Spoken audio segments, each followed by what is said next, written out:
Okay. Oh, there we go. Now we're live. Apparently.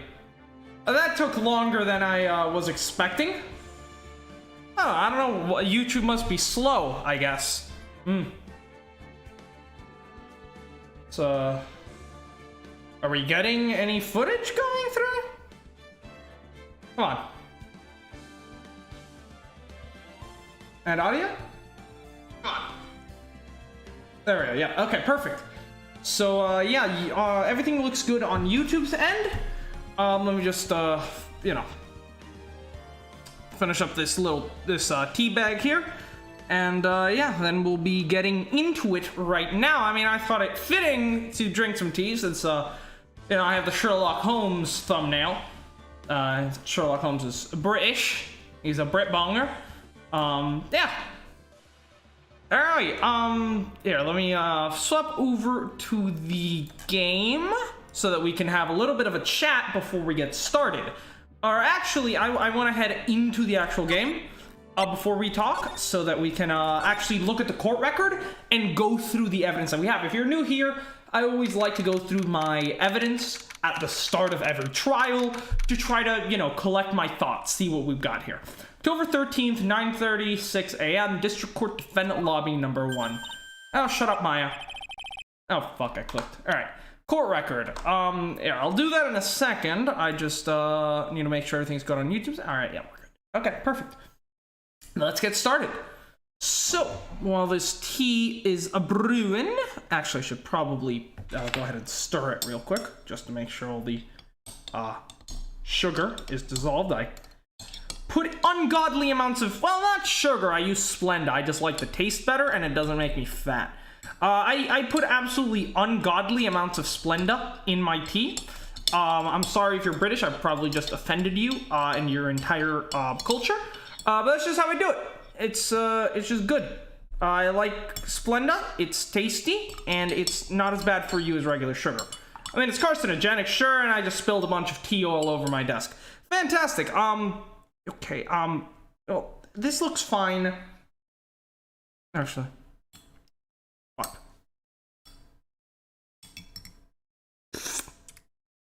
Yeah, that was not nearly enough. Oh yeah, that's good, that's good. Alright, I'm gonna go, get some tissues to clean up, the tea that I spilled, and then we'll get right into it. Alright, give me a sec.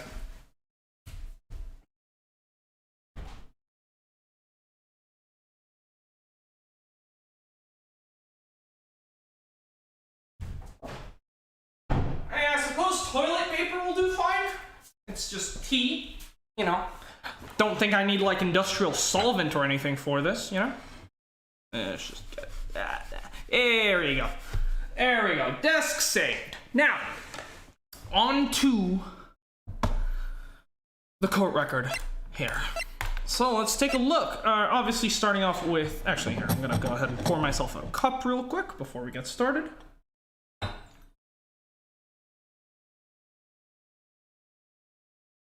Why is this spilling? Oh god, I hate this fucking tea. I hate this. I absolutely despise this teacup. It's horrible. I just spilled tea all over my table, all over my fucking pants, pretty much everywhere other than my cup, which is fucking ridiculous. Like, what the fuck is wrong with you, dude? But tea has been achieved. English breakfast with ungodly amounts of Splenda, as always.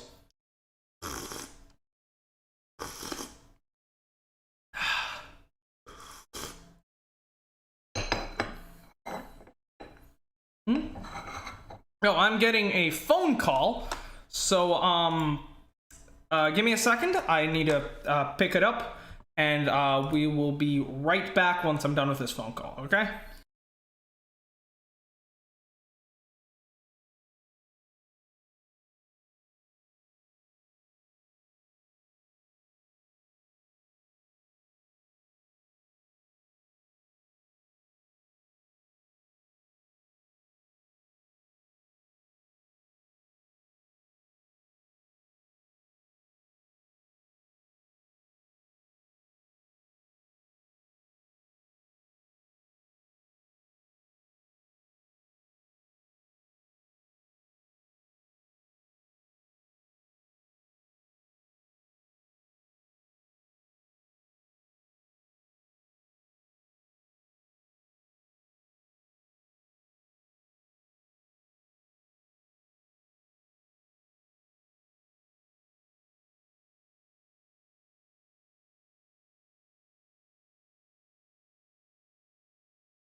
All right, nothing important. Let's get back into the game.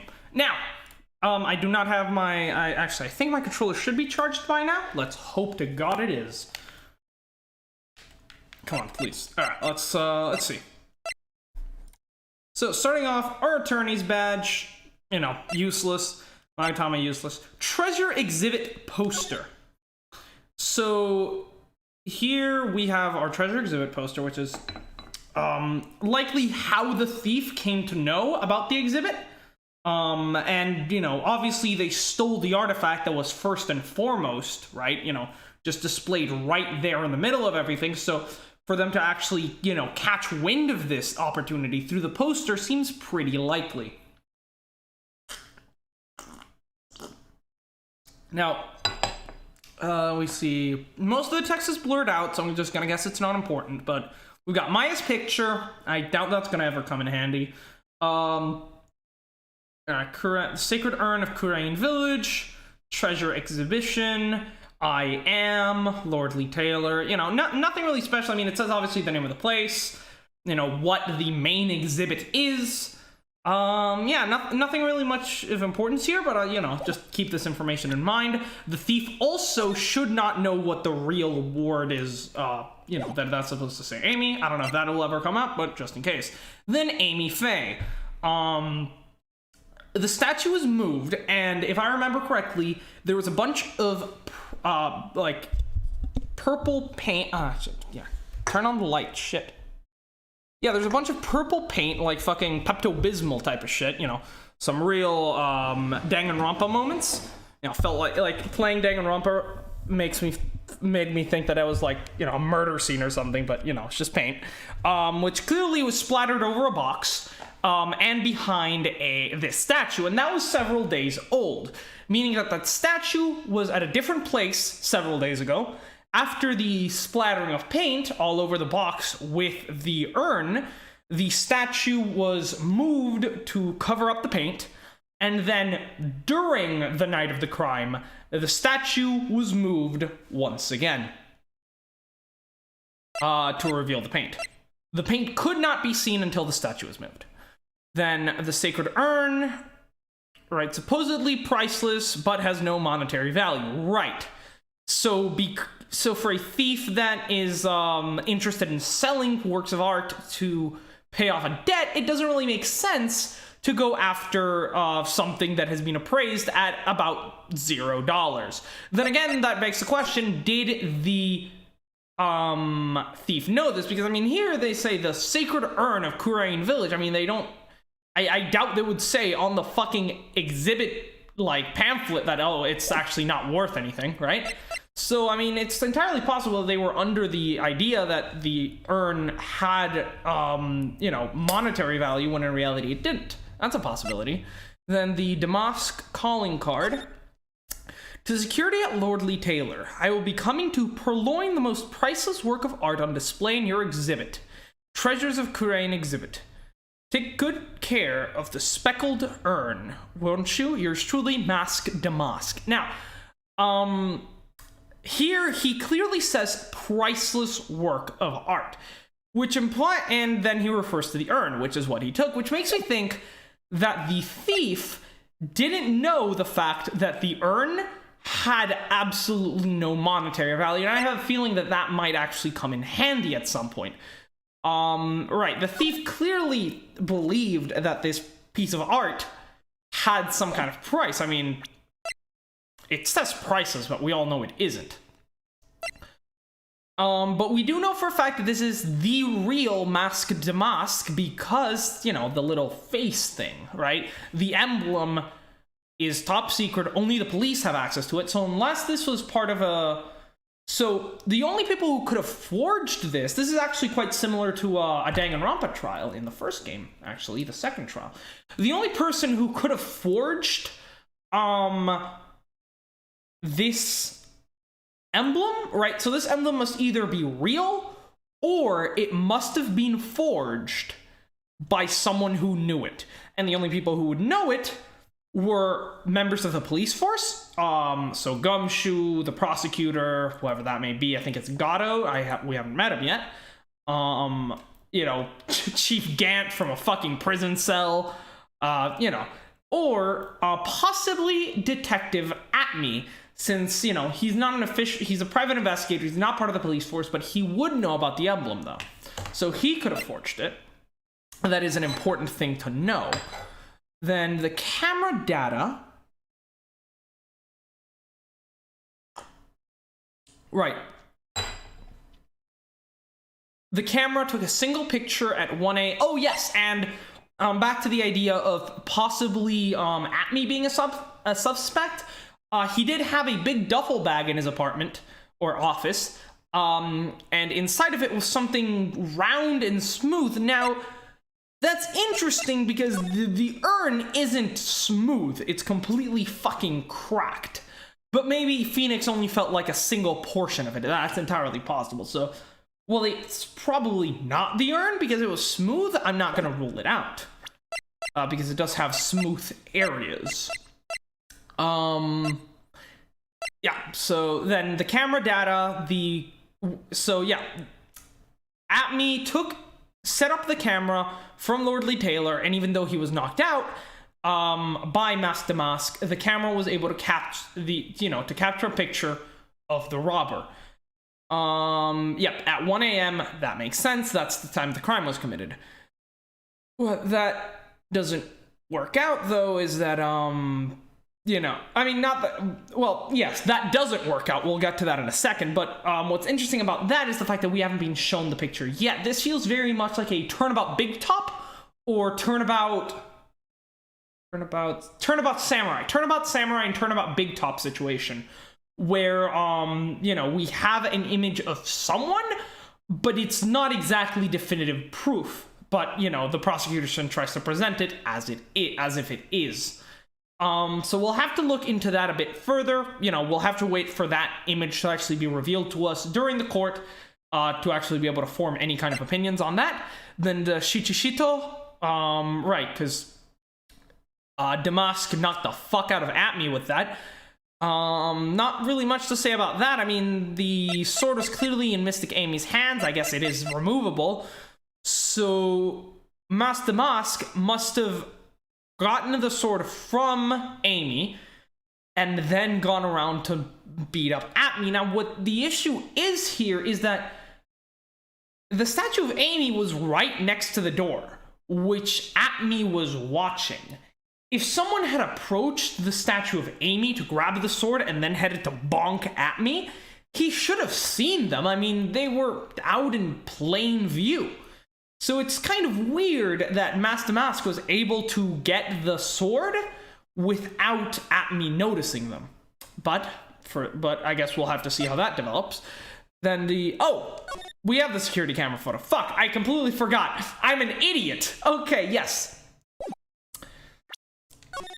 So in this photo, there's not really much to see, although I will say Mask Damask looks a bit thicker there, you know? Doesn't he? Like, if you look at him here and you look at him in there, I don't know, it might just be the camera angle, but his head looks a little bit more, you know, more extended out to the sides, less to the top. Like, he feels wider, you know? Also, I just noticed, is it possible that one of his little shoulder things is bigger than the other? Because, like, this is closer to the camera than this, yet this is clearly larger than this, so this might be a cheap imitation of the costume, for all we know, you know? But regardless, anything else? Yeah, that looks about right, at least based on what we, you know, the image that we do have of Mask Damask, that looks correct. And yeah, so we see him walking out at around 1, which is consistent with the camera data. What is interesting about this picture is, first of all, the statue has already been moved, meaning that for some reason, the statue was moved before Mask Damask came out of the warehouse. Right now, I don't think we can say how or why, but we do know for a fact that it was moved before 1 p.m. I mean, 1 a.m., that is important. And here we see Mask Damask walking out. Now, also very interestingly, we have a picture of Mask Damask walking out of the warehouse but no picture of him walking in, meaning that he was either able to disable the camera for a certain period of time while he walked in, and maybe, he lost track of time and wasn't able to get out before the camera reactivated, something like that, or he found a different way to get into the warehouse than through the main door. So this was either a careless mistake by the part of Master Mask, who tried to disable the camera, but it came online before he was able to get out of the warehouse. Alternatively, Master Mask purposely made it so that the camera only caught him on the way out, either by tampering with the camera or finding an alternative way into the room. If he purposely wanted to be seen walking out, then that means that Master Mask had some ulterior motive. Again, pointing to Look At Me as a possible suspect. Moving on here, we have the blackmail letter. Blackmail letter: if you don't want your true identity revealed to the world, come to KB Security at 1 a.m. on October 12th and bring $50,000. If you don't, I'll take that red diamond you received the other day instead. So, we know that Ronnie Boy had a debt to pay to KB Security. He was being blackmailed for $50,000, and he needed to pay at 1 a.m. on the night of the crime. Meaning that he could not have been in two places at once. He either was at Lordly Taylor stealing the urn, or he was at KB Security paying off the blackmailers. Where his true location was is to be revealed, but it is important to note that Lordly Taylor and KB Security are about half an hour away, I remember correctly, so it would have been impossible for him to have gotten from one place to the other in quick succession. There's also mention of a red diamond, which is likely to come in at a later point, but not yet. But yeah, it also begs the question: if the motive for the crimes was to make money to pay off blackmail, again, it doesn't make sense why they would steal the urn unless they didn't know it was, just cheap and worthless. Then as for the wallet, at around 1 a.m., Ronnie's wallet was found at KB Security, meaning that Ron was at KB Security sometime before 1 a.m. Now, this is not exactly indicative of him being there at that time. Like, he could have dropped that, at 9 the day before, but it just seems unlikely that it would have taken that long to find. So it's much more likely that he was at KB Security, perhaps during the hour leading up to 1 a.m. Again, that places him at KB Security before the crime, but it's still possible for him to have dropped his wallet at, say, 12:30 a.m., then headed over to the place, Lordly Taylor, done the heist, and then his wallet was found at that time, rather conveniently, but we'll have to see. And then we have the key card, which proves that Ron is an employee of KB Security. And it is high enough level to open the CEO's office door. And there's a record, so that's likely going to come in handy. And then as for profiles, obviously Mask to Mask, we know that he's, he steals works of art. Look At Me is the detective who is likely working against us, possibly a criminal. Ron Delete, possibly Mask to Mask, not exactly the most intimidating guy. Desiree, and Adrian, who planned the exhibit and was working with At Me to coordinate security. And then Larry, because Larry. I think we have all the information that we need here. There's not much to do. Obviously, we can't really pin this crime on anyone or even confidently acquit Ronnie Boy. But we certainly have enough information to derail the trial and not let the prosecution just be like, yeah, it was an open and shut case. It's clearly not an open and shut case, and we more than definitely have enough information to prove that much. So really our strategy today is just going to be, poke as many holes as we can in the prosecution, demand for more and more facts and evidence and try to force them into further investigation. That seems like it's likely our best shot here. So let's get to it. What is it? Is something wrong? Nah, but do you see all the people here? It's crazy. Oh, so check out the Mask glossy I bought. You bought this? Where? Yeah, notice here the left thingamajig seems a lot smaller, I mean, than it was in the picture taken. So it's possibly a flimsy imitation of the costume. That's always a possibility.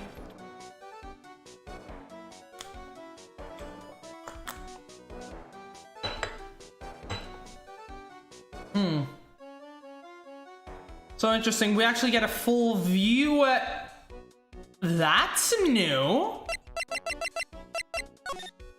There's no crest. This is definitely a copy.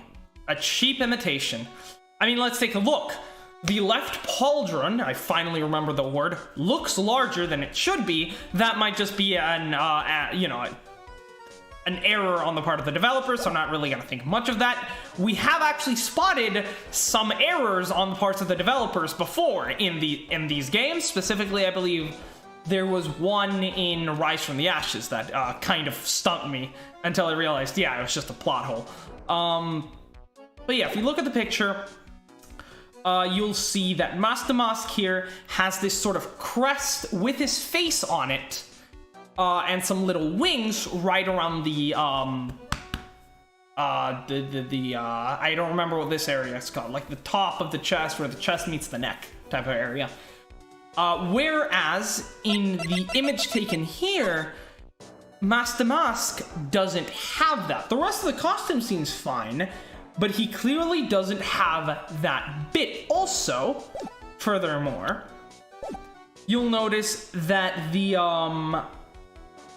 little around his arms, right? This is where the sleeve ends, and then past that, there are these sort of like loops, right? That go like this, right? Right here with the little dots.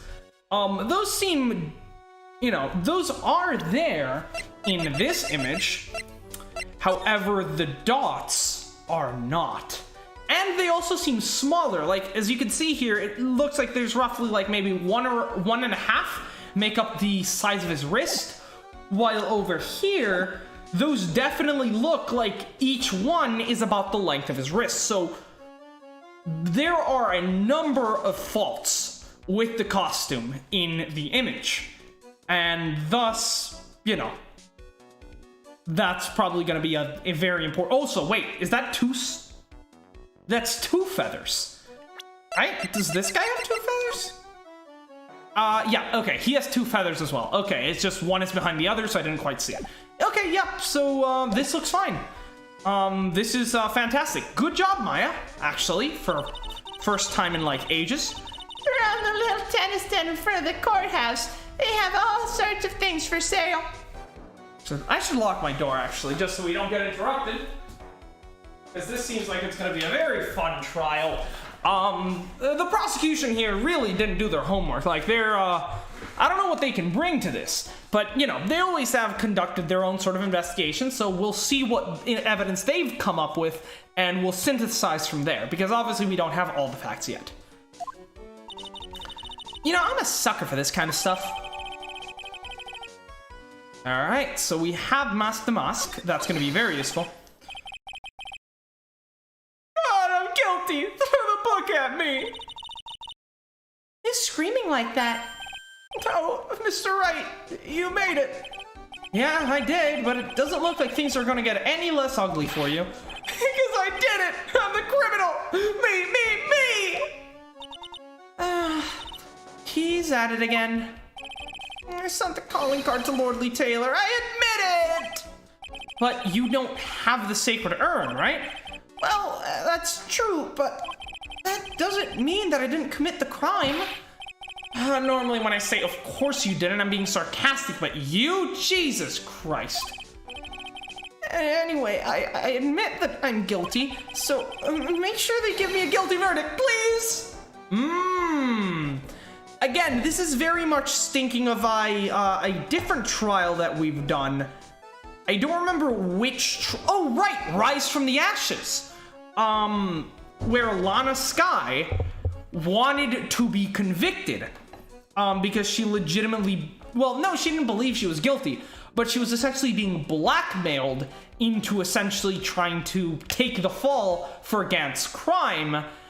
For some reason, I don't know.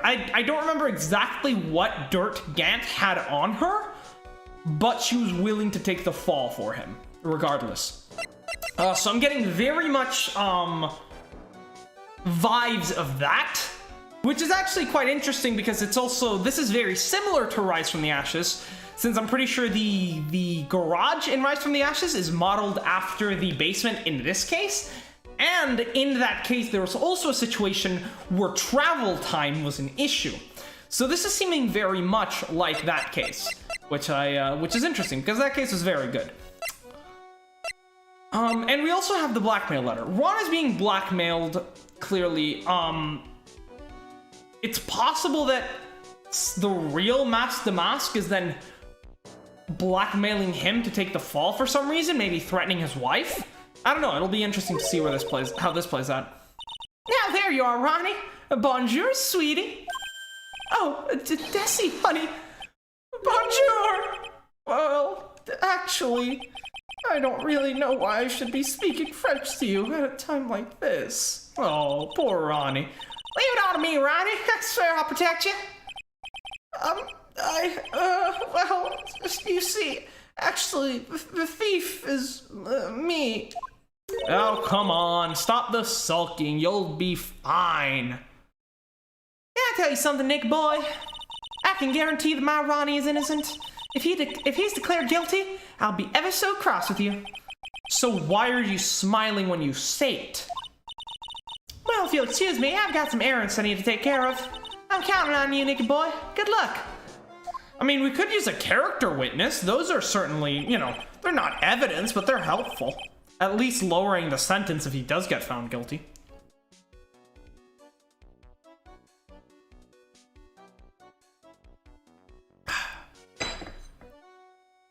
To be honest, I really don't know whether Ron is Mask Damask or not. But there's only one thing I am sure of. I am? Okay, localization team. Nope. He doesn't have the sacred urn right now. Mr. Delight, it's time for you to enter the courtroom. For the time being, I guess I'll have to trust Desiree.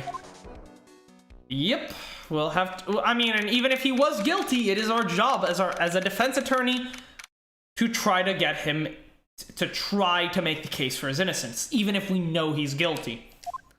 That's the lesson that we learned from Edgeworth. And there he is. Godot. Court is now in session for the trial of Mr. Ron Delight.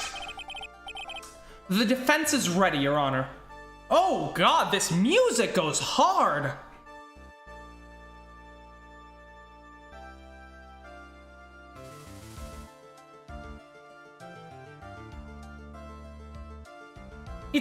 It's like the organ from fucking Chief Gant's theme, which is definitely my favorite piece of music in the entire fucking series so far.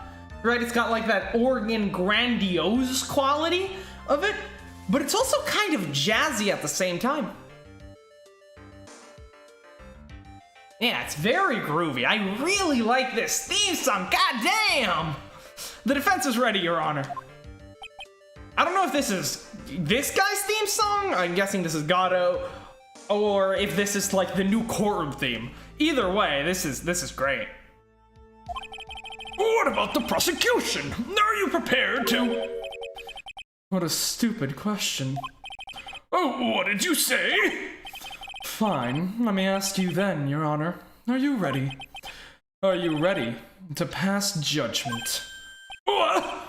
No, I'm not. I haven't even seen the evidence yet. We haven't even had a break. Those are custom. Those are custom around here. And we'll pass judgment after I hear arguments from both sides. Well, if you're not ready yourself, you shouldn't expect others to be. That's a rule to live by. Who are you? Oh god, this guy's getting philosophical and shit. I'm Godot. Legendary prosecutor. I've never lost a case. No, this is his theme!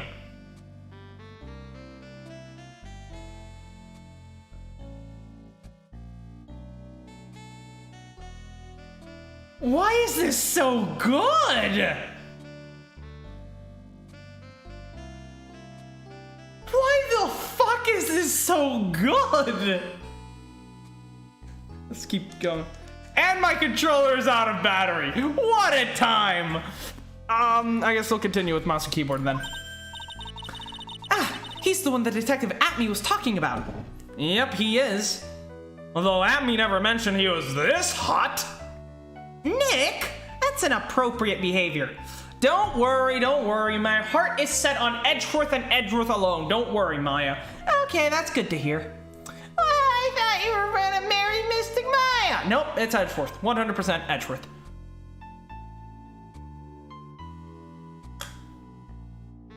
Not gonna lie though, this Godot guy, absolute hottie.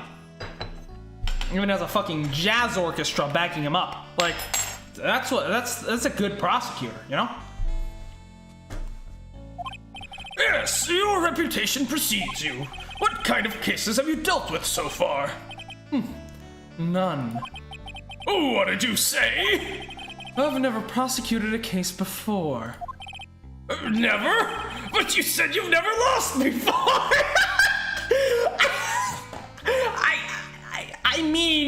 I suppose technically he hasn't lost before.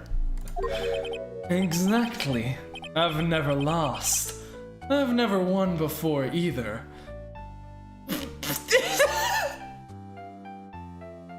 I'm done! I'm so fucking done with this. This is some 18th dimensional brain logic right here. You can't lose a trial if you're never in a trial. Well, don't worry, Godot. I'll make sure your first courtroom appearance is a definitive loss. You're welcome. Quite arrogant for a beginner, aren't you? Even the mightiest of redwoods begin their lives as mere saplings. Oh, yes, but a mask? In a court of law? I don't even think that's even allowed! Don't you know anything? No matter the man, we all wear masks. Either on our faces or on our hearts. What the fuck? This is a courtroom, not a fucking philosophy classroom. What the hell? I feel like I'm getting dating advice. This guy's a real deal, all right. This guy's the real deal, all right, Nick. Why does it seem like all the prosecutors are the real deal? Why do they keep getting weirder? Like, Edgeworth was an arrogant piece of shit when we met him, but at least he was just a normal, stuck-up guy.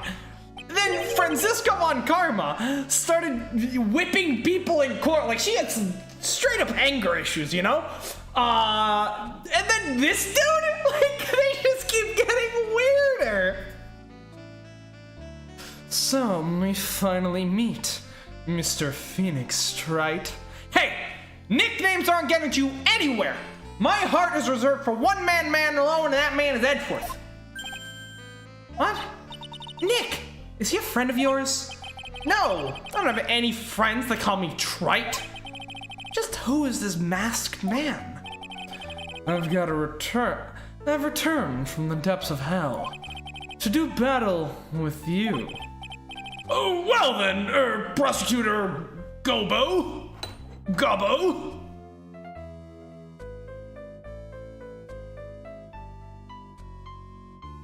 My tea is getting cold. This is disappointing. I'm gonna see about pouring the last, the last bits there are, and hopefully that is warm, because, and here I'll set the leaking teapot aside, so that we can focus on the game. Well then, Prosecutor Gobbo! It's not Gobo, it's Godot, Your Honor. In any case, please give your opening statement. Opening statement. Those things are not fit for even dogs to consume. I have only one thing to say before we start. To you, Mr. Trite. What is it this time? They all have something to say. You know, one was fucking Phoenix Wright. I will have my revenge for my fucking father. The other one was like, Phoenix Wright, we are childhood friends. And this guy is like, Phoenix Wright, I have something to say to you. And the judge is like, why do I never get in on the relationship drama? It makes me sad and lonely. I'm gonna go listen to Eleanor Rigby on repeat now. All the lonely people. Alright. Are you familiar with the saying, a chain is only as strong as its weakest link? I wonder, how much can you withstand before you and your case break in two? What the fuck? Well then, let's hear from the first witness. See, this is where you're wrong. I don't have a case. This is the genius of the, Phoenix defense, as I like to call it. I don't make a case. You make a case, and then I tell you why you're wrong. And, through synthesis, you end up making my case for me. I mean, it's genius, truly. It would never work in a real court, but genius.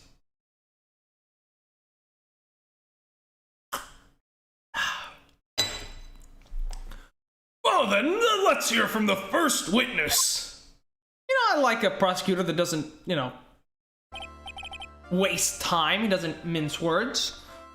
Yeah, my name is, No one has asked for your name, witness. No, come on, pal. The important thing is what you know, that is all. Start talking, we're listening. Yes, sir. Alright, witness. First, let's hear about... What do you know about the thief that stole the urn? Yes, sir. Pal, sir. Mask Damask's crimes. Alright, so we're starting off with some background. This is good, laying out some groundwork. Mask Damask is a master thief that first started his crime spree 6 months ago.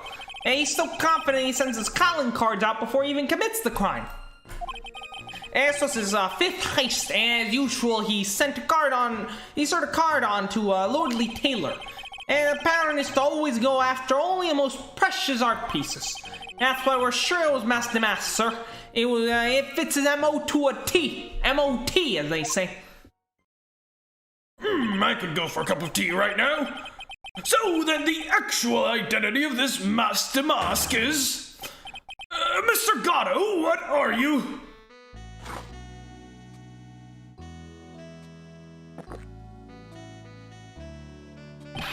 We're in the middle of a trial here, Mr. Godot. Tell your jazz arrangement to stop playing their instruments. I can barely hear the witness over this music.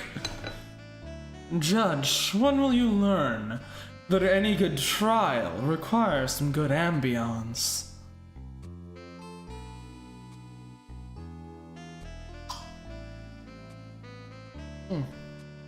That is one thing I did remember about Godot from the times that I've played the game before. No, I mean the one time I played, like a decade ago, and I legitimately don't remember anything. The one thing I do remember about Godot is that he likes to drink coffee. So that's also partly the reason why I decided to drink tea, and why I didn't want to finish my cup too quickly, and it got, really... It got cold, because I was waiting for that moment to, for him to actually start drinking before I, downed my final cup, But anyways, here we go. Let's continue. Blacker than a moonless night, hotter and more bitter than hell itself. That is coffee. I don't know, Starbucks would want to disagree with you, I mean...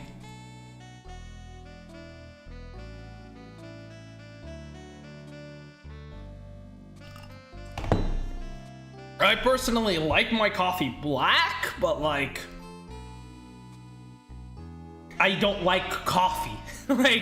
Yeah, sure, if I have to drink coffee, I'll get it as black and bitter as possible. But, In like 90% of situations, I'd much rather have tea.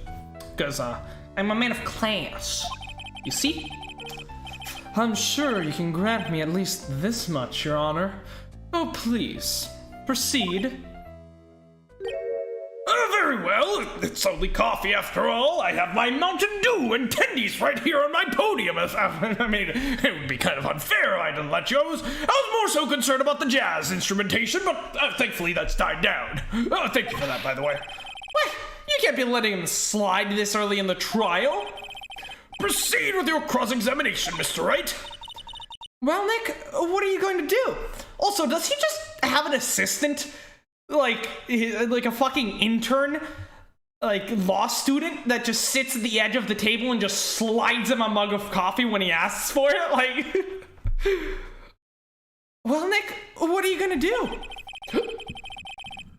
As long as they haven't brought up Mr. Delight's identity, all we can do is show that it wasn't Masque de Masque who stole the urn.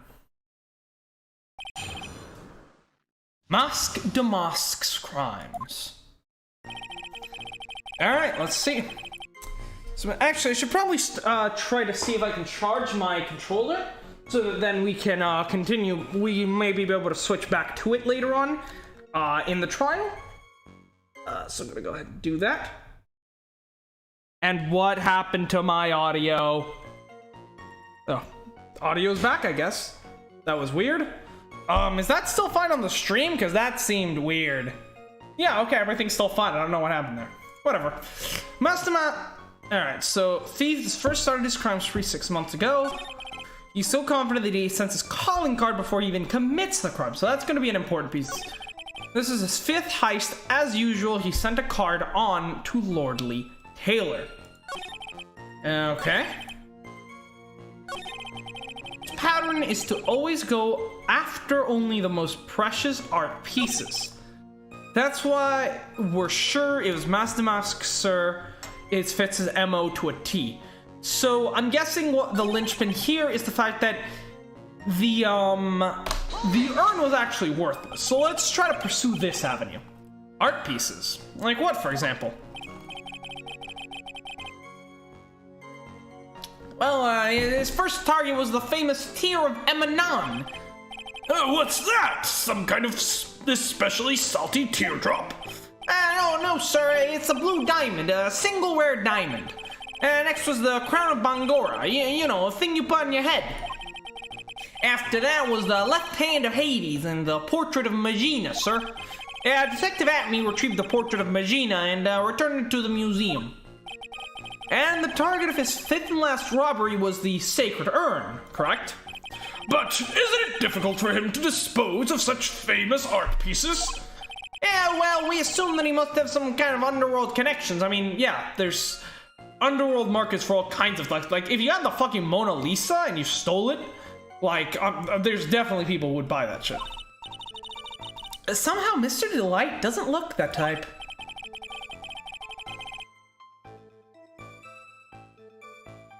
Yeah, he's a little too sunny to be hanging out in the underworld. You sure about that, Nick? Because, like, he's pretty pale.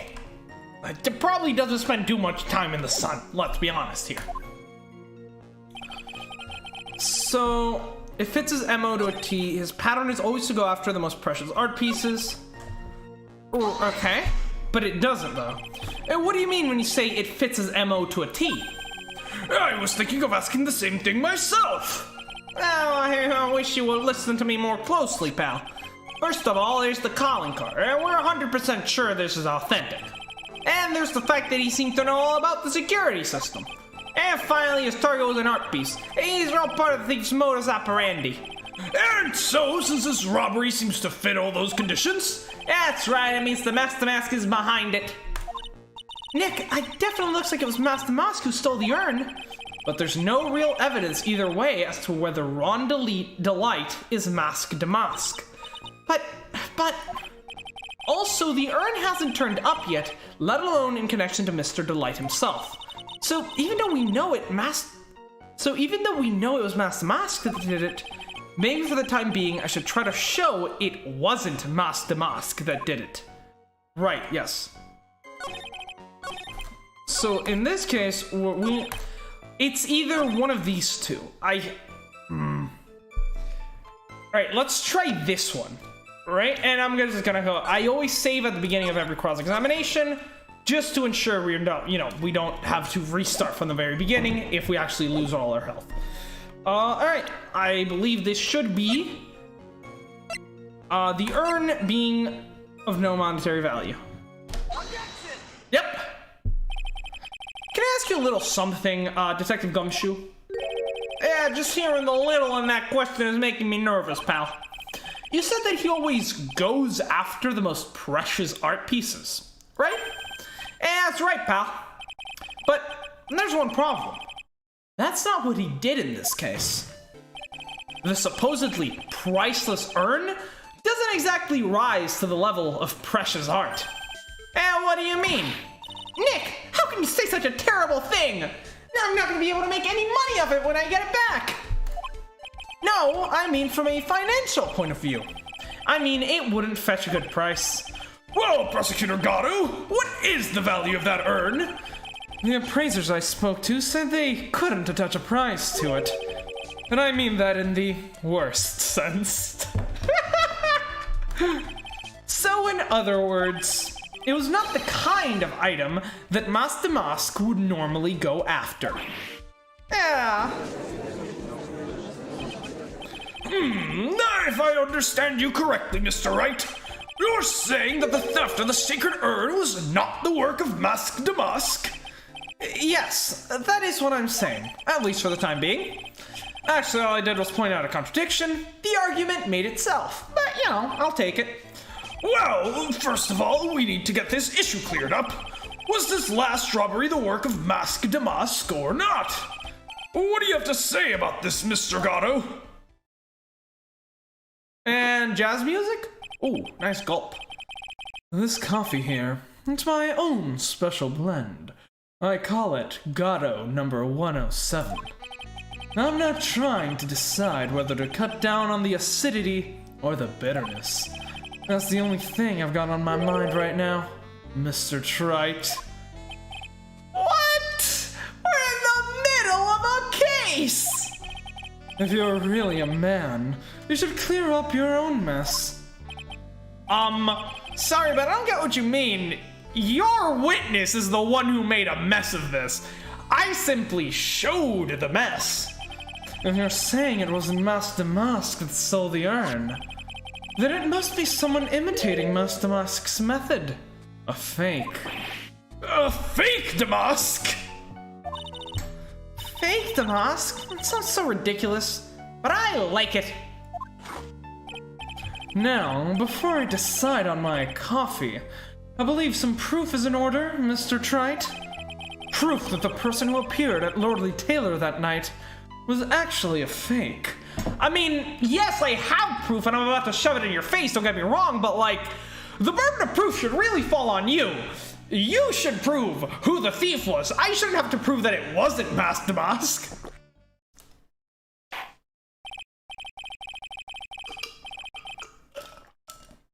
Though I don't approve of Mr. Godot's behavior, this point is valid. Mr. Wright, we're waiting. It looks like I'm gonna have to prove it. I need proof that the person at Lordly Taylor that night was in fact, fake Damask. And that's the security camera photo. Take that! The proof is right here. This looks like a photo taken by the security camera. But if you look closely, you'll notice something peculiar about it. Well then, why don't you go ahead and show us what it is? Go on, use this pointer, and show us just what about this is so peculiar. It's right here, of course. Or more so, it isn't. You mean Mask Damask? I have here a piece of reference I would like the court to take a look at. Isn't that the publicity photo I bought this morning? Yes, and good job, Maya. You're not useless. Congratulations. The problem I have with the security camera photo is the brooch on Damask's chest. A breach? Here, bailiff, get my steed! We need to retreat at once! I love him so much! He has a steed, and it's on standby! No less. A brooch, Your Honor. A sort of clasp for holding one's cape? Also, did you say you have a steed on hand? What? No. Brooch. Yes, of course, it's a brooch. No, I agree with the defense here. You have a steed on standby, okay. That is, I never thought you would sink quite so low, Your Honor, to be so uncool. A clasp! I see now. Yeah, but Master Mask in the security photo, there's no brooch. The brooch is the same as the emblem on Master Mask's calling card and serves as his symbol. But the thief that broke into Lordly Taylor wasn't wearing a brooch. In other words, this Master Mask is a fake. Yep. I've been fooled again. Oh, God. Phoenix, why do you have to do this to me? I mean, every time I present evidence in court, it's any other defense attorney, and I'm fine. I do well. But when you're the one I'm up against, my salary gets lowered, and I get whipped, and now I don't know, he's probably gonna throw coffee on me or something. I don't want to get burned. Please, I mean, that sounded like it was pretty hot. Okay, I'm done with this. No, you're absolutely right about getting burnt. I will spill this entire boiling hot cup of coffee on your nutsack. Oh, God, no, pal, please, no. Order! That is completely inappropriate, Mr. Godot. Oh, it's true, undeniably true. Detective Gumshoe, how could you overlook this? I'm sorry, sir. I don't know how I, Hey, now. If you're gonna have a pity party, invite me too. Mr. Godot, you deserve some blame in this too! How could you have overlooked such a large brooch? The brooch you're talking about. Do you mean this? Is he saying... okay. That's Mask Damask's brooch. Oh, where did you find it? Well, I've always had a good nose for evidence. I got it at the crime scene.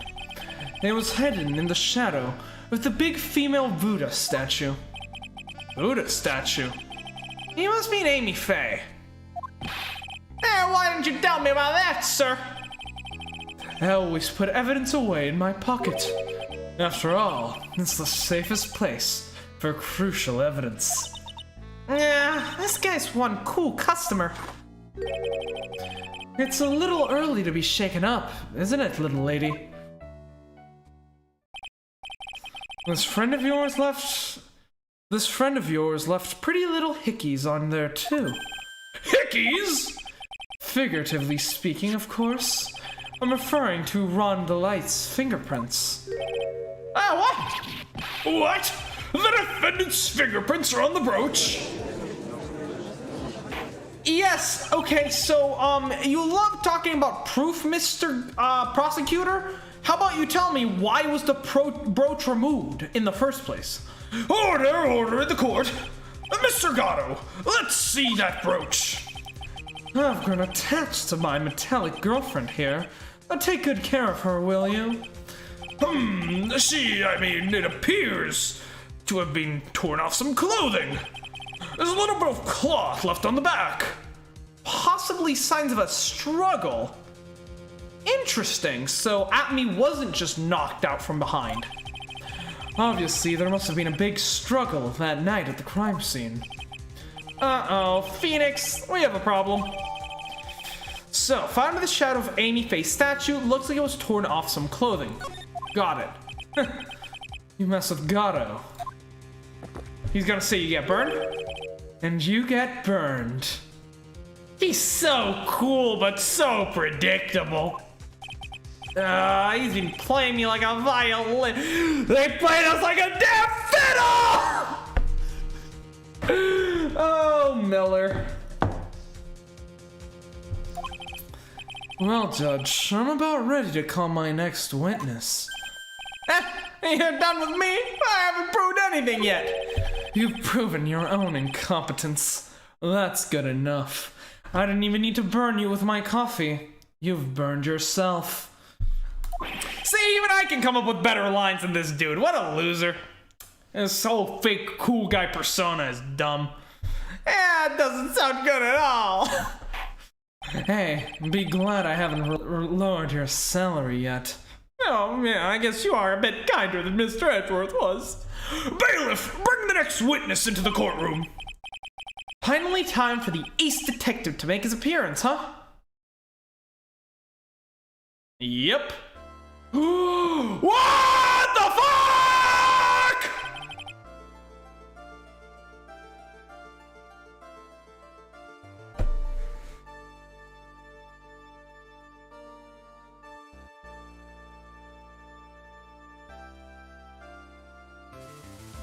No.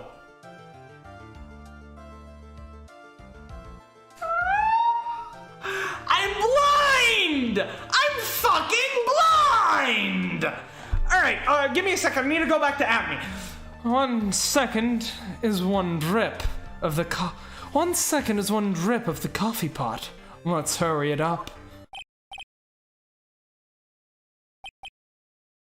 Really? We're stuck in this sprite of all things? This is disgusting. I'm gonna move it. Shh! Silence!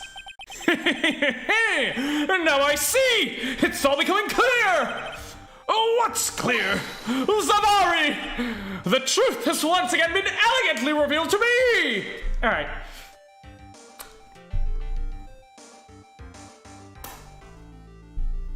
So, if I remember correctly, last Saturday, we talked to Atme, and he told us that when he, recovered the painting of Majira, or whatever the fuck it's called, and returned it to the museum, he was rewarded with a red gem. A gem which he now wears on his fingers as part of his sort of gentleman detective persona, right? Cool gem. And yet, you know, very, very nice, you know, nice, fancy article of clothing, nice accessory. But yet, when he showed up and that gem sparkled, there was only one piece of evidence that I could happen to think of.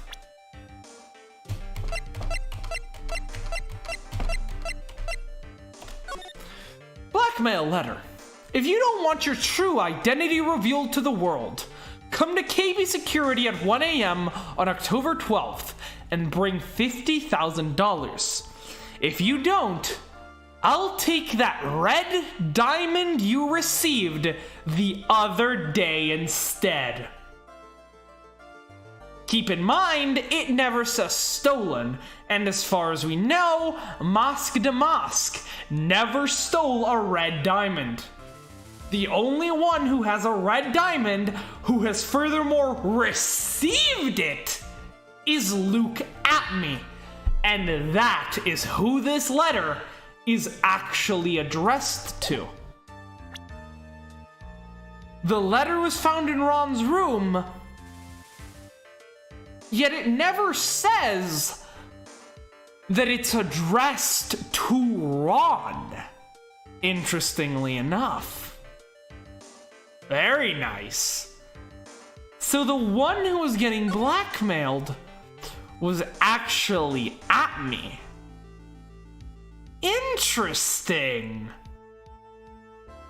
And we also know Atme has a secret identity. It's becoming more and more obvious that Atme might be Mosque de Mosque. I mean, it's pretty cliche, you know? The detective kind of playing his own arch nemesis so that, you know, creating his own sort of enemy so that he can rise to the spotlight. I'm pretty sure I've heard plots like that before. But if this is true, he's doing an absolutely abysmal job. So, yes. I'm honestly, I actually feel quite dumb for not realizing this during the investigation phase. I honestly should have known this earlier.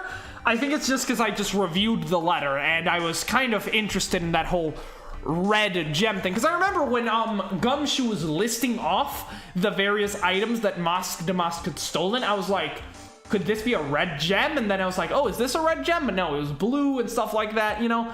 And then, I had that on my mind when Atme showed up, and it sparkled, so that kind of helped as well. What we have here is a judge and a prosecutor. A coffee maniac at that! Am I correct? Well, yes, that's right, although not very impressive. I mean, I'm wearing the robes, he's drinking coffee right now. Not bad. Not bad at all. As you can see, Your Honor, my witness is an exceptionally talented detective. Exceptionally talented? What are you talking about, coffee dude? I mean, you're literally drinking coffee right now. I could have deduced that. You're the first person that's ever been able to penetrate my secret veil. Well, Sir Prosecutor, let me introduce myself. My name is Luke Atme, ace detective and rising star illuminating the heavens. Boy, these two make a perfect pair. And with the judge, you could say there are three of a perfect pair.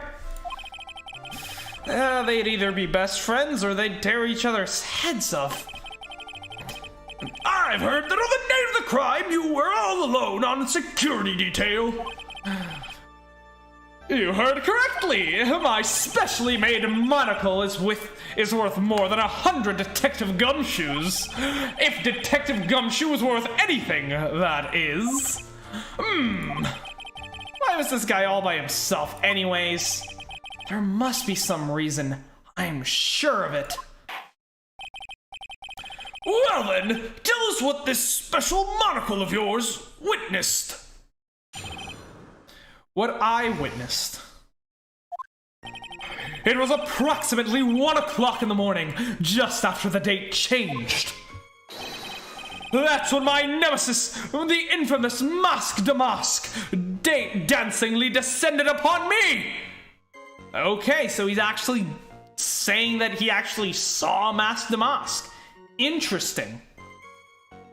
Also, yeah, he probably can't be Masque de Masque on second thought, because I don't think that nose would ever fit under the mask. Like, the mask would need to have a fucking comically long nose as well. Like, look at that thing. It's like the length of his head. Jesus Christ. Okay, some very defined facial features. And just as I began to turn, the coward struck a fierce blow upon my noble head. Darkness swallowed me before I could land a single strike. When I awoke, he was gone. 30 minutes later, I used an emergency phone to notify the police. Okay, that seems fine, I guess. So, you didn't get a clear look at the criminal? My specially made monocle never misses a thing. However, that is limited to things that fall within my own visual range. And of course, that's only natural. I fail to see why the witness seems so proud of his performance that evening. I mean, frankly, it seems kind of worthless to me. Well, Sir Old-Timer, let me explain. We're not seeking any ordinary thief, but a king of thieves, the great Masque de Masque, my arch nemesis. That is what my instincts and my years of experience tell me. Very well. Proceed with the cross-examination, Mr. Wright. Interesting. So again, I'm not exactly sure on anything in particular here. Also, is Godot added to the court record? Age question mark, prosecutor of shrouded mystery. He seems to know me somehow. Interesting. He's he looks slightly cursed just looking directly at the camera like that, not gonna lie, but nowhere near as cursed as Phoenix. Like, that is the last thing you see when you die. Okay, let's see. It's approximately 1 o'clock in the morning, just after the date changed. On me. Just as I began to turn, The coward struck a fierce blow upon my noble head. Darkness swallowed me before I could land a single strike. When I awoke, he was gone. 30 minutes later, I used an emergency phone to notify the police.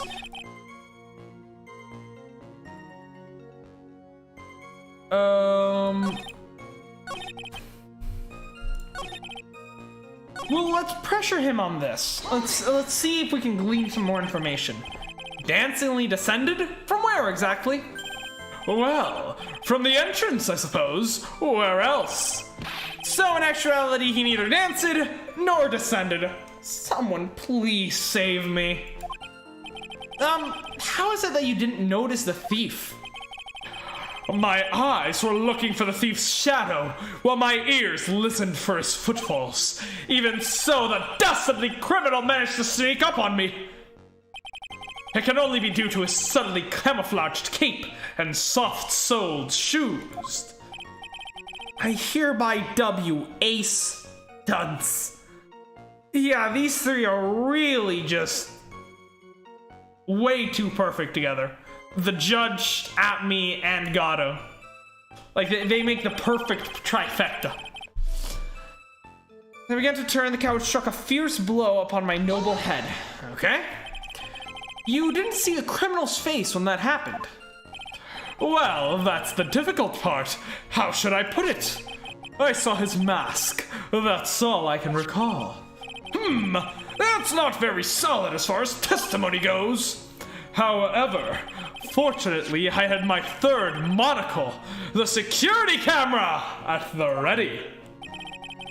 It captured this image perfectly. This should be sufficient, I believe. Well, as long as this photo is authentic, I don't see the problem here. Well, Mr. Godot, do you have a problem with the photo? Good, then let's continue with the testimony. Darkness swallowed me before I could land a single strike. When I awoke, he was gone. Attacked and knocked unconscious, and you were unable to do a thing. That's certainly some very impressive detective work. Well, Sir Lawyer, have you ever been suddenly struck on the head? Yes, actually I have, and I wasn't knocked out. Well, actually yes, by a fire extinguisher. And what happened? I was knocked out. And you lost your memory too. You see? You have no right to look down on me then, do you? The only reason I didn't lose my memory was because I have more brains to begin with. He may have brains, but the wiring to the self-reflection part seems to be severed. In any case, that was how I was knocked senseless. And then... Proceed. 30 minutes later, I used the emergency phone to notify the police. You were knocked out for 30 minutes? My silver cord was loosened, and my soul fled to the golden holes of Elysium. As usual, I have no idea what this guy's saying. I think he's saying that he was out cold. So, what happened during those 30 minutes? No one can say, Your Honor. That span of time has truly vanished into the ether. Just what is he going on about? His testimony is literally, I have no idea what happened. Convict him now. There's something suspicious about Detective Atme. How could he not have noticed when the thief came in? Also, he says he was knocked unconscious before he could fight back. But that can't be right. That contradicts the evidence. Huh? Which piece? The brooch. The real question is, why would he tell such an obvious lie? Right. Yeah, you and the prosecutor really need to get your story straight if you're gonna be lying through your teeth like that. You can't be contradicting the evidence like that, my man. Mr. Atme, could you take a look at this with that special monocle of yours? Aha! This belongs to the criminal mastermind, my arch nemesis, Masque de Masque. It is, in point of fact, Masque de Masque's brooch. Only I, Ace Detective Look at Me, could have seen this. It was found on the floor of the basement warehouse. I wonder what happened. Elementary, my dear lawyer. Obviously, it wasn't glued on well enough. Not quite. It clearly shows signs of having been ripped off a piece of clothing. Ripped off! Ah! We can only deduce that the thief struggled with someone that night. That's the only thing I can think of. And that is only one person that was in position to have struggled with the thief. The only person that was on security duty that night was you, Detective Atme. Yeah. Detective Atme, you must have fought with the thief that night. So why did you lie in your testimony to the court?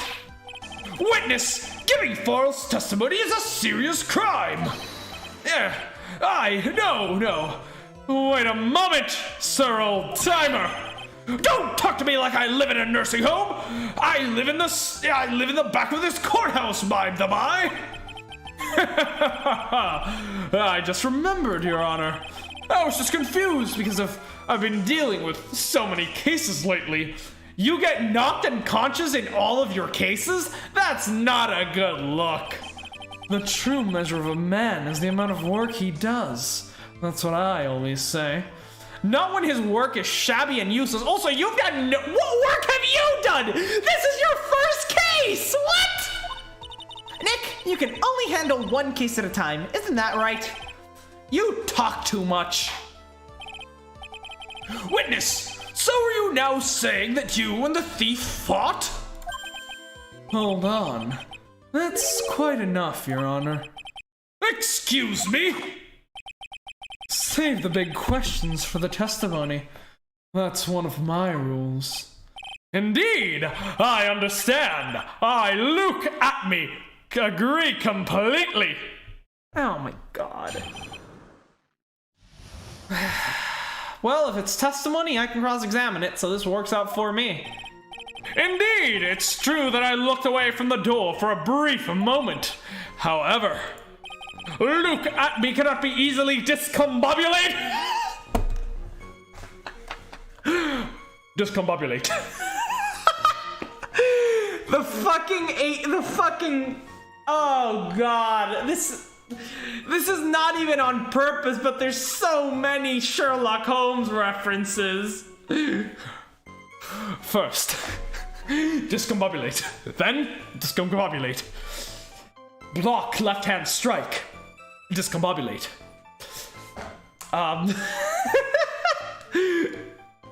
The discombobulate meme is so fucking good. Probably one of the best things to come out of that movie. I love the Robert Downey Jr. Sherlock Holmes movies. They're fantastic. And unpopular opinion, they're better than the Benedict Cumberbatch series. Unfortunately, the thief grabbed a weapon from the side and rendered me senseless. Right, the sword. A true gentleman fights only with his own fists, and they were not enough. The first blow struck true and BAM! That's all she wrote. So in the end, you did catch a glimpse of Mask to Mask, correct? It was during this third crime that he struck me from behind. It seems that my memory has become a tad jumbled, so to speak. What was that about you having bigger brains and therefore your memory was unaffected? Well, that's certainly understandable. I myself always get confused about which testimony goes with which case. That can't be good. It also explains a lot. Like, a lot. Fight with the thief. Alright, let's take a look. Oh wait, is this Atme's theme or is this the cross-examination theme? Because this is very intense. Indeed, it's true that he looked away from the door for a brief moment. Alright, I need to catch my breath for a second. Because I'm getting a bit lightheaded from all the screaming. I looked away from the door. Easily discombobulated. Thief grabbed a weapon from the side and rendered me senseless. Yeah, the thing is, this doesn't make sense from the layout of the thing. the weapon was very far away from the door, you know?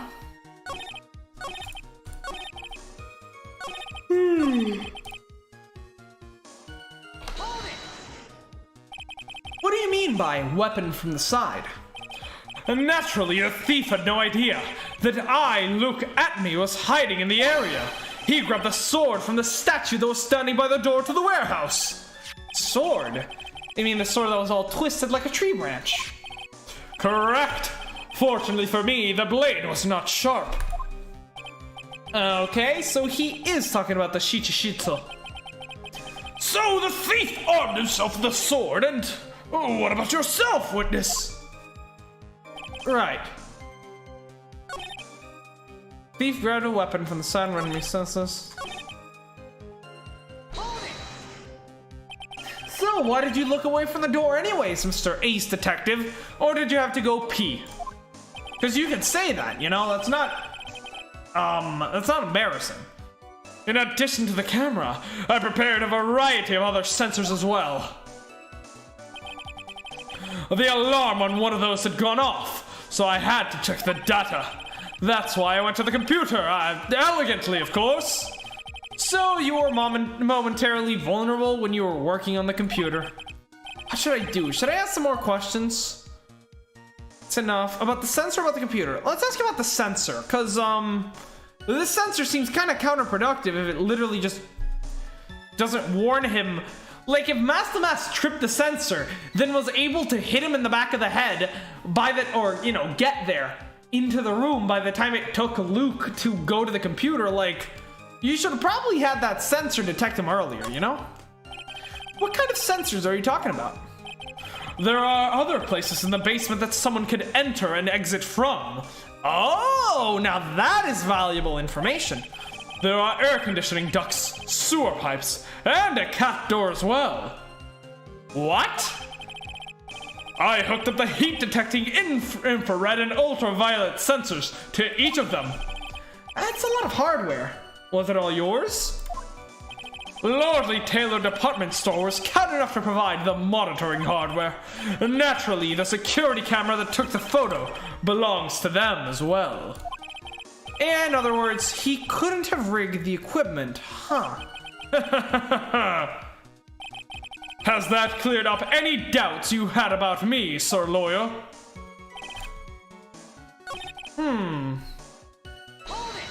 Alright, well, let's ask about the computer then. See about that. If that bears any fruit. So, did that computer belong to Lordly Taylor as well? Should probably bring my keyboard closer to me. Correct! Well, except for the program that manages the data. That was specially designed by me, Luke Atme, computer science major. Oh, so that's why all your work is so half-assed. You should have just told me that. In that case, he could have easily manipulated the data. What's wrong, Sir Lawyer?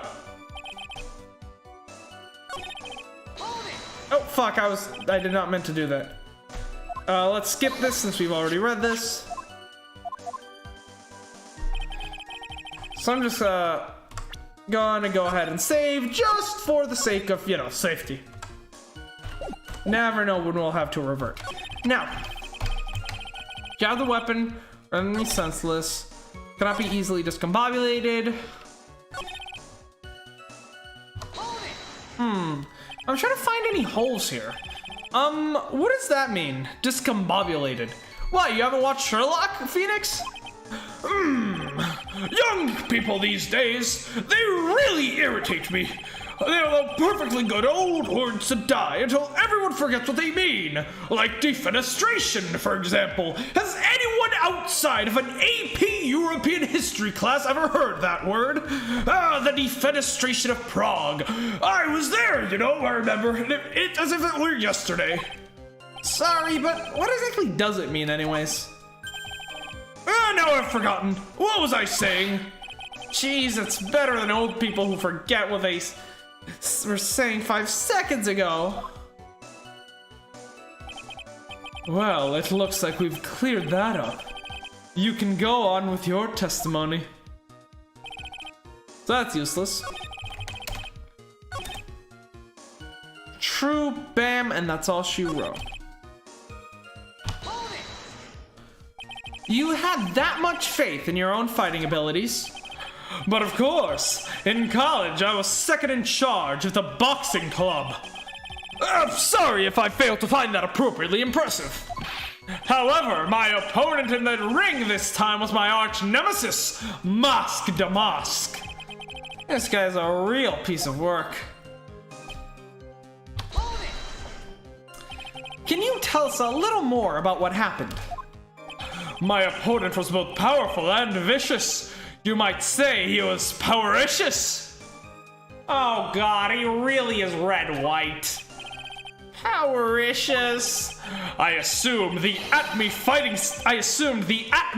stance. Right, like, come at me. Come at me. Luke at me is exceptionally horny. But a sudden flash of light blinded me. That, of course, was checkmate. My opponent had bested me. Wait, flash of light?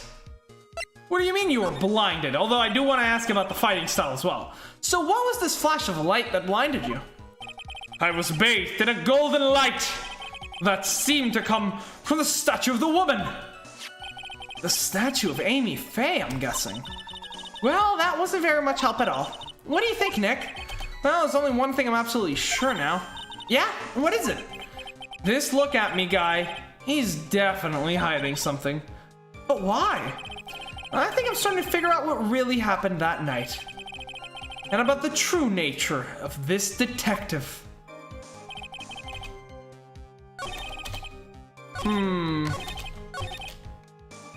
So I'm more interested about this at me fight. Also, why can't we add about this blinding flash of light to the, thing? What is this at me fighting style? I'm sorry, but it's a trade secret. I really can't say anymore. But I suppose I can tell you if I absolutely must. The main thing is to put your back to the wall. That way no one can get behind you. That's it? That's the at me fighting style? Well, Mr. Wright, what about the testimony? Back to the wall. Right, he couldn't have been hit in the back of the head if his back was to the wall. Of course it's important. We've learned a detective's secret technique, after all. Yes, indeed. I'll remember to use it if I ever take a walk along late at night. I had to see eyeballing me like that. It's creeping me out. Now then, witness. We'll go ahead and add that secret information to your official testimony. My back to the wall to fight. A thief's blow landed upon my third eye. Wasn't the third eye your security camera? Where's this third eye you're talking about? Oh, it's right between my right and left eyebrows. Your nose? It's quite invisible to the unenlightened. You might call it the forehead if you like.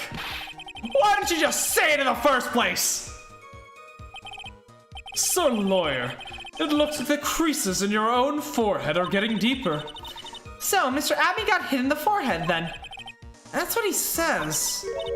I've got a funny feeling about that. Actually, so do I. Well, what do you think, Nick? Oh, yeah. So, looks like that's gonna be the contradiction.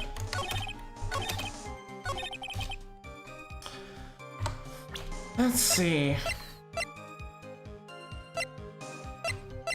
Back to the wall, hit on the forehead. Right, back to the head. Right, that's,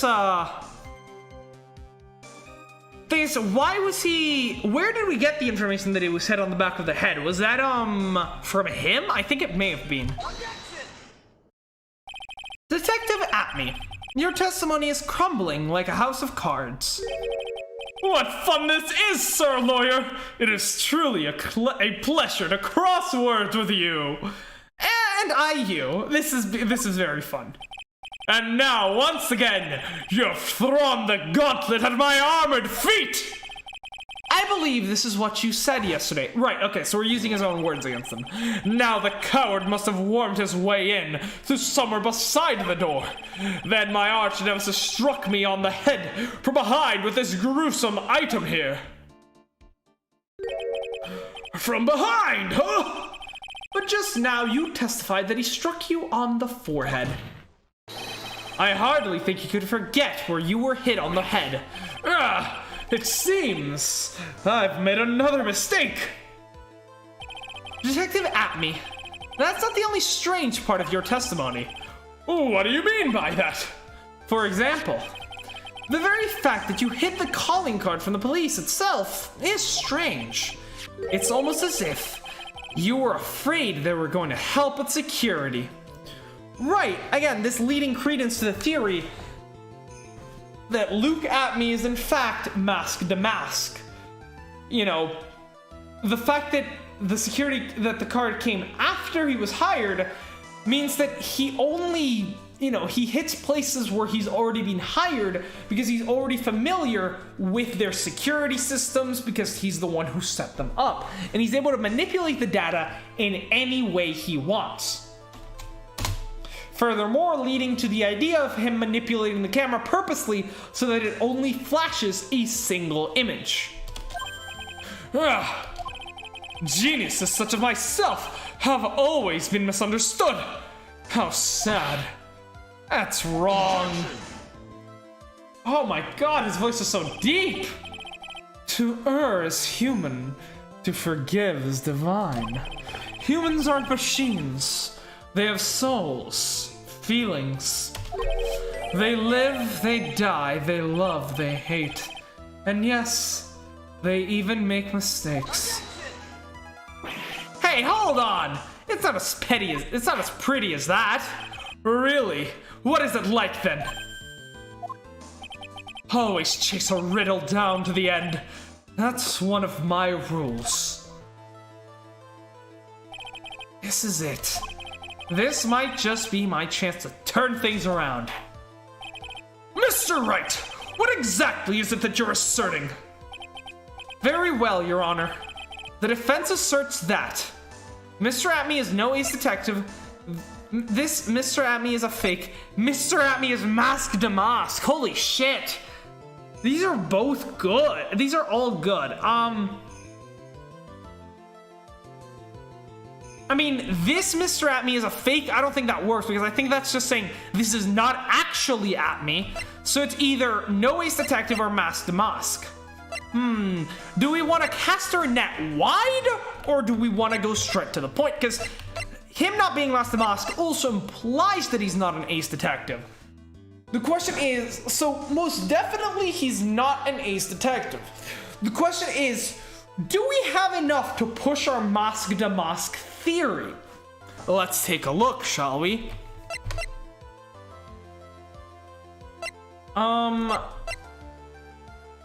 I mean, that seems like it would be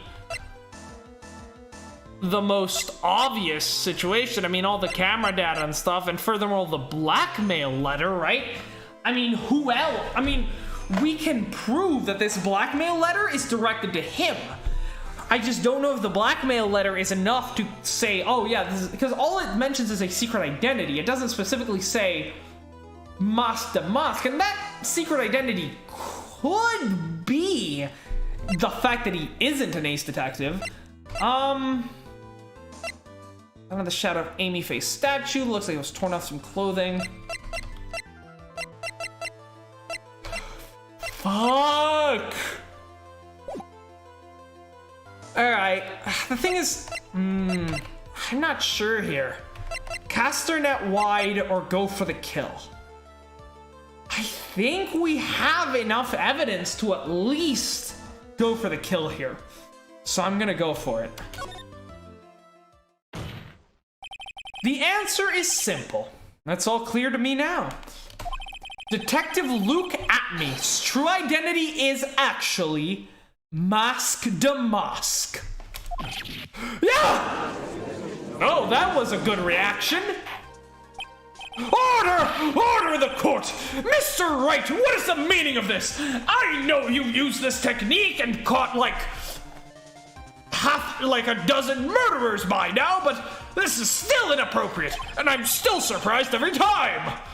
There are too many unnatural parts to Mr. Atney's story. He says he was hiding at the crime scene, which is why no one ever saw him there. And then, in his last case, he manages to outperform Detective Gumshoe and the entire police force to miraculously retrieve the stolen treasure? That's because I analyzed the crime scene data and made an exquisitely elegant deduction. I picked up clues that the police overlooked in order to arrive at a... Oh, please. The explanation is far simpler than that, Detective Atney. Occam, bring out the saw. The truth is that you are, in fact, Masque de Masque. Yeah, but Mr. Wright, this photo, it clearly shows Masque de Masque. This security camera belongs to Lordly Taylor Department Store. But the program that held the picture belongs to none other than Luke Atney. He shouldn't have been able to manipulate it. He didn't need to manipulate it. He gained access to the warehouse under the pretense of providing security. Then he simply dressed up as the thief and stole the urn. So the ace detective is actually the ace thief! Is it true, witness? Ha-ha! And it's... Masque de Masque somehow is pure genius! And so am I! Look at me, ace detective! Okay, that was very fun to do. I'm probably gonna watch that again once this is over. I feel like that was well done. You're very clever to have come to such a conclusion. I am impressed, Mr. Lawyer. What? Witness! You're admitting it! Nick, now's your chance! Yes, it's time to put the last nail in this guy's coffin. Detective Atney, when you assume the thief's identity... What the fuck?! Godot Blend 102. My personal favorite. That is one hell of a sprite. Holy shit. I need to make that into a thumbnail. I think I've figured out the thumbnail for the next video. Holy shit. Mr. Godot! This is violence! Oh, and you didn't stop Franziska? Well, I like being whipped, so that's different. Judge, that's disgusting. You really shouldn't talk about that in the courtroom. The ace detective is actually an ace thief. I smell a best-selling novel. Or a best-selling video game, you know? There's only one problem. It simply isn't true. But, Mr. Godot, Mr. Wright has made some very strong points, and I will admit my opponent has woven a compelling narrative out of whole cloth. But it is, in fact, nothing more than a patchwork quilt, Mr. Trite. If this detective really is the thief, then show us the proof of your claim.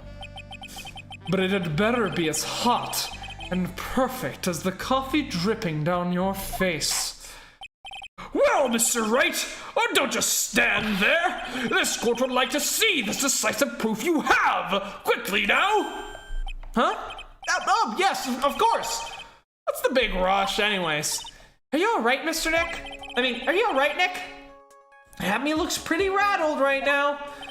I'd like to finish this right now if I can. But can I really do it? The decisive evidence that proves Look at Me is in fact Masque de Masque. Let's take a look at the court record, shall we? The exhibit poster. The statue of the founder moved the night of the crime. I don't think that really says anything. So you can earn the calling card. The emblem is top secret. The camera data. The Shichishito. Security camera photo, the blackmail letter, Ron's wallet.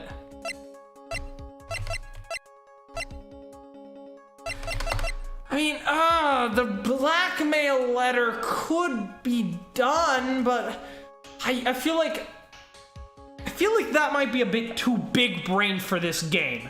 You know, I feel like, well, we can very certainly make an inference with regards to the blackmail letter being directed at me. I don't know if that's exactly the best option right now. Certainly we have the camera data, which he could have manipulated, but like, is right here has yet to be found.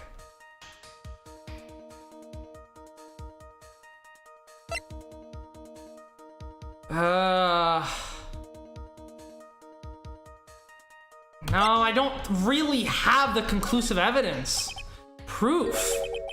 Of course, I've got nothing. Just what I thought. A man has to hold his head up high, no matter how bad things get, after all. I see. I thought perhaps you had some evidence to back up your assertion. That's no good. I've got to stay on the attack. I'll never get another chance to prove this guy's the thief. Don't give up, Nick. Think harder and try again. It's no good. I'm just not ready yet. But are you going to just give up and let us lose this? So, you've come to your senses, have you, Sir Lawyer? I can't think of a counterattack at all. It seems that the cloud of suspicion surrounding the witness has lifted. Mr. Godot, if you have anything further to add, then... Who? Who are you? It doesn't really matter right now, does it? Miss Delight, what are you doing here? Nicky boy, a thing you've been looking for. I think I found it. The duffel bag! You mean the bag? No, not the bag. What's inside the bag? What's in the bag, I mean. That's... Is that the actual urn? I mean, it's been splattered with pink paint, which does place it at the warehouse, and... I mean, this is black and white, so it's not like we can see the color based on this. I mean, I remember the color being different, but I guess it isn't, since, you know, that's how it looks like here. But the issue here is that this is actually put back together correctly, meaning that someone took it apart, right, got rid of the glue, and assembled it properly, which is odd. That's... The sacred urn! Nick! It's the urn! Order, order, order! You, madam! That urn! Where did you find it? You'll never believe it. It was in the office of Mr. Fancy Pants Ace Detective. Look at me. Oh, Desi, you're the best! Found in the office of Luke Atme. Has pink splotches all over it. Yep. Well, how do you explain that one, Mr. Atme? Even you are going to have a hard time whizzing out of this one. God, it's so deep! Pathetic. Mr. Godot, do you have something you wish to say? Yes, Your Honor.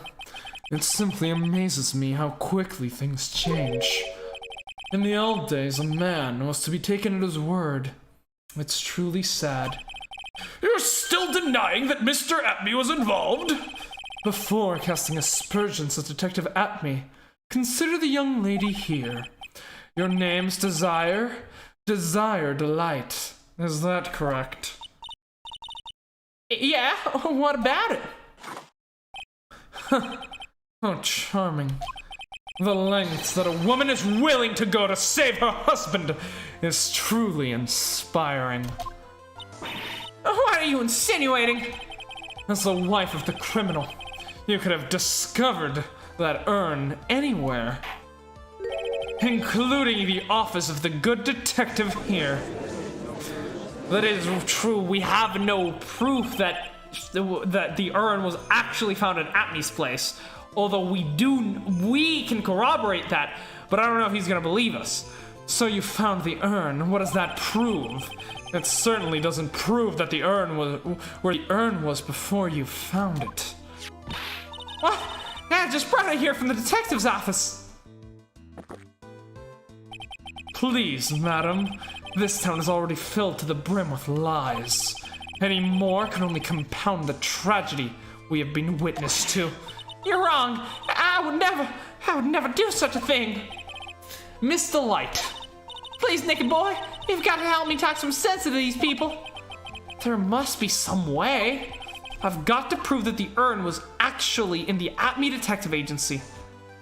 Testify about what I saw. Show fingerprints on the urn. Can't prove anything. Fingerprints on the urn. I'm trying to remember. The issue is, we know that Ron's fingerprints were on the brooch, meaning that Luke is doing an elaborate frame job, even down to fake fingerprints. It seems entirely possible that he would have placed fake fingerprints on the urn so that he could then make it appear and, you know, show that the fingerprints are wrong. So I don't think using fingerprints is the right way to go here. It could be, you know, it could end up pretty badly for us. I can testify. It's the best I can do. What's wrong? Isn't your job to come up to something to say? Nick, come on! This should be easy to prove. After all, we checked out the bag, didn't we? You're right. I remember doing that. Whatever was in there, it was hard and round. And smooth, too. Yes, it must have been the urn. It must have. But I never actually saw it with my own eyes. But you can testify that it was the bag. Atmy walked in just when I was about to have a look at it. So even if it was the urn in there, I can't testify that it was. You're right. It looks like I was wrong about you, Mr. Trite. Is this town overflowing with lies? In this town overflowing with lies, there's still a single flickering candle of truth. Nicky boy. Well, it's true that I never actually saw the urn, but maybe I can still testify about it from another angle. What about it, Mr. Wright? Have you given up yet? There must be some way.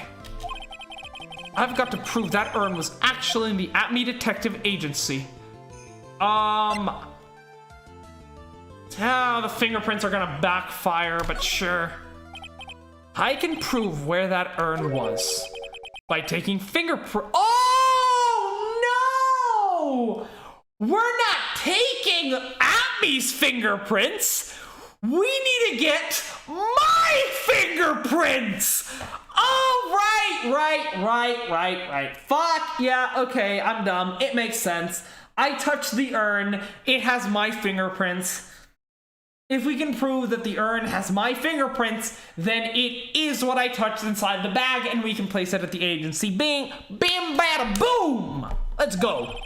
Fingerprints, eh? Oh, come now.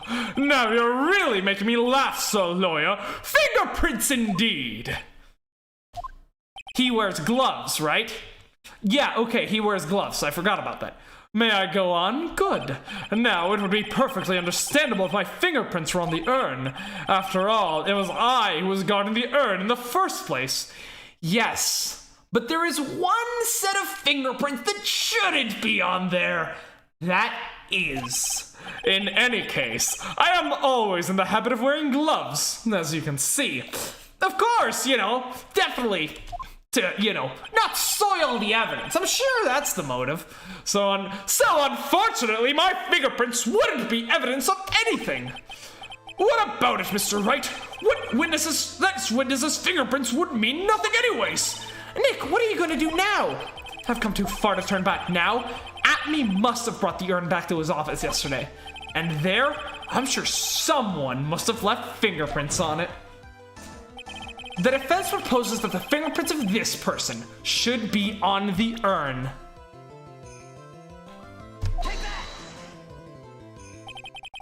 So what is all this fuss about fingerprints anyways? Mr. Atme, do you recall the events of yesterday? Hey, Nick! Come on, open it up. Hey, wait a minute. We can't just open his private property. Don't be such a fuddy-duddy. It's an important investigation. Well, what's in there? Hang on a sec. I'm taking it out now. Why aren't you the one doing the illegal activity? Why do I have to do it? Whatever it is, it feels kind of hard and smooth. Well, hello there.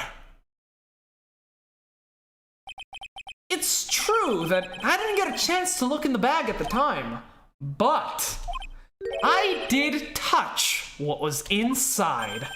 What? You touched it? And I remember it very well. It was smooth and round. Well, I was just... Your Honor, I'd like the court to examine the fingerprints on the urn. If my fingerprints are on there, then it proves that the urn was in Detective Atme's office. Well, even if your fingerprints are on the urn, it still doesn't prove when they were put there, does it? Of course it does! What did you say? It's not what I say, but what Adrian Andrews, the person in charge of the exhibition, said. I polished it until it was just about glowing. I thought maybe I could make it look more valuable. Ah, she did. If she polished it that much, she would have removed any and all fingerprints on it. And the only chance I had to get my fingerprints on it after that was yesterday at the Atme Detective Agency. This blend, Godot Blend 107, I've decided it's a little too bitter after all. Oh, we've got him on the ropes! Order! I accept the defense's request. Truly an amateur. Edgeworth never buckled this quickly. I don't even think Franziska did. Like, she buckled quickly, don't get me wrong, but I think it was... No, actually, no, Franziska was horrible. You're definitely better than Franziska. Franziska's entire case was fucking, like... so many holes. Bailiff, take this urn and... Wait a moment, Your Honor. There's no need for that. No need, you say? Precisely. I already know Mr. Wright's fingerprints are on the urn. What are you saying? Yes, I've finally broken him down.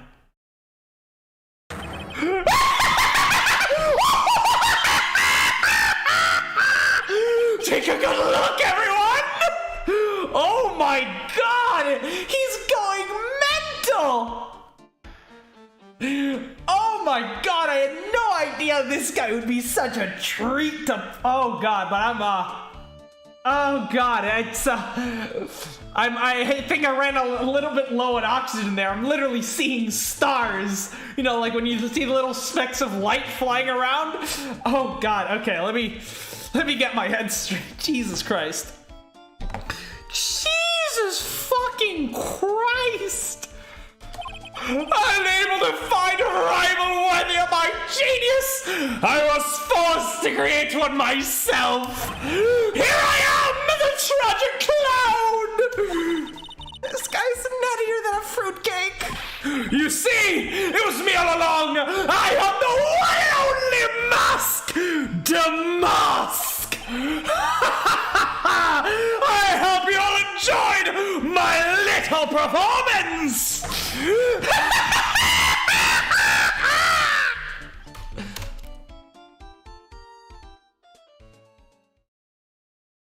What the fuck just happened? Well, Mr. Gatto, what's Mr. Atme's condition? He doesn't seem too well. He's still in the lobby, laughing insanely, Your Honor. Shut up out there. We can hear you. You're disturbing the trial proceedings. I wish I could enjoy the joke as much as he seems to be. Well, it looks like the matter has been settled. I came perilously close to besmirching the record of an innocent young man. This is weird, though, because there's still so many unanswered questions. I mean, who rebuilt the urn and why? Who rebuilt the urn and why? Why was the statue moved? Where did the paint come from? That's a huge one. Who was blackmailing, Luke? What's Ron's connection to this whole ordeal and KB security? There's too many loose ends. I don't like this. Besmirching him with the title of thief! I mean, you've almost besmirched people with the title of murderer, so, you know. This one wouldn't have been as bad. Nick, you were right after all. Yeah, I guess Mr. Delight really wasn't the thief. The court fights the defendant, Ron Delight! Who? You're wrong, I tell you. I mean, not exactly wrong. So much as is not, but actually not right is what I was really trying to say. Oh no, he's not. Oh, this can't be happening. Yeah, shit. He's like Lana all over again. The thief, the sneaky, odious thief has been stealing all the treasures. It's me! I'm him! I'm the only one you want! I'm the thief, I tell you! So do it! Pronounce me guilty, please!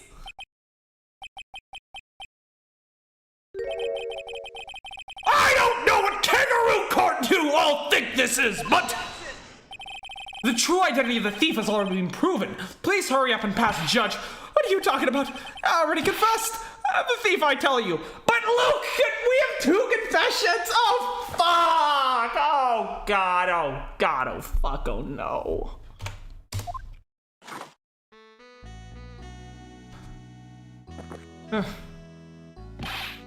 Mr. Godot, don't just stand there drinking coffee! Hey there, Mr. Thief. Yes, sir. If you're really a man, then clean up your own mess. I'm sorry. I'm afraid I just don't have any idea what you mean. If you are Master Musk, then prove it. That's what it means. Yes, sir. I'll be happy to. He says he'll be happy to, Nick. Oh, God, no. You know, it's kind of cute. He's 100% committed to the fantasy.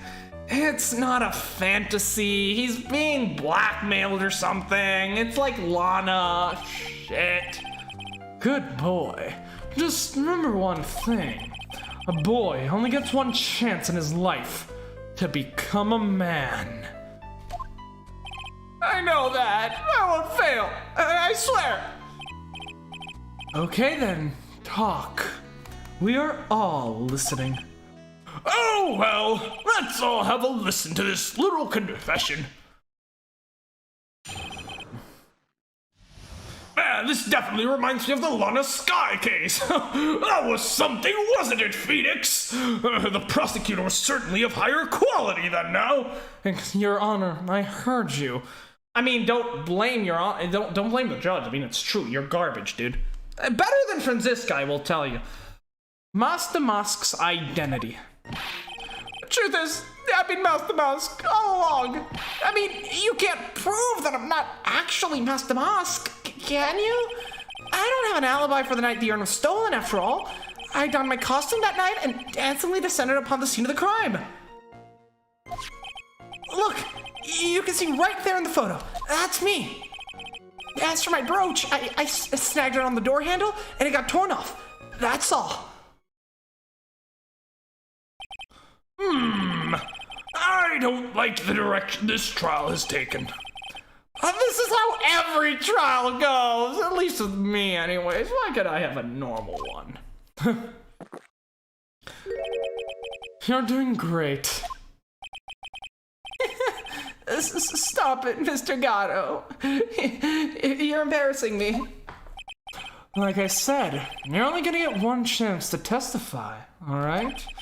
But if you make it through this with flying colors, I'll keep my promise too. I'll make sure you stay locked up in prison as the one and only true Masque de Masque. Thank you so much, Mr. Godot. I'll do my best, sir. All right, Mr. Wright. I'm afraid it's time for the cross-examination. Why is this like this is the third time I've had to cross-examine my own witness, who admitted to their own crime. God damn it. First it was Lana. No, first it was Edgeworth, then Lana, then, was there anyone else? Don't know. There's Phoenix, but I was playing as Mia back then, you know?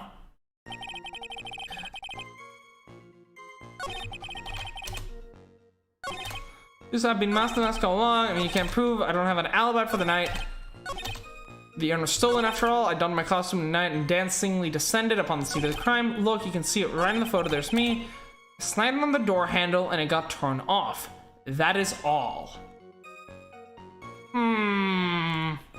That's sussy. You didn't notice it when your brooch was torn off? Huh? Well, I'm always a little nervous when I'm working. There's a bit of clothing left on the backside of the brooch. I don't think it could have been torn off that easily. Yeah, but I don't see but that has to do with anything.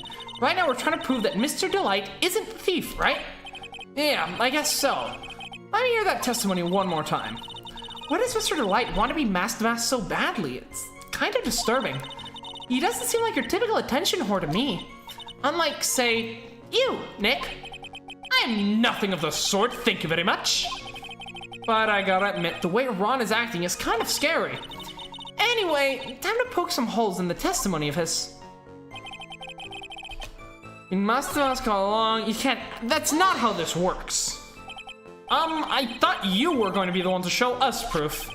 You know, that you're the real Masque de Masque and not some kind of obsessed fanboy. Hey now, that's not fair. Why do I have to do all the hard work anyway? Maybe because you're the one making the outrageous claim for a change? Come on, Nick. You know that Mr. Delight couldn't have committed the crime. You're the one with a fancy law degree. It's time to put it to work already. Yeah, Mr. Fancy Lawyer over here didn't know how evidence law worked. I need some kind of proof that Ron couldn't possibly be Masque de Masque.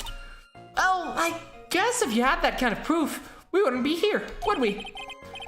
For that time being, maybe I need to shift strategy. I should try to show that Mr. Delight couldn't have stolen the urn. Anyway, right. I have an alibi for the night the urn was stolen? Oh, I beg to differ. You've got no alibi? I find that hard to believe. I've been a judge for a long time, and this is the first time I've ever heard a defendant brag about having no alibi. But I tell you, I was in Lord Taylor that night. No, that's too vague, even for me. To be more precise, I was down in the basement warehouse. Hold on. What is it, Nick? Where was Ron Delight when the crime happened anyway? If we can prove that he had an alibi after all, this case will be a piece of cake. Well, you're right, but... You think you can prove that? Wake up and smell the coffee. Well, I think maybe I can. Mr. Wright, do you have any evidence the defendant has an alibi? Of course I do. I have the evidence. Or do you think I'm still some third-rate rookie like this prosecutor over here? Oh, I've never seen you this angry before. I like that fire, young man. I'm not surprised. Anger's the last refuge of the pathetic. I thought I was more confident than angry. Well then, let's see this evidence already. Show to the court evidence that proves where your client was on the night of the crime. The wallet. Mr. Delight, this wallet belongs to you, correct? Ah, yes, it does.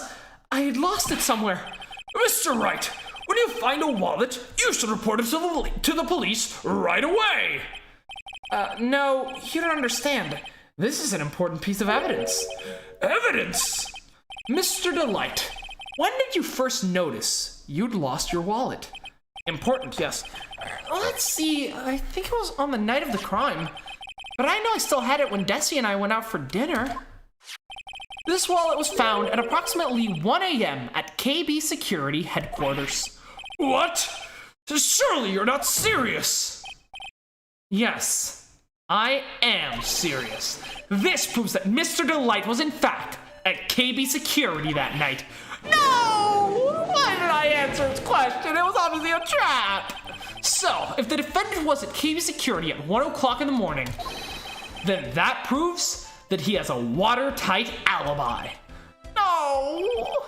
Furthermore, considering the distance between Lordly Taylor and KB Security, it would have taken 30 minutes to get there by car. According to Larry anyway, so it's probably more like an hour, since he doesn't know what a speed limit is. Well, Mr. Godot, do you have anything to say? And stop drinking that coffee! Come on, Mr. Trite. Don't let this... Come on, Mr. Thief. Don't let this guy beat you. Tell him why he's wrong. What are you doing anyways? What have you contributed to this discussion other than just telling people, Prove Mr. Trite wrong. I've been doing all the work, all the witnesses have been doing your work for you. You've not done jack shit. At least Franziska tried. You didn't just stand there doing nothing, watching her case fall apart before her. Like, it was kind of pathetic, and honestly quite fucking, you know, she was useless, but like, at least she tried. I can give her credit for that. You're the only one who calls me thief, Mr. Gatto. All right, I'll try. I'll do it. I will. He's really got Mr. Delight all worked out. Yeah, he's like a kid at his first day of school. Look, it's just ridiculous. Why would I have dropped my wallet at KB Security? Someone must have planted it there to make me look like I was there and not at the heist. Planted it there? He's really reaching now. Mr. Delight, you probably dropped your wallet when you took it out to use this, didn't you? The keycard to KB Security's CEO office. No! That was a pretty good try, Mr. Trite. Unfortunately, you overlooked one small thing. What? Motive, of course. Why would the thief go to KB Security in the middle of the night anyways?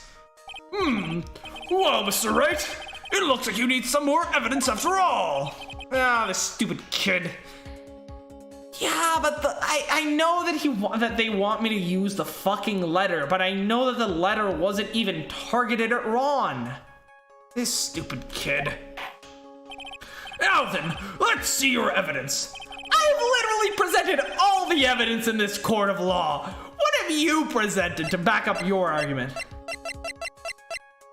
I don't have to show why. He has to show why not. Jesus Christ.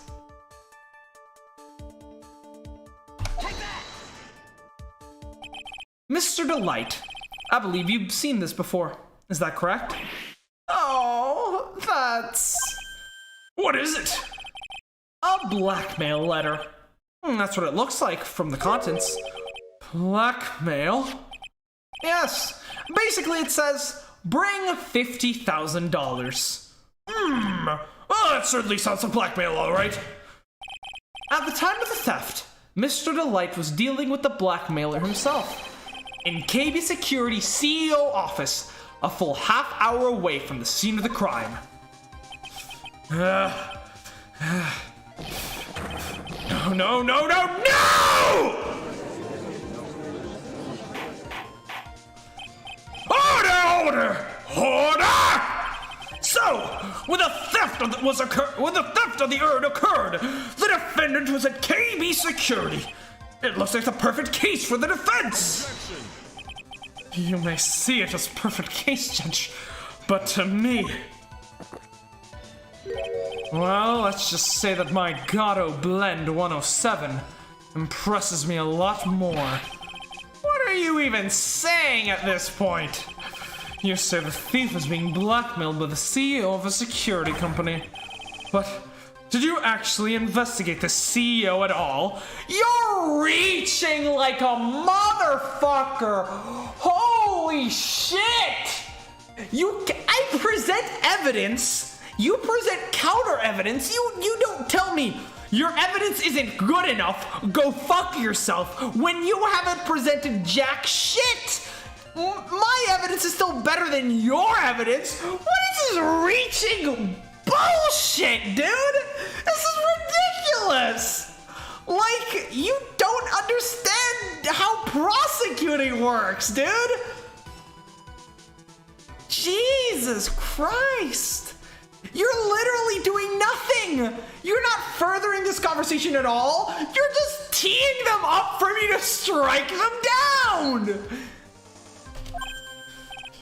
At least Franziska flailed around like a fish out of water, but at least she fought. You're just asking like, well, why can't I breathe underwater, huh? Why can't I do that? huh? Like, this is some Ben Shapiro level arguing, dude. You have the logical skills of a third grader. Well, no, I guess not. Accusing a man of blackmail with no proof. I'm not sure what I think of that. Not sure what I think of that. At least I know what I think of you. Good point. I'm not sure what to think of it myself. Go fuck yourself! You at me? Fucking Godot? You're all useless, incompetent, garbage! I said it before and I'll say it again. You are three of a perfect pair! You claim the defendant entered the CEO's office, but you will need at least one witness to corroborate your claim. It's right, there's a fucking record, dude. Go to fucking CEO office and leave me alone before I go insane! Oh my fucking god!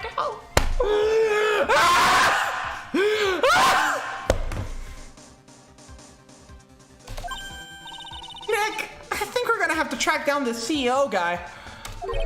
No, we don't have to track down the CEO at all. What do you mean by that, Mr. Trite? There is someone else who can testify. This person can testify that the keycard was used at 1 a.m. that night. Right. Larry Butts. Ace witness. Who is this useless-looking young man? You don't remember him, Your Honor? He's been present in like 2 different cases. Not exactly. But just looking at his picture makes the bile start to rise in my throat. It looks like he doesn't remember the case from 2 years ago. He probably blocked out that memory on purpose. Anyways, this man was working as a guard at KB Security that night.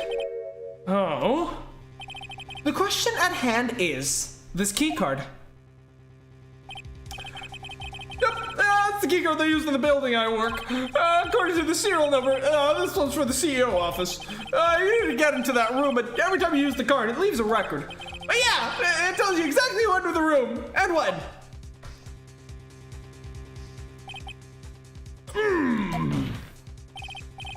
As you can see, there's no need to investigate the CEO of KB Security. We should be able to discover the truth simply by analyzing this key card's data.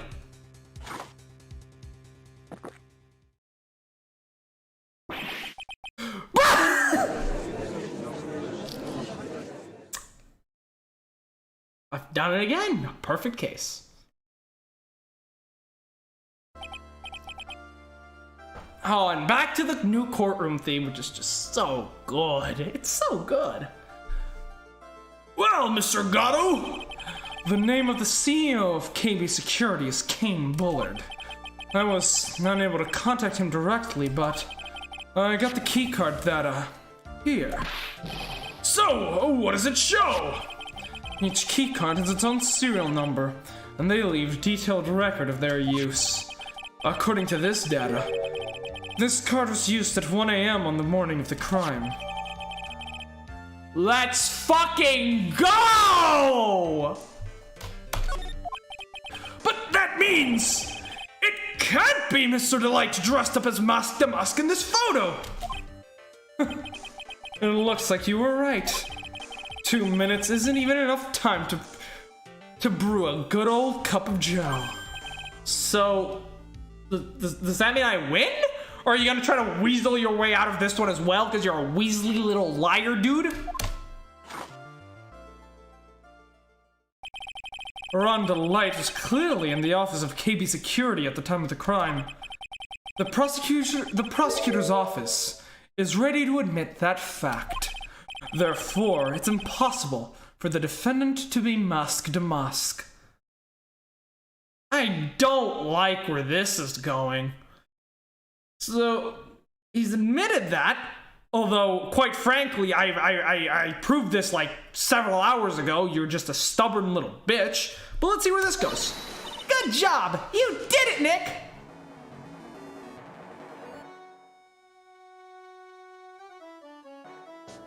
Why do I hear boss music? This sounds like boss music. That's enough. I came perilously close to besmirching the record of an innocent young man. Oh god, there's gonna be a... Oh no. Besmirching him with the title of thief. What's wrong, Your Honor? I'm ready to pass judgment. But before I do that, do you have any further objections? No, Your Honor. Oh. Very well. The court finds the defendant, Mr. Ron Delight, not guilty! It's over? Unless this somehow turns and there is more to this case. Court is now adjourned. What the hell is gonna happen here? 2:24 p.m. District Court Defendant Lobby number 4. I have no idea how this is gonna end. Nick, you did it! You were right after all. Actually, I'm a little bit ashamed of myself. Nicky boy! Oh, Miss Delight. I knew you could do it. I believed you all along, Miss Nicky boy. There's so many fucking unanswered questions! Why was the statue moved? Why was the urn reconstructed? Where did the paint come from? Was the blackmail letter actually Ron? What is the fucking red gem? Why does fucking Abby have it? What is Abby's doing all this? What is this? Why didn't we just add more shit to the fucking crimson and then the publicity front of it is a fucking person? I want to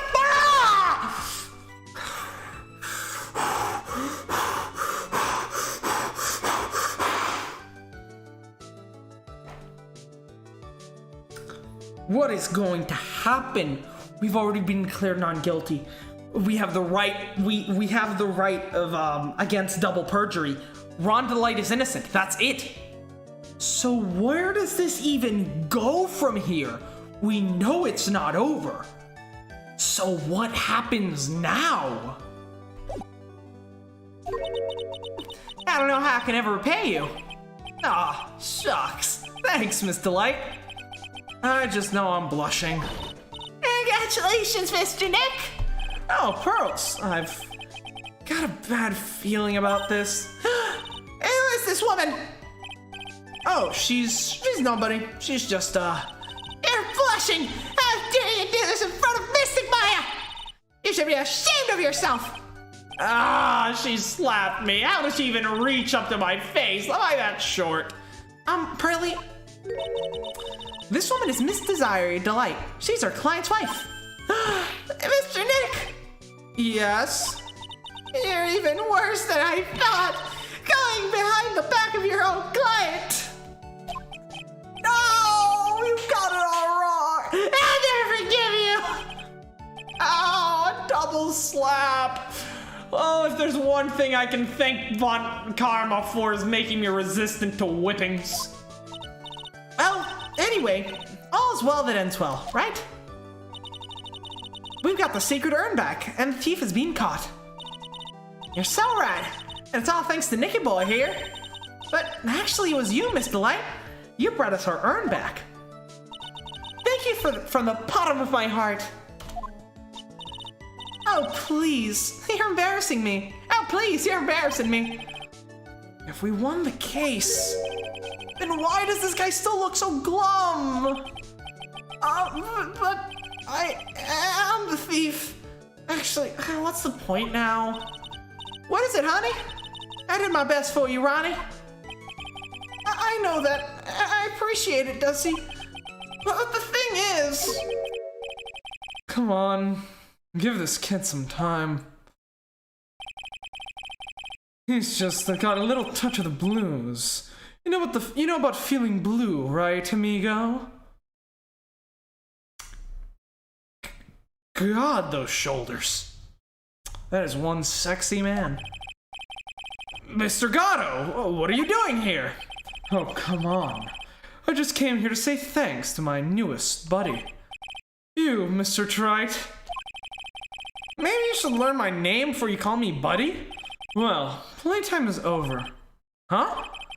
Early this morning, the body of Kane Bullard was discovered. Oh, Mr. Godot, you're spoiling me. Oh, I love you. Oh, not even Edgeworth could do this. A murder in the middle of a trial? Truly, you didn't have to. I said, back when I was playing one of the earlier games, that I was really curious how this game would handle a sort of, a serial killer case, right? Like you have one murder, and then while you're in the proceedings for the murder trial, a different person gets murdered, and it was like a key witness, or maybe your main suspect or something like that. Like, I've always thought there was some great possibility for that, and you know, when this case happened, I was like, okay, it's a robbery. That doesn't seem all that exciting. I mean, all the fucking Ace Attorney cases are murders. This seems quite tame by comparison, you know? And now it is. Ah, this is glorious. This is truly glorious. I mean, it's not a double murder per se. It's, you know, it's a robbery and then a murder, but it's still very fucking cool and truly adds to the whole storytelling aspect of the game and makes for a much more compelling case. All right, shall we tango? Kane Bullard? Where have I heard that name before? Isn't that the name of the CEO of KB Security? Wait, body? The estimated time of death was 1 a.m. on October 12th. 1 a.m. on October 12th? You don't mean... That's right, amigo. At the same time that a cheap little urn was being stolen, the CEO of KB Security was being murdered. So then, what are you doing here? Oh, come on, you figured it out already, haven't you, amigo? Or have you already forgotten about that piece of info I helped you out with today? Help me out? What? On October 12th at 1 o'clock in the morning, Rhonda Light was in the CEO's office, the scene of the murder. After getting that blackmail letter, he must have been imbrued with utter rage. What are you saying? Imbrued with rage? Oh, come on. But don't tell me you didn't know. Rhonda Light was once an employee of KB Security. He was a professional security guard. An employee of KB Security? It looks like the alibi that saved him from being convicted as a thief is going to be the noose that gets him hanged. Kind of an anti-alibi. No way. You can't be the thief, because he was at the murder scene when the murder occurred. No, that's a lie. It can't be true. Oh, no, I'm a thief, I tell you. Rhonda Light, you're going back to prison again. This time, the charge is much more serious. This time, you'll be tried for murder. Hey, you know what? I'm happy with this turn of events because this is a brand new trial. It's not the same trial as before.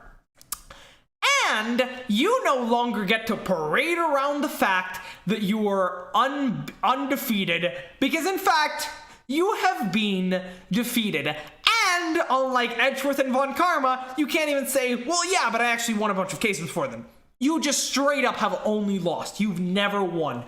You have the worst track record of any prosecutor in the world right now. What? This is impossible. I'm looking forward to another exciting showdown, Mr. Trite. You and I aren't through with each other yet. Surely you won't back down from a challenge. You've never been a coward. Mr. Nick, is there something personal between you two? That's what I'm trying to figure out. I've returned from the depths of hell to battle with you. At least let me have some fun while I'm here. This guy, who the heck is he? Unless Edgeworth went to Europe, got a tan, his voice got significantly deeper, he grew out his hair, bleached it white, and developed a sudden affinity for coffee and forgot how to prosecute, then, you know, I don't know who this guy could be. He may be quiet, but he's the most dangerous enemy I've ever faced. What? What? You're insane! You're insane! This guy's useless! He's fucking garbage! Like, Von Karma? Like, okay, it's debatable who was worse, him and Von Karma. Because Von Karma was absolutely horrible at building a case. Like, her cases had, like, so many fucking holes. But this guy just refuses to present evidence. Fucking objects to any of the defense's assertions with, you have no proof for that. Refuses to provide any proof of his own or elaborate any further. Leaves. Like, this is not logic. This is garbage. This would never stand up to a court of law. There's no, like, the only reason he's even holding any fucking water is because the judge is garbage and probably has a crush on him. Like, you're not Edgeworth. You're telling me Edgeworth was more dangerous, it was less dangerous than this fucking steaming pile of garbage? You never beat Edgeworth in a single day. You did this guy. I mean, sure, there's a second phase to the crime, but like, you already won. This is a separate case, my dude. Like, this guy is so much worse than Edgeworth. Holy shit. Not like Edgeworth gave you a run for your money during Rise from the Ashes. Holy shit. And not to mention Manfred Von Karma. Manfred Von Karma. Dude, okay, I'm never getting over this, but the dude coached a parrot. He coached a parrot. That is how airtight his fucking case was. Von Karma's case was so airtight that when I finally defeated him, he just admitted it. He just realized, he accepted defeat because I had completely destroyed his case. There was no other avenue for him to defend himself Because he had already exhausted every avenue. His case was fucking perfect. There were zero flaws to it. The only reason Von Karma failed is because he was trying to argue against the truth, and the truth always comes to light. But he was a much dangerous opponent than... And let's not forget, Damon Gaunt. Holy shit! That man, he wasn't even a prosecutor. And he did more, and he was more dangerous than any of the prosecutors I've ever faced. Holy shit! This guy, Winston fucking Payne, was a better prosecutor than this. Well then, time to say goodbye to Mr. Delight.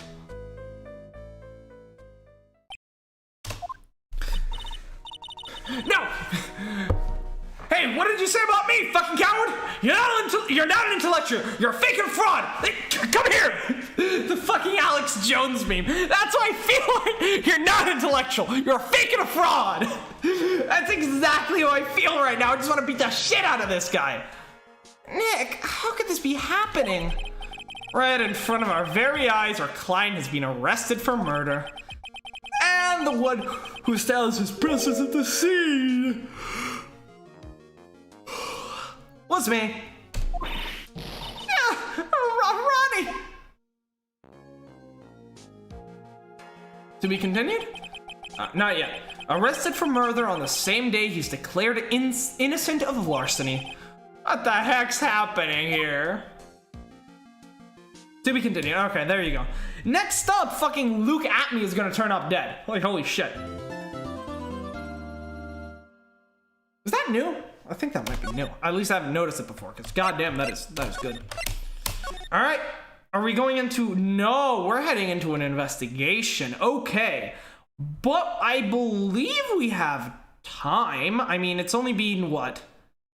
Yeah, 2.5 hours? I definitely have time to do this investigation, so that's what we're gonna do.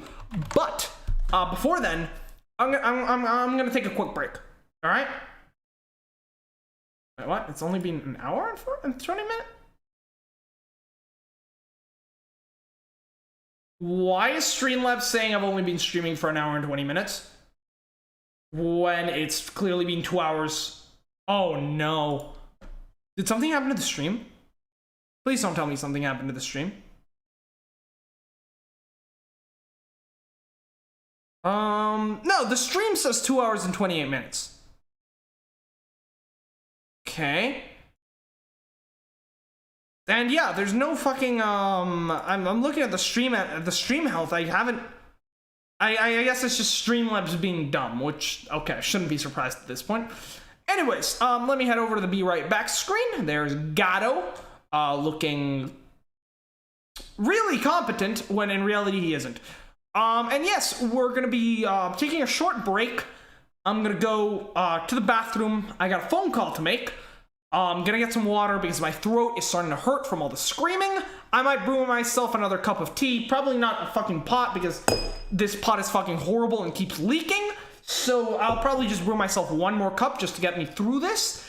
And yeah, I'll be back and this is gonna be a bit longer break because I've got some stuff to do, but yeah, give me like 10 minutes and then I'll be back and we'll do this investigation. I'm very excited for this.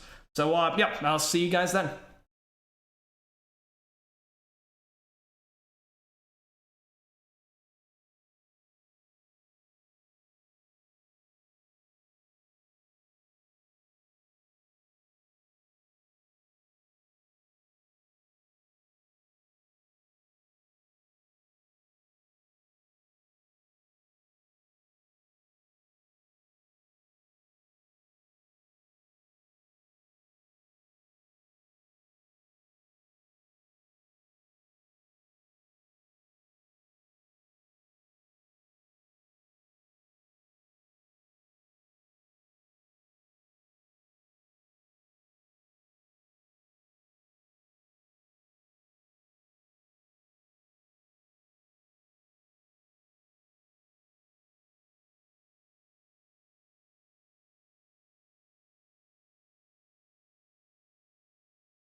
And with that, we are back.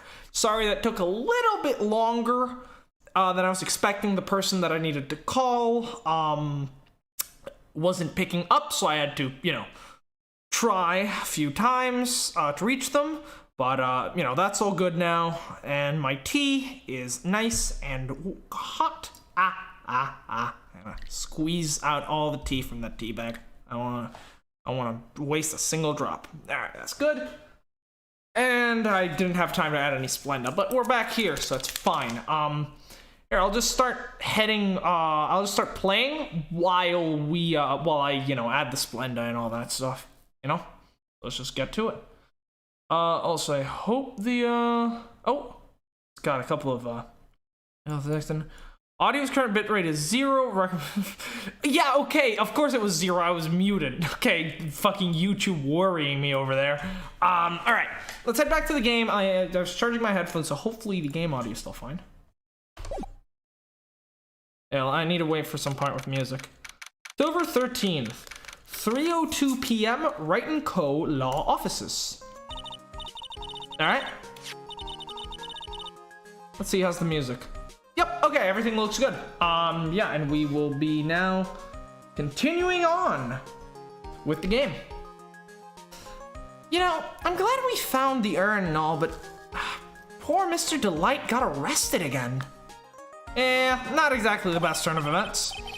Well, supposedly Mr. Delight was in the CEO's office when the murder occurred. No way, Jose, I don't buy it. The one who proved that Mr. Delight was there was Mr. Nick himself. At least from what I can understand. It looks like he did too good a job this time, Nick. Yeah, because Godot is...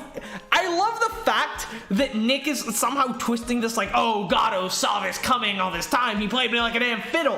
When in reality, I just destroyed him so absolutely and utterly that I then, just through luck, ended up making his next case for him. That is how good my defense was last time and how shit his prosecution was. Like, I'm sorry. I'm too powerful.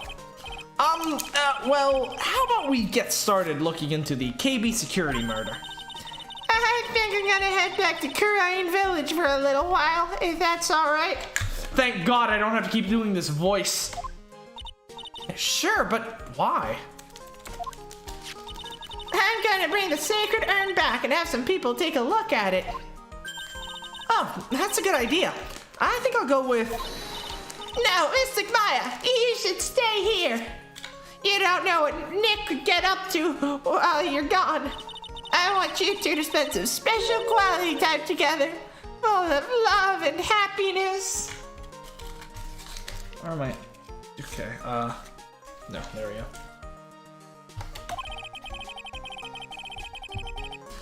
Pearls is so caught up in her fantasy, she forgot there's a murder to solve.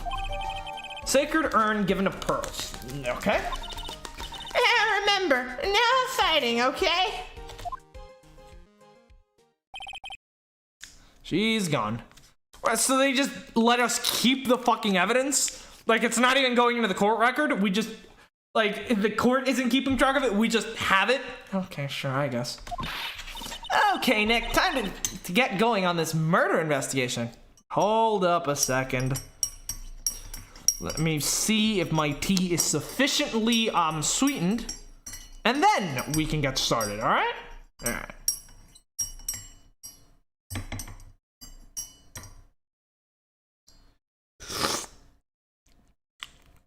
Needs a bit more. Definitely needs a bit more. Okay. Okay. Clean up the desk so that it doesn't get stained, tea is, not exactly the easiest thing to get out of wood if, it seeps in. So let's keep going. So, alright, let's first make sure what we're up to. So, what do we do now? Isn't it obvious? We should get out there and investigate the murder. Well, first, we need to find out exactly where KB Security is located. Hey, Why don't we ask Miss Delight? She should know. Yeah. Besides, I want to ask her about some stuff about motorcycles. Motorcycles? You're not thinking of getting one, are you? I'm not the same little Maya who used to be happy with her dinky little bike, Nicky boy. Speaking of asking around, I've got a few questions of my own for Mr. Delight. Also, by the way, how you gonna afford that? How you gonna afford that motorcycle? Last time I checked, I don't pay you a salary, so I hope that's not coming out of my bank account. Okay, well, let's make sure to go to the detention center too. And Sacred Urn. You must be relieved we got the Sacred Urn back, right? You bet! There's something a little different about it. Yeah, because all of you people are fucking blind. Different? Nah, it looks exactly the same. Don't question mark me. It's pretty obvious, isn't it? I mean, take a look at this. It clearly says I am on the urn in the poster. But the urn we got back says Amy, like it always used to. Oh yeah, you're right. Plus, the vase has pink splotches on it now. I'm sure they weren't there before. Maya doesn't know, but 1 year ago when that urn was broken... the repair accidentally turned Mystic Amy's name into I am. That is delectable, of course. Yes, good, sir. Well, sir, nice cup of tea.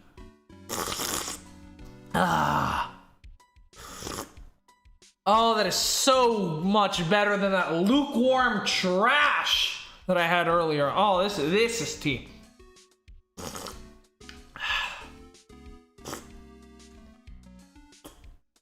Twinnings is really not that great for pots anyways. It's great for individual cups, but I don't know,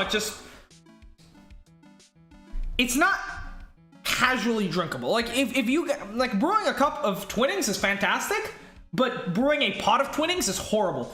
I don't know if it just doesn't have the strength to fill an entire pot properly, or the taste is, I guess, too sharp to drink, you know, casually. I need to lock my door. Or, I don't know, but like, if I'm doing, like, you know, I wanted to do cups, so I went to look if I had any Fort and Mason left, but I didn't. I ran out, apparently, so I was forced to use Twinnings, which is not great for pots. Really not great for pots. Oh, God, that's so good. I also think I put too little Splenda on it last time. I think this, because, you know, it's a bigger cup and I didn't want to use up all my Splenda. And now I did use up all my Splenda. So we're in the same boat. And that repairer was one mechanically unskilled little pearls. But still, I don't remember ever seeing pink splotches on it. Is it possible that the urn is a fake? I'm sure Pearls will find out that once she gets back to Kurain Village. You sure about that? Because they didn't even notice that the urn was broken and put back apart incorrectly. So I'm not exactly trusting them with this analysis. Yeah, I suppose. Now that I think about it, Maya hasn't been back to Kurain Village in a long time. So, I guess people still go to Kurain Village to do their training, right? Yep, and if you want to become a spirit medium, you need to undergo severe training. So, why haven't you been training lately, Maya? Well...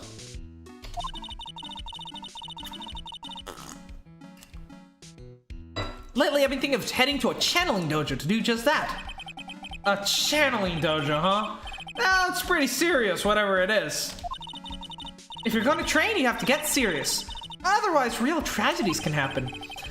Is what happened last year still bothering you? That murder in her village. It happened because the power of channeling was misused. When a medium uses the Kurain technique, she temporarily loses her own will. So when an especially strong spirit is summoned, The spirit medium can get taken over and even forced to commit terrible crimes. What's worse, in those cases, the spirit medium has no memory of what happened. That murder, it wasn't your fault, Maya. You know that, don't you? I suppose not, but I guess I'm still a bit shaken up, that's all. Sounds like being the master of Kurain is going to be a heavy responsibility.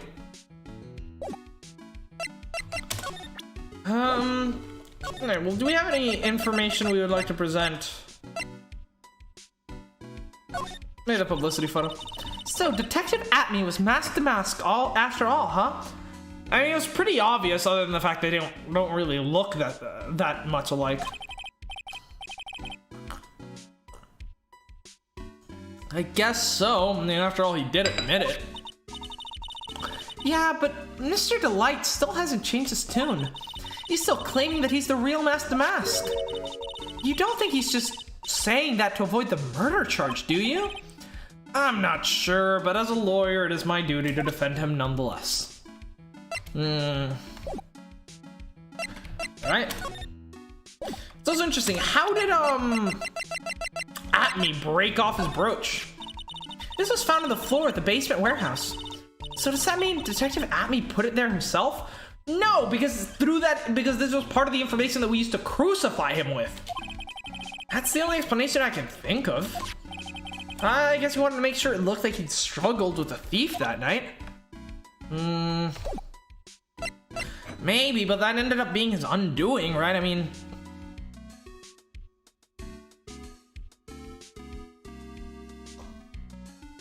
It seemed like he clearly didn't have his story straight at all, you know? I don't know. Because, like, on the day, like... Because at one point he was like, oh yeah, he hit me from behind. Well, at another time he was like, oh, well, actually, we fought. So, like, if the story had been for them to fight, I don't know. I think the story might have originally been for them to not fight. Right? He just gets bonked. But because of the situation, you know, because of the brooch being found and, you know, falling off, he had to make up the idea of them struggling. So I don't know what happened there. But here, first of all, I want to review the old crime scene just to have a look around, see if there's anything else we can glean from there. Then we're going to go talk to Ron, and then we're going to head to the new area. So I just want to cover all the bases that we've already covered. I just want to make sure they're, you know, tip-top. And then after that, I'm going to head over to the, fucking, to the new areas. October 13, Lordly Taylor, Main Exhibition Hall. The Treasures of Kurain exhibit is all ruined now. Maya, I'm sorry, it's just so sad. This is our big chance for everyone to learn about spirit channeling. Maybe I can cheer her up somehow. Well, now that we got the sacred urn back, maybe they can reopen it? Really? Sure, maybe we can label it the Urn of Masque de Masque's Desires. That'd probably attract a lot of attention. Oh, whoa, that's brilliant, Nick! Oh, I need to add that to 110 to the ways to save money. We could clean up and be filthy rich. Woohoo! Wow, that was surprisingly easy.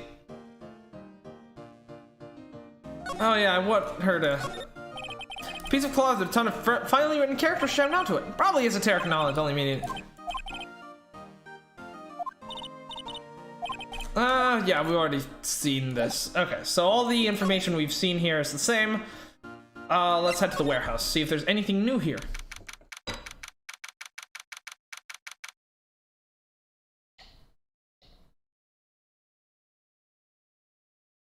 October 13, Lordly Taylor, Basement Warehouse. Oh, it's you, Mr. Wright. Hi, Andrews, how's it going? Alright, that's done with that teacup. Infinitely more enjoyable than that god-awful pot I heard earlier. And now we are ready to continue. No, it's you, Mr. Wright. Miss Andrews. Wasn't she still hanging around down here?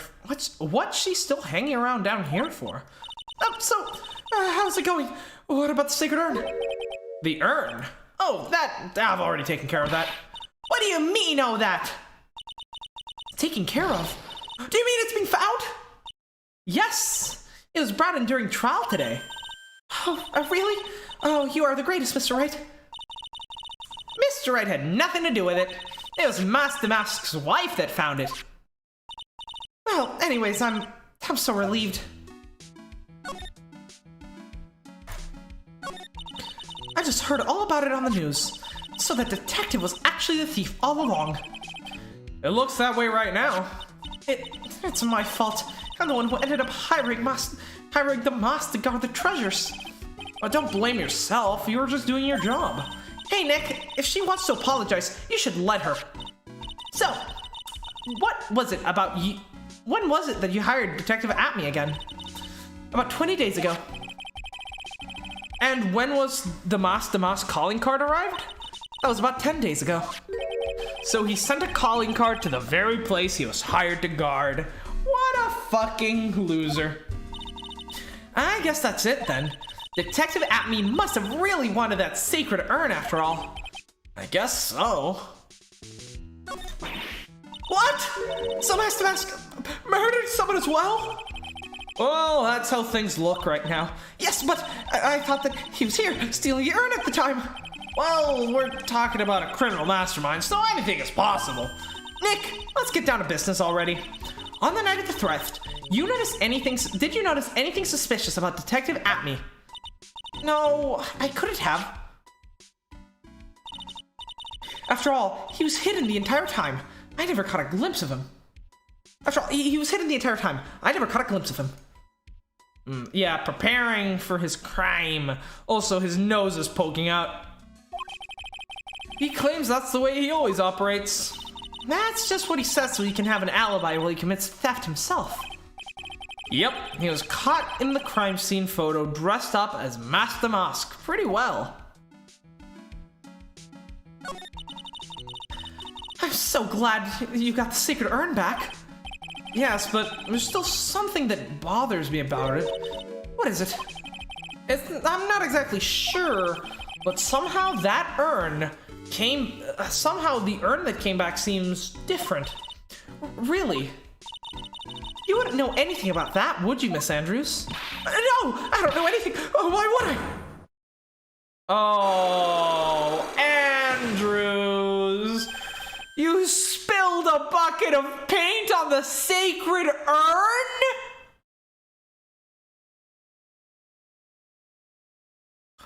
Oh, you poor thing. I guess her clumsiness always catches up to her, doesn't it? What do you think this means, Nick?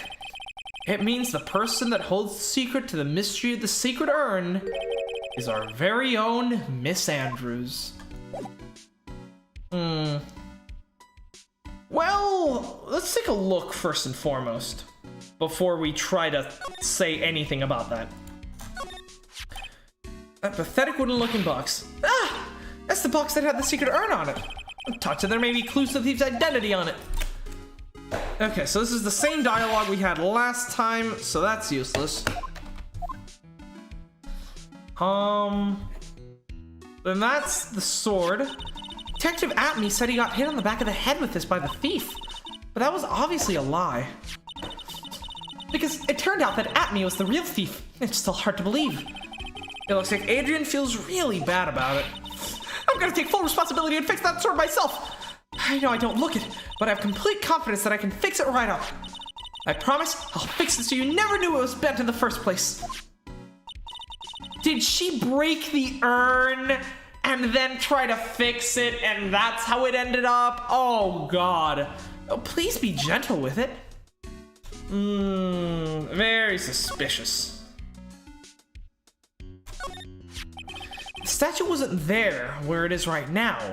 I mean, that statue wasn't where it is when we first came here, right? Yeah, it was right next to the door, wasn't it?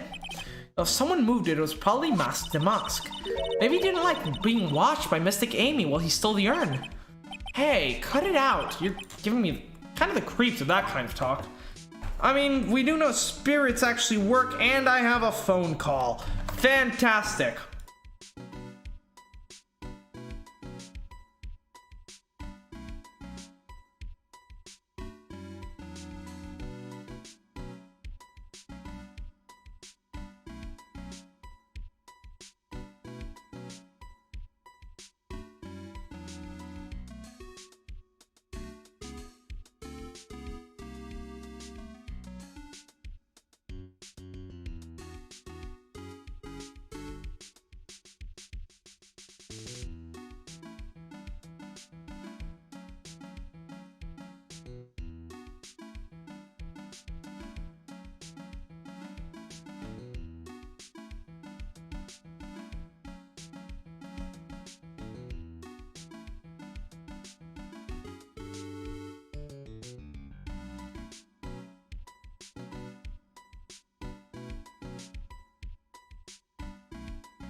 All right, we're back. Let's continue.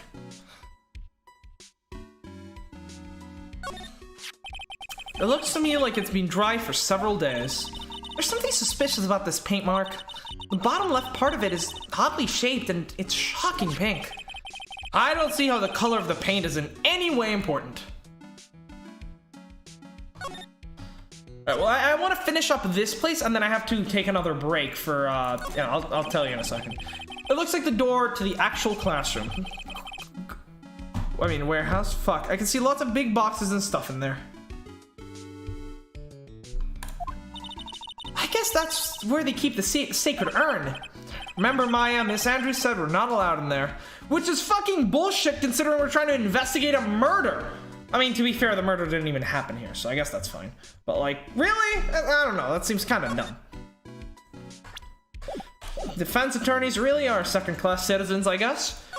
So, we have to present... I mean, no, we present to Magatama.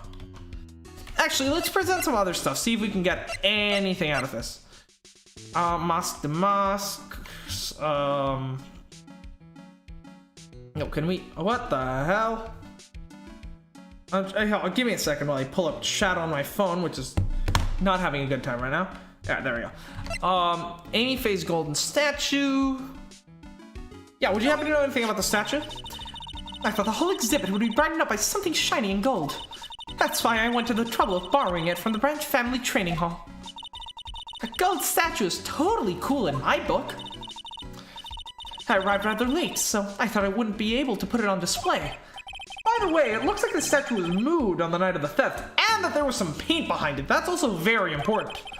Do you know anything about that? No, it certainly wasn't me that moved it. Certainly something is off here, because obviously we know that she's reserved about talking about the urn, so my thought is that she's the one that actually possibly broke it and spilled the paint on it. That again would, you know, connects to the fact that the paint was hidden behind the statue, so I don't know. Camera data, security camera photo, Shishito, blackmail letter, the wallet, publicity photo, the brooch. Alright, well, let's try our hand using the Magatama, see how that works out. I doubt we have enough information to break this right now, but we can try. The sacred urn. Miss Andrews, do you know anything about the sacred urn? Do I know anything? I'm in charge of the entire treasure exhibit. The urn that was submitted before the court today. It's obviously not the same urn as before. Well, that's true. Maybe it isn't the same. It could be a fake. A fake. You're the one who said it wasn't the same, so that's the most obvious explanation. Do you have any evidence that the urn was admitted at the trial was genuine? Yeah. The fact that it had the correct name on it.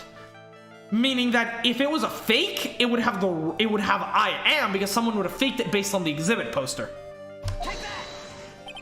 Well, Miss Andrews? See, look, it was a fake after all. Huh? I mean, your evidence is fake too, as I expected. No, I guess this isn't going to help me much. Alright,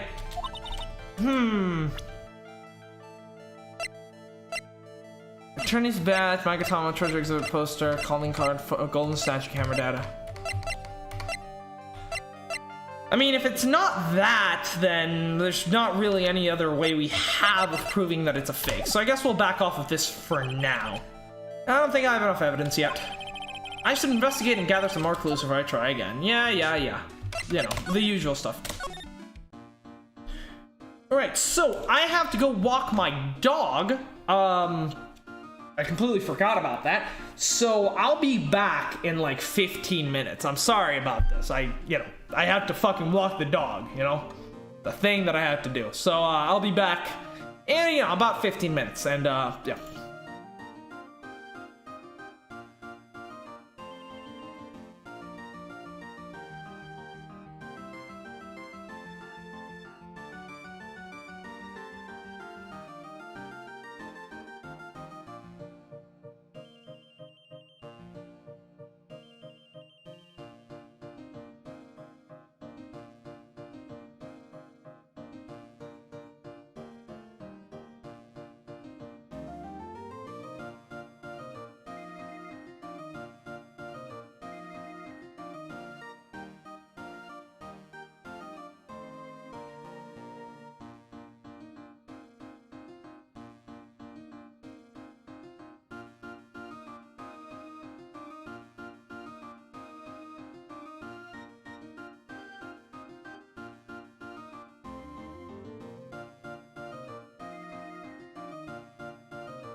And we are back.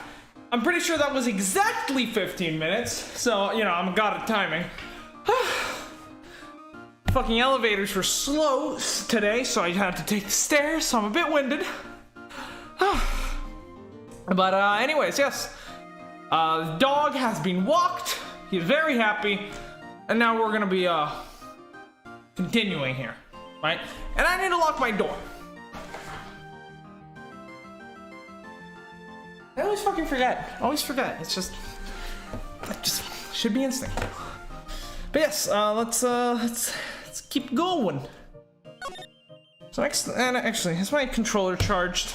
My controller's charged. This is so much more convenient. Yeah, let's hope.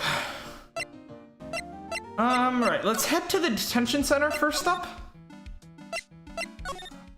See if we can, talk to Ronnie Boy.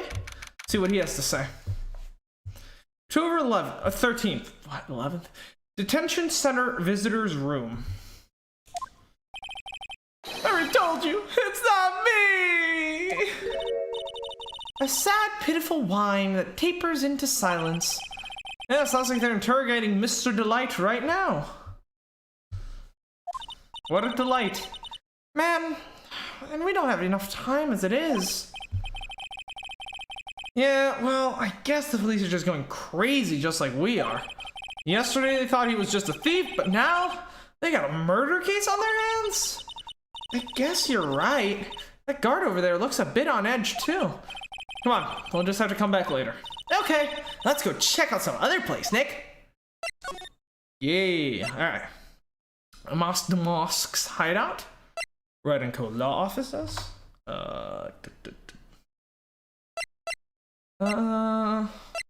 Yeah, alright, let's head to his hideout, see what we can, if we can get anything new here. The Mosque hideout. Oh, hey, Nicky boy, am I? Miss Delight. All I wanted to do was help my dear Ronnie. Yeah, but I guess it ended up hurting his case. Nope, controller's out of battery. I guess it didn't charge at all. Fantastic to know. Don't say that, Nick. She doesn't need your help beating herself up. Hey, Nicky boy, please help Ronnie. He's not a killer. I swear my Ronnie wouldn't hurt a fly. Alright, I'll poke around to see what I can find out. Really? Are you serious? Oh, I'm so happy. I knew asking for your help was the right thing to do. I don't know what I can do to help anymore. I had no idea what Miss Delight had such a vulnerable side. Listen carefully, Nicky boy. My Ronnie would never kill anyone. It's just not in him. I don't think he would either, Nick. Yeah, but you have to admit, he's got a bit of a temper to him. It's not that hard to imagine him just snapping and screaming, "Please die!" He would never say that. Anyway, Mr. Light, he might not be a killer, but he's still going around saying that he's a thief. I already told you, that's just a fantasy for him. Mr. Light, I hate to say it, but you're the one living in a fantasy world. What? How dare you say that to me, Nicky boy? I know everything about my Ronnie. We don't have any secrets between us. Ronnie isn't the thieving type. He's so honest that he wouldn't even sneak a nap. He's so honest that he wouldn't steal a glance. A thief. Ha! The very idea. I guess I just don't get it. Huh? Get what? I just can't understand how they can be so different, yet be such a happy couple. Yeah, they sure are different. Come on now, Nick boy. It's not that mysterious, is it? It was love at first sight. Not for me, anyways. What? For you? So was it really love at first sight when you met Mr. Delight? Well, maybe not at first sight, but Ronnie saved my life. Saved your life? I was at work one day when two robbers suddenly rushed in. Well, I'm not the kind of just curl into a little ball in a corner, so I fought back. Robbers? Yeah, they took me hostage. I was so frightened. They were both carrying these huge knives, and I broke down into tears. Yeah, I would too if I were in the situation they had knives. Oh, I think I get it. Did Mr. Delight come running in to save you? Yeah, exactly. I remember that he looked so handsome in that guard uniform of his. He went right out to those two knife-wielding robbers and screamed in their faces. Hey, stop it, he screamed. I could see the robber's face turn pale. Is he wearing a fucking condom? Interesting. Also, she looks remarkably different. Like, it's clearly her, right? But like, what? That high-pitched shriek of his does have a surprisingly strong effect on people. And crying and swinging his arms like crazy, he attacked the two robbers. All by himself. He came to save me, a total stranger, all by himself. He was so scared that he was crying and shaking, but he still risked his life for me. Wow, that's a great story. Yeah, he may not look it, but in a tough situation, there's no one better. That's why I fell in love with him like I did. It's so romantic. I'd fall in love too, I guess. I wish I could fall in love. Nick, I hope you'll do the same for me if I ever get taken hostage. Nah, see, that's the thing. Nick's already been saved and already fallen in love. By Edgeworth. Maya, that possibility always seems to loom in the not-so-distant future. Alright, Detective Atme. I hate these kinds of people more than anything. You mean Ace Detectives? No, I'm fine with Ace Detectives. Oh, so then you must mean thieves. No, they're alright too. I just hate thieves that pretend to be Ace Detectives. So, not a very broad category, I'd imagine. There's nothing I hate more than cowardly men. By the way, why did you go to Detective Atme's office anyways? Well, as the trial went on, I started getting more and more anxious. I went there to try to find out more about the real criminal. The real criminal? Yeah, obviously, a real Master Mask is now my Ronnie, right? Yeah. And Detective Atme knew more about Master Mask than anyone else. They mentioned him on the Great People Around Town segment on TV. So then you went there to ask him some questions. That's right, I'll do whatever it takes to save my man. His secretary said his detective isn't in right now, but I forced my way past into his hideout. I wouldn't exactly call that office of his a hideout. That bag's sitting right there on top of the table. Oh my. Oh yeah, we saw that bag there yesterday too. Yeah, we did. There's nothing lower than someone who would try to pin a crime on someone else. Mr. Light, do you know about KB security? But yeah, it also begs the question, why did he want to be convicted for the crime? Don't be silly, of course I do. That's where my Ronnie works.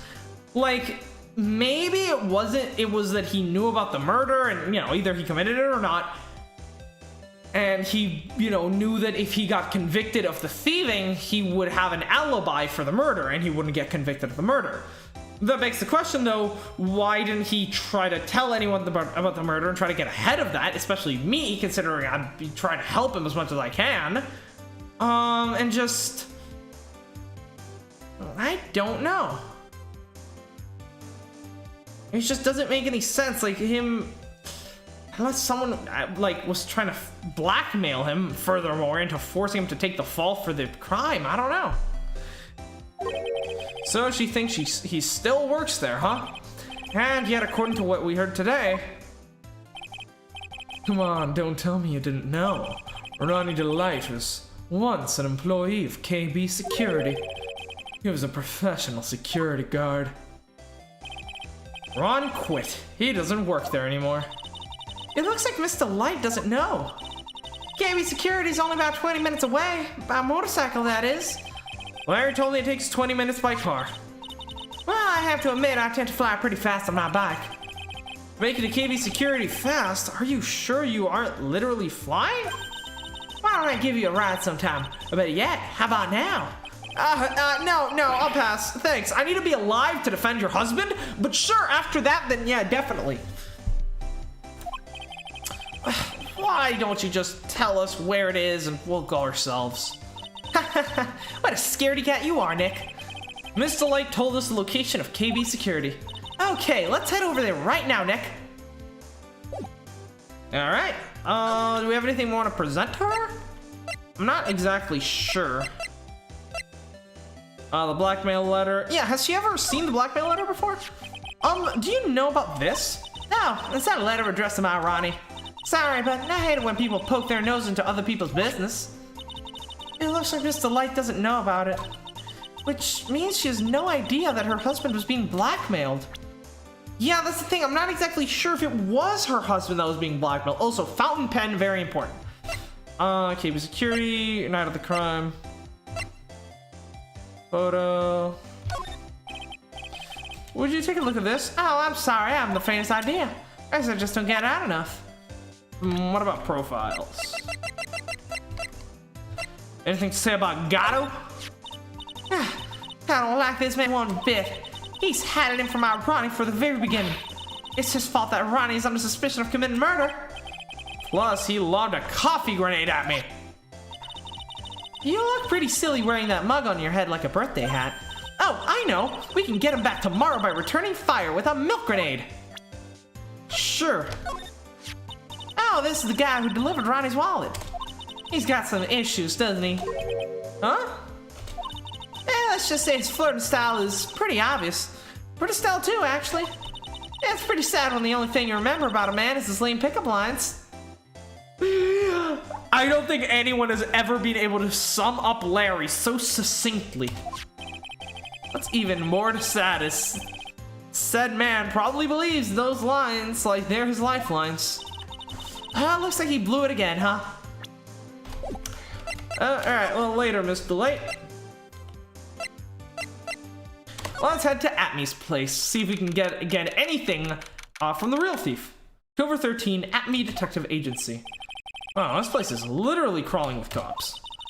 What did you expect? Now that you know that he was actually masked to mask, this would be incredibly embarrassing for them, don't you think? Yeah, I guess they're trying to make up for it by tearing the place apart. Hey, I just noticed Gumshoe is nowhere to be seen. Well, he's part of the murder team, so he's probably at the at KB security. Well, he's a homicide detective. He's probably working on the murder case. But wasn't he in charge of the Mask to Mask investigation all the way up to yesterday? Well, a murder case is a lot more exciting, isn't it? He'd say something like, there's nothing like a good murder case, pal. Points for quality of impression, but I'm not sure Gumshoe is bloodlust, Maya. Anything here worth examining? Doesn't look it. We literally can't click on anything, right? That is so bizarre. Interesting. I guess we literally just can't do anything here. Well, let's head to our office, and now let's head to the KB. Oh no, we probably have to go to Damask's hideout, and then from there, CEO's office. There we go. This is one hell of an office. Certainly. October 13th, KB Security, CEO's office. He got crushed by the safe. What the hell? So, I guess this is where it all went down, huh? The walls in here look thick, just like you'd expect in a CEO's office. What has that got to do with anything? Hey, it's you guys! Oh, it's Detective Gumshoe. Yeah, today was a real train wreck for you guys, huh? Pretty bad for you, too. Sure was, pal. That prosecutor made real fools out of us. I feel for you. Wow, that's not like you at all. I thought you'd be more like, oh, that's great. You got what you deserve, pal. Ho, ho, ho. Or something to that effect. Do I really sound like that to you, pal? If the Gumshoe fits. Well, anyway. Point is, I can tell when someone puts their heart into the job. And I can sympathize when things don't go your way. So, sometimes I feel like wrong is the only way for us to go. The only way things go for us detectives. When you're up against an ace attorney. Wow, I had no idea Detective Gumshoe was such a nice guy. Now if this little love fest is over, maybe we can start investigating. Alright, well let's talk to the man first. Detective Gumshoe, tell us what you know about the murder. Yeah, okay. See, thing is, I'm not really supposed to. Hey, come now. What was that about how we put our hearts into our work? Things are really working against us right now, and we need help. Okay, I'll tell you. Don't start crying on me, pal. Okay, I won't cry on you, pal. The victim's name is Kane Bullard. Oh, that is one hell of a that is one hell of a mole. He was the CEO of KB Security, a pretty big fella in his own right. His corpse was discovered at 9 a.m. this morning. His estimated time of death was 1 in the morning on October 12th. Cause of death was a blunt force trauma to the head, probably an object in his room. It happened at exactly the same time that Master Mask was stealing the urn, huh? It's probably not a coincidence. Cerebral hemorrhaging from blunt trauma to the head. Got it. So, why did it take almost an entire day to discover the body? Yeah, there's a good explanation for that one. Bullard's body was stashed away inside that safe. Safe? Well, it is pretty big. And nobody had heard of him, and when they opened the safe this morning, out he came. Oh, so the body fell out. That white string must be the shape from when he fell out. Okay, so he didn't just get snapped in half by the fucking, by the safe. That would be much cooler in my opinion, you know? I think we still need some more information about this Mr. Bullard. There, just do a quick audio check just to make sure everything's good. Yep, okay. You know, I just like to do those periodically because, you know, sometimes you'll forget to unmute your audio and then bad times. I think we still need some more information about Mr. Bullard. Maybe you could start by getting the man's name right?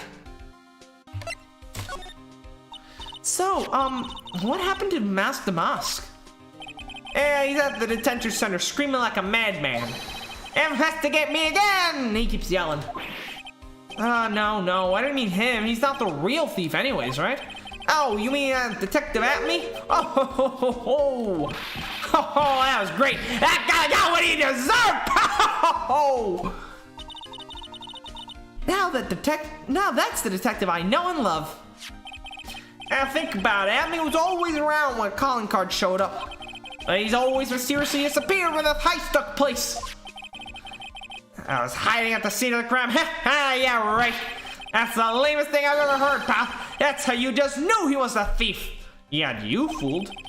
That would explain how he was able to retrieve the stolen items he keeps bragging about. He did just that, made himself look like a great detective, that's all. But this is one thing. I can't figure out about his first heist. His first heist? Yeah, Tear of Emanon case. Yeah, there was a witness on that one. A witness? And here, I sent the newspaper clipping, pal. Yeah, since the thief is already under arrest, you guys can keep it. This...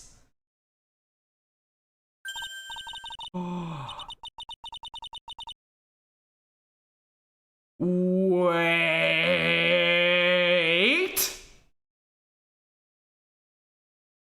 Run?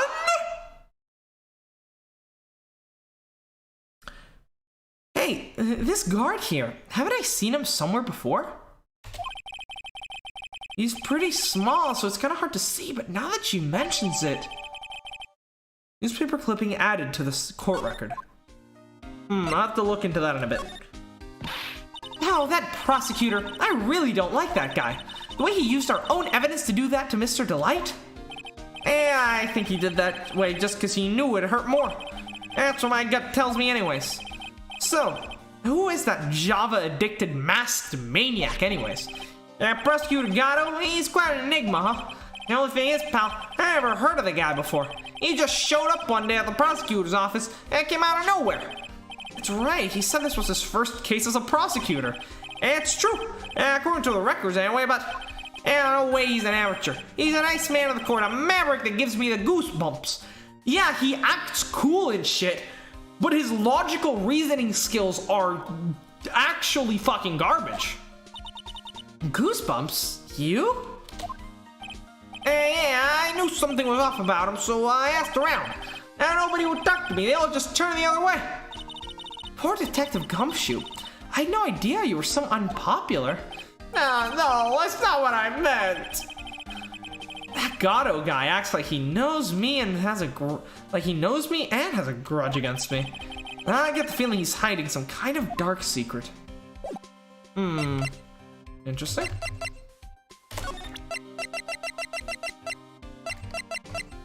Now let's take a let's. First tier of Emanon, priceless. So we have Ron over there, and we have Detective Atme investigating the crime, I guess. Interesting. The fact that it was Ron, right? If it is Ron, that makes it pretty suspicious. But yeah, what do you have to say about the newspaper? Yes, this is his first heist. Yeah, I guess I underestimated him. I was sure I was going to get him, so I was careless, and I lost the info on the witness. By witness, you mean the guard in this photo. Yeah, he and the detective worked together to try to catch Mask the Mask.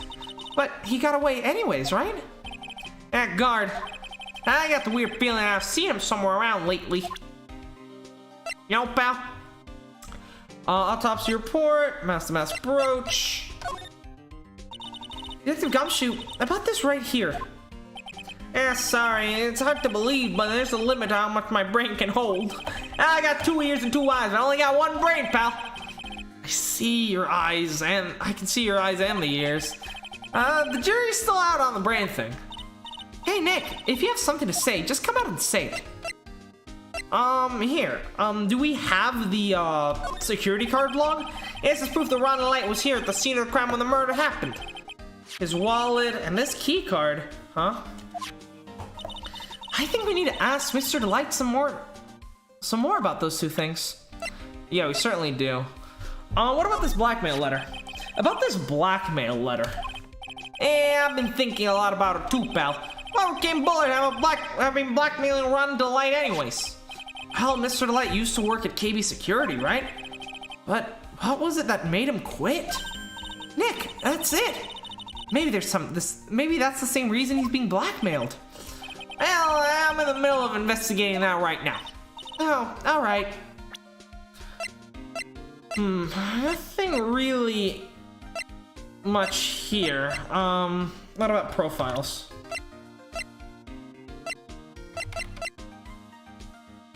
Let's see. Anything about Godot? That guy's a real puzzle if you ask me. And maybe I should be asking you. You know anything about him? Why would I know something? Well, it sure sounded like you 2 knew each other from the way you acted today. It's Mr. Godot that acts like he knows Nick, not the other way around. Exactly. You'd think I'd remember someone like him. Yeah, I still say old thing's a bit suspect. Detective Gumshoe, tell us more about Mr. Shane Bluebard. It's Kane Bullard, not Shane Bluebard, pal. Oh yeah, the victim in this case just doesn't make that much of an impression on me. Well, you were the victim up until Mr. Bullard was found dead. Yeah, his body wasn't discovered until this morning. Anyway, we don't have enough time yet. Can you help us out? Sorry, I'm actually a little confused myself, pal. Yeah, for some reason, I'm just blabbing like an idiot right now. Okay, Nick, now's our chance to get more info about the victim, so hurry up and ask.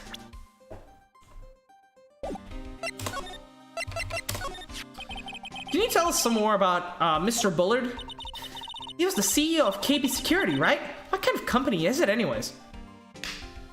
It's in the name? Well, the company basically sends security teams out to buildings to guard them. Mr. Bullard must have had the chance to learn a lot of secrets doing this kind of work. Oh?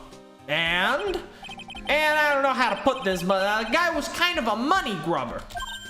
Really? Me too. I love money. I can't ever get enough. Please, stop leaning in towards me like that. You aren't getting to my wallet. Anyway, it looks like he did some pretty shifty stuff to earn his millions. Oh, so that's my problem. I need to be shiftier. Let me go already. Apparently he was involved in selling trade secrets between rival companies. Ooh, that's pretty dirty and underhanded.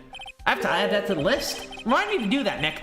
I am not reminding you to commit fucking corporate espionage. Oh yeah, KB Security used to head security operations against Mask the Mask. Huh? Really? And after screwing up so many times, that company's reputation really took a nosedive. Really was Bullard who sent Ron the blackmail letter, huh? Oh, why am I getting so many fucking phone calls today? Give me a second. Jesus Christ, they just don't.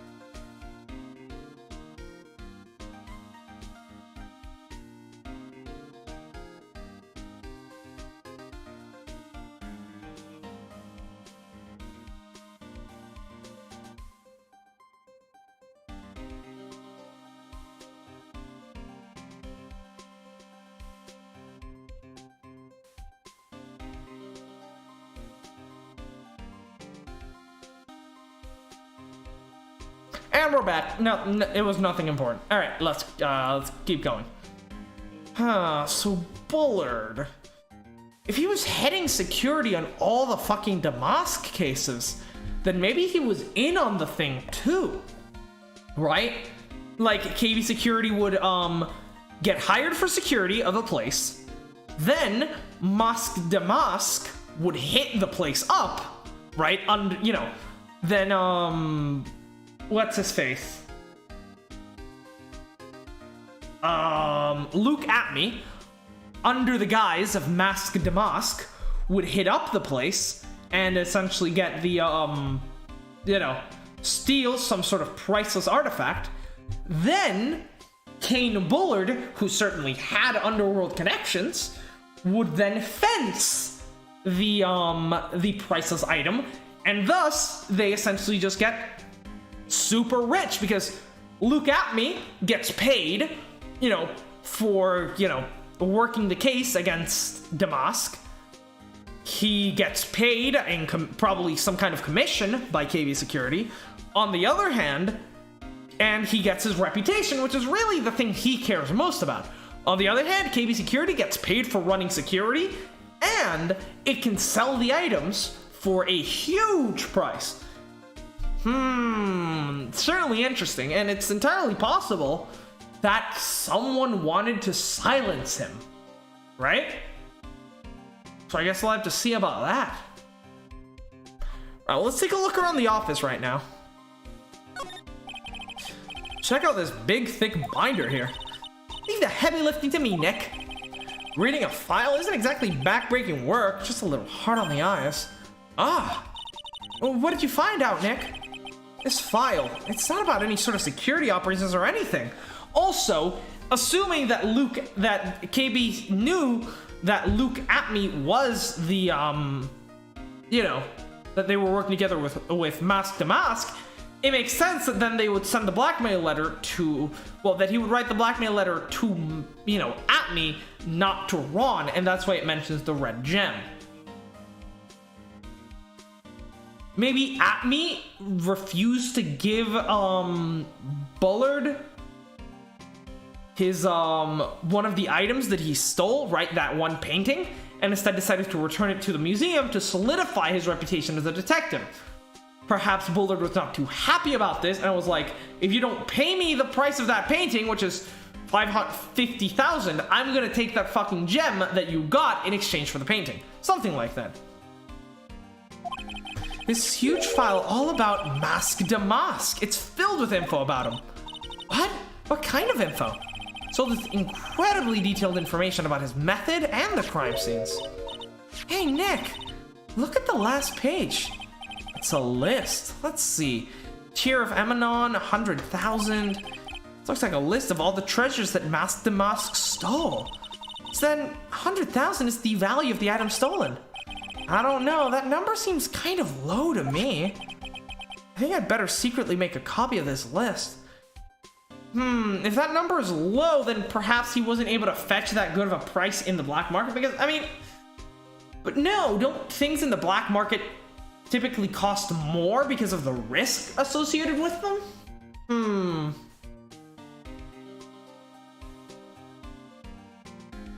Or perhaps they cost less because if they, I guess someone could purchase the painting for its full value, right? The only reason why they would try to get it illegitimately is for a lower price, right? They wouldn't try to get it illegitimately for a higher price in the black market only really applies to something that is illegal otherwise. If they can get the painting for cheaper and through legal means, then there's no point in paying extra for it, So yeah, it makes sense if he was fencing it in the black market, if that was the price he was fetching.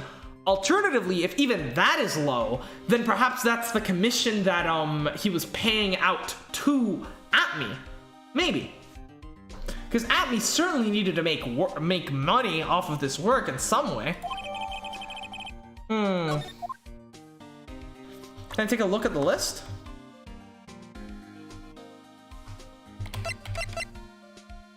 Yes. Spear of Emanon, 100,000. Crown of Bangora, 150,000. Left Hand of Hades, 240,000. Portrait of Magina, 500,000. I have a feeling he was pretty salty about not getting to sell this one. I would imagine. Let's see. Let's take a look at the body last. Let's take a look at the desk next. This must be the CEO's desk. It's a lot simpler than I would have thought compared to everything else in the room. Hey, that looks like a super soft chair. Let me try it out just for a second. Ooh, nice. I feel just like a CEO. Hey, you, whip me up a cup of some really expensive import tea and some scones. Move it. Maya has taste. Let it be known. Ah, this is the life. Well, the victim sat in that chair just before you were brutally killed, you know? Ah! Oh, Maya. Portrait? I mean, painting. Wow, look at this huge framed photo. Tall mountains rising majestically against the dark clouded skies. There's a title written on the bottom of the photo. The greatest sunrise of my life. This is it? This was his best sunrise? Either this guy didn't get out enough or he had really rotten luck with the weather. Maybe if he had lived a little longer, he would have had some better days. I don't know. I'll look at the panic button in a bit. These look some kind of bookshelf / rolling cabinet hybrid. I can get in between these two shelves. Don't strain yourself trying. It looks like the shelves are controlled by a special panel. So, I guess it's one shelf at the time, huh? Looks like they're filled with a bunch of files. Yeah, files are filled with data about security jobs they were hired to handle. It'd be a good night's reading if you've got an insomnia. I was hoping for something a little bit more exciting, like UFOs or something. Why would he have information about UFOs? I don't know. Oh, there's a button here. Let's see. No, Maya, please don't. For the love of God, why would you do this? Hey, guy out, don't press that! That's pretty funny. I never knew Detective Gumshoe could jump like that. Oh, that is loud. Please end this, my suffering. What is that button anyways? It's an emergency buzzer. It says it right here on the panel. Oops, you're right. It's written right there. Nick, how many times have I told you to read the instructions first? It's a alarm connected to the basement's guard room. It's used to summon security up here. Really? Then it's possible on the night of the crime. Ooh, so the CEO was attacked. Do you think that maybe he pressed the buzzer? Yeah, I thought about that, so I asked around down there. But they said that the buzzer was never went off that night. Right, so whoever the CEO... So no one broke into the CEO's room. Whoever attacked him, came in and he was probably expecting them, right? Someone who he was familiar with and would have no reason to press the button for. Furthermore, they probably hit him on the back of his head so that he didn't, he didn't know any, he never got a chance to react. Also, we couldn't find any fingerprints on the buzzer. There certainly are no signs of struggle in the room, so that lends credibility to that theory. Mr. Bullard, the victim, he wasn't wearing any gloves, by the way, just so you know. I think we'd better go and talk to the guard about this emergency buzzer. Oh god, it's Larry. Jesus Christ, I know it's gonna be Larry. Basement security guard office, there are no fingerprints on it. Got it. And now, the body in the safe. This rope. You think it fell out of the safe when it was opened? I don't think so. So, you mean... Yeah, I think this string shows where and how the corpse was lying. You mean... The victim... He was killed by being crushed by the safe door? She can't be serious, can she? I mean, it would certainly be a cooler crime, Ew, think about it. A dead guy was lying here all night. Yeah, oh, by the way, don't bother asking about fingerprints. There were none. Zero. Zilch. Nada. Well, somebody opened this safe on the night of the crime, right? Yeah, and so? Well, if Mr. Bullard's body was hidden in there, it must mean that it was opened by either the killer or the victim, right? Yeah, I guess so. Oh ho ho! I got some bad news for you, pal. Are you ready? Not really, but sure. Opening this baby's no piece of cake. There are only a few people who know how to open this safe, pal.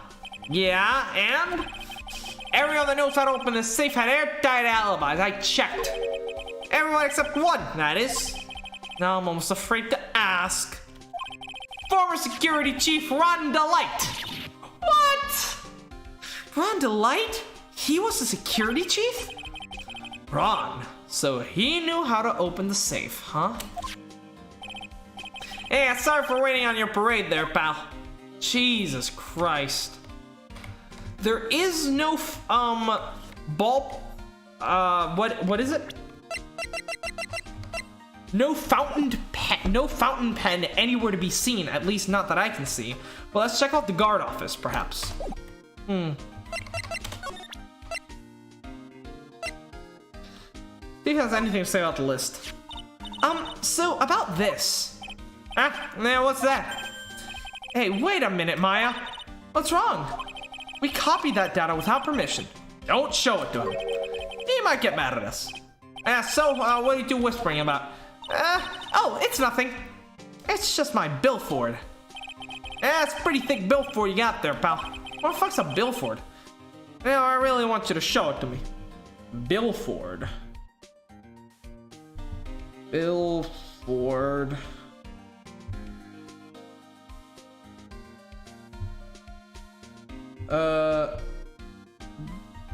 Definition? Billfold. Oh, wallet. Okay, that's... Oh, right. Billfold, motherfucker. I really want you to show it to me. Alright, nothing useful here. Unless there's new dialogue? Nope. Alright, let's head to the security office. Oh, I only know one man who could wear that jacket. Shit. October 13th, KV Security Guard Office. This is some high-tech shit, goddamn. Wow, this is really something. Another phone call? I'm gonna kill myself. I'm actually gonna kill myself. Who the fuck? Oh my fuck. They're different people. It's all different people, by the way. Motherfucker. Oh my god, give me a second.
Once again, it was something completely fucking useless.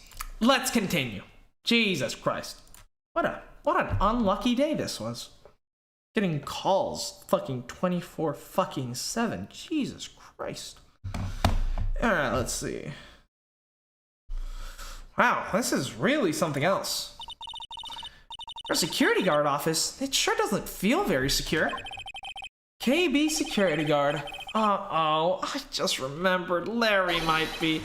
Hey Nick, what's up? So he is here. Yo, how's it hanging, dude? You got my sweet little Maya with you too. Hi, Larry.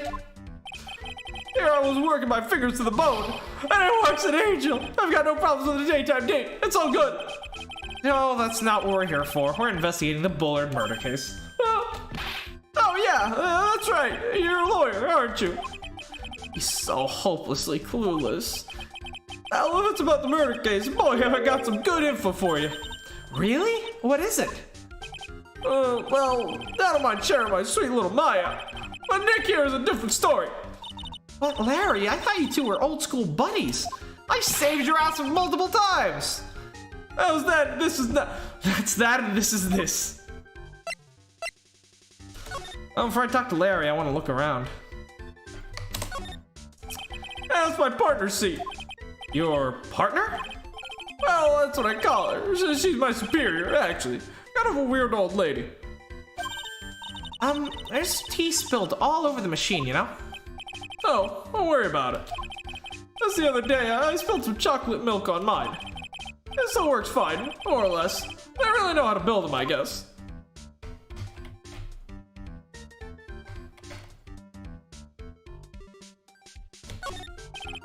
Something is written on this poster in fine print. A guard's 5 commandments. Wow, this sounds serious. Let's see what it says. 1. Obey thy superior. 2. Respect thy superior. 3. Smile at thy superior. 4. Salute thy superior. Buy donuts for thy superior upon command. It's signed. Oh no! Please, Lord, no! I had a hunch. He said old lady, and I was like, oh, please let this be a new character. No!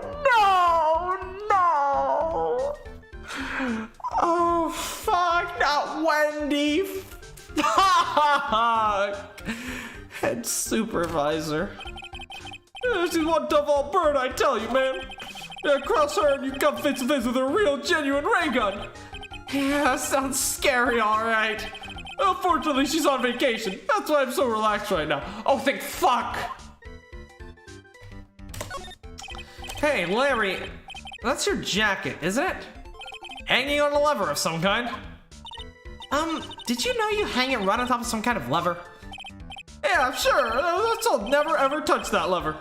She scowled and huffed at me. Something terrible will happen if you do. Got it, greenhorn? So, why hang your jacket on such an important lever? Because it got me curious. If the jacket's weight pulls the lever down, that's what they call an accident. Doesn't that suspense just kill you? Don't you want that no one will happen, huh? It's true. That's killing me too. What about you, Nick? Yeah, but for a different reason. God, he's hopeless. Is that security cameras? Those screens here show what's going on all over the building, everywhere. And it's my job to keep a steady eye on them, all of them. I wouldn't sound so smug if I were you. Can you watch regular TV on those too? If anyone would sit here and watch TV instead of working, it's Larry. Hey Maya, I'm a pro, okay? Besides, you can't get regular TV on it. And how do you know that, Larry? Because that was my first bit of investigation, if you know what I mean. I know what you're thinking. Yeah, it was a professional investigation, alright?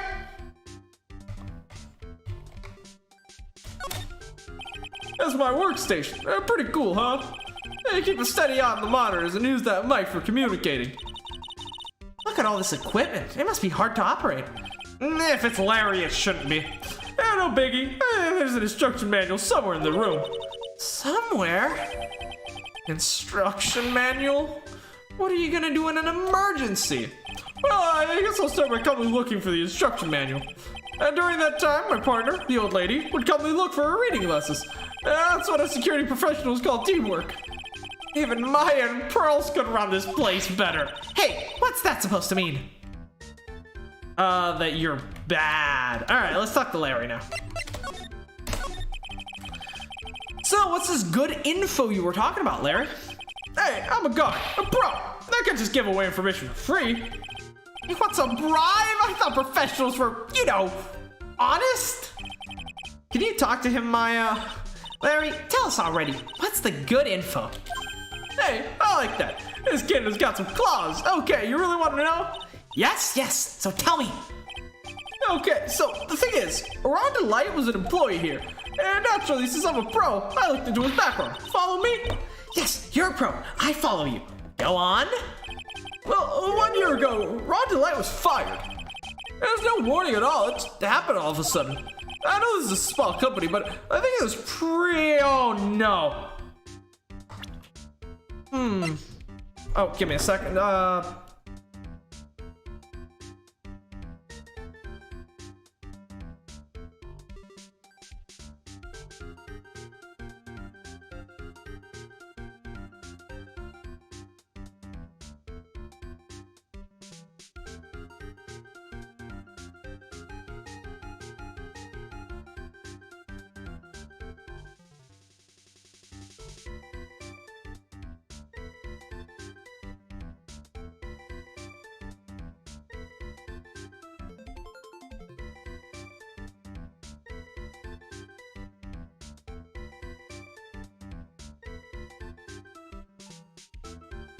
It seems like I simply can't play this fucking game without interruptions today, but anyways, back to the game. For like the 7th time! Alright.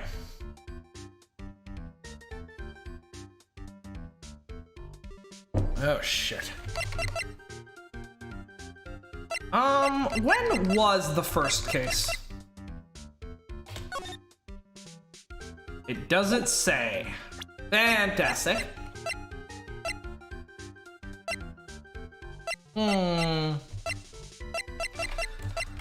I would love to know when Masque de Masque's first case was. Maybe security. Acknowledge that he is in fact Masque de Masque. A year ago was. It's possible that if Luke Atme and Kane Bullard were working together on you know, this sort of Masque de Masque thing, then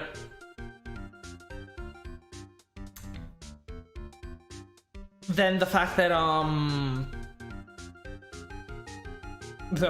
Ron saw something could have posed a threat, so he was fired and then maybe blackmailed? I don't know. Oh, this is a small company, but I think that was pretty awful. I guess he must have done something bad to have gotten fired like that. Maybe he's skipping out on work to go pick up some hot chicks or something. No, that's just you. And you got rejected. Hard. So, what is it like to be a part-time security guard? Let me tell you, it's tough. Well, you know me. I get by all right. You know, I guess first I have to keep my eye on those monitors all the time. Monitors? There's security cameras set in each room around the building. It's really hard. Sometimes I feel like my eyes are gonna fall out. What about the CEO's office? Because that would be huge. Oh. And if I see something suspicious, I have to contact one of the teams. What teams? Security teams for this company. They're supposedly the best in the business. But I'm no amateur either. If it's something small, I don't bother calling them. So in other words, you basically watch TV screens all day long. Good to know. So, you were in this office when the murder took place, weren't you?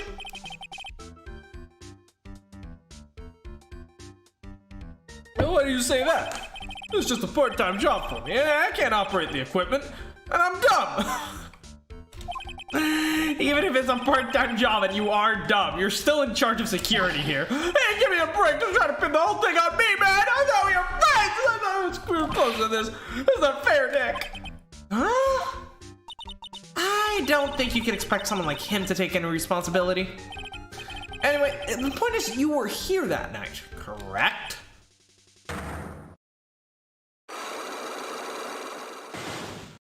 He's already admitted that he was. Ah, no, I knew something smelled bad, and it was the butts after all. Oh, what I always say, that was that, and this is now. That's that, and this is this, okay? Looks like I'm gonna have to break all the psyche locks again. Alright, well this one should be easy, right? I mean, we literally know that he found Ronnie's wallet here.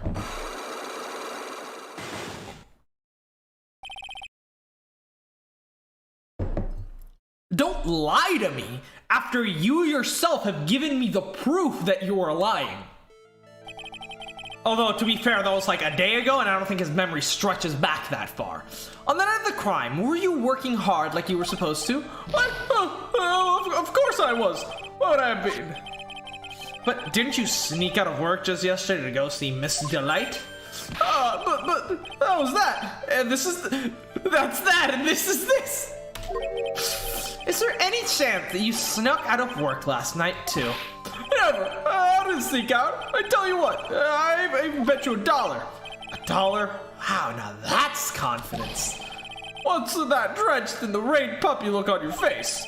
You have evidence that I left my position, or are you just pulling my chin? The evidence that Larry was not manning his station when the murder happened is...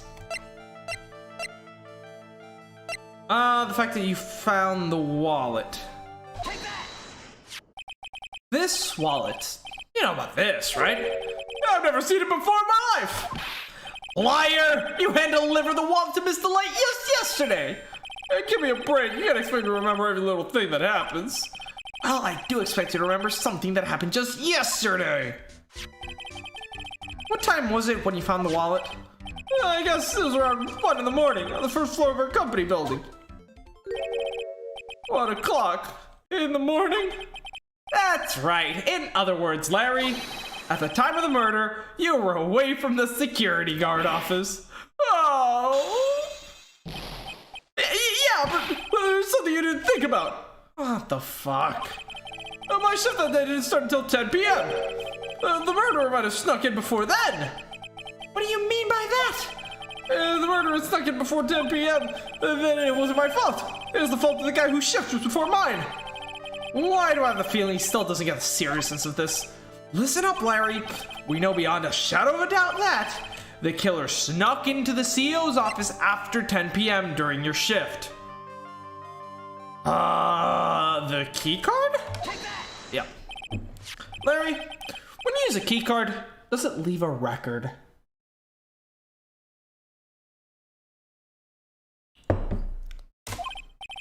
Yeah, it does. But I can't show the record to just anyone, you know? The keycard data was already made public in the trial today. What? I didn't know that. They didn't even consult me. Any kind of request for info like that is supposed to go through me. Boys, that sounded a bit arrogant coming from a part-time guard. Anyway, according to the data, the door to the CEO's office was opened with this card. Furthermore, it was most definitely used at 1 a.m., the time of the murder. No way! Yep, so someone used this to get into the CEO's office.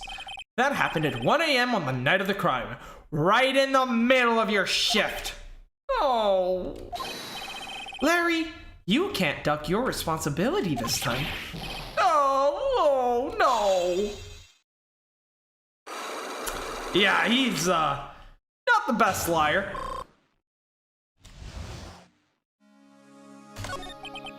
Oh, I knew it. It's not my fault. It's my fault that the boss was killed. My fault. I mean, he sounded like a dick anyway, so don't beat yourself up over it. Larry? There's nothing I can do. I have important issues to deal with too, man. What happened that night anyway? Oh, my Donna happened. Huh? Your Donna? I've got a bad feeling about this. Yeah, my Donna called and said, I have to talk to you right away. So I went to see her and he was standing right there next to her. Who was? Her new boyfriend. It was like some horrible joke. Before I knew what was going on, the guy socked me right to the kisser. I don't think that was her new boyfriend. Normally I'm the one that does the punching. Isn't that right, Maya? Yeah. So, this is why you left the security guard office? I'm sorry. It was all my fault. How can I ever make it up for it, Nick? What can I do? What? He's curled up on the floor crying like a baby. Oh boy. Nick! Is there anything I can do? Anything. Just name it. I'll do whatever I have to do to make up for it. I swear I will. Larry! Why are you always a pain in my butts? Hey Nick, as long as he's offering, why don't you show him the evidence we've got? She's right. Maybe we'll get at least one bit of useful information from him. Nick! Alright. Let's take a look. The blackmail letter. So, about this. Huh? Maya, you shouldn't have a love letter for me. No, sorry. This is a blackmail letter. What? How do you know about that, Maya? Huh? How much is Alexis demanding this time? Who is this Alexis? Didn't we show him this letter yesterday too? I'm pretty sure we did. Okay, so that's useless. Ron's wallet. Yeah, that's the wallet I found. You found it when you snuck out of work to get sucked into Kisser, right? I didn't sneak out of work to get sucked into Kisser. If only I'd be more responsible at work. I might have spotted the murderer on the monitor like I was supposed to. Larry, you really do feel bad, don't you? Yeah, well, maybe it was all for the best. I think I brought Desi and I closer together. Just like they say, every cloud has a silver lining, and you got rejected. You gotta see that old water glass is half full. Am I right? Oh, God. Now he's starting to sound like the Larry I know. Don't forget, Nick, half full. Actually, it's entirely full. It's just, you know, half water, half air, but it's still full. Unless you're in a vacuum. So, was this the card that was used by the culprit that night? Well, after going off the serial number, then yeah. This card was used to open the CEO's office door at 1 in the morning. Your client had this card, right? This is a no-brainer. He's the killer, man.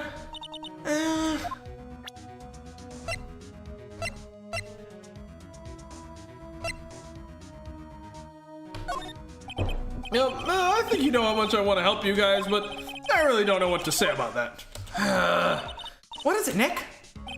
It's just that he seems so, I don't know, pleasant. Okay.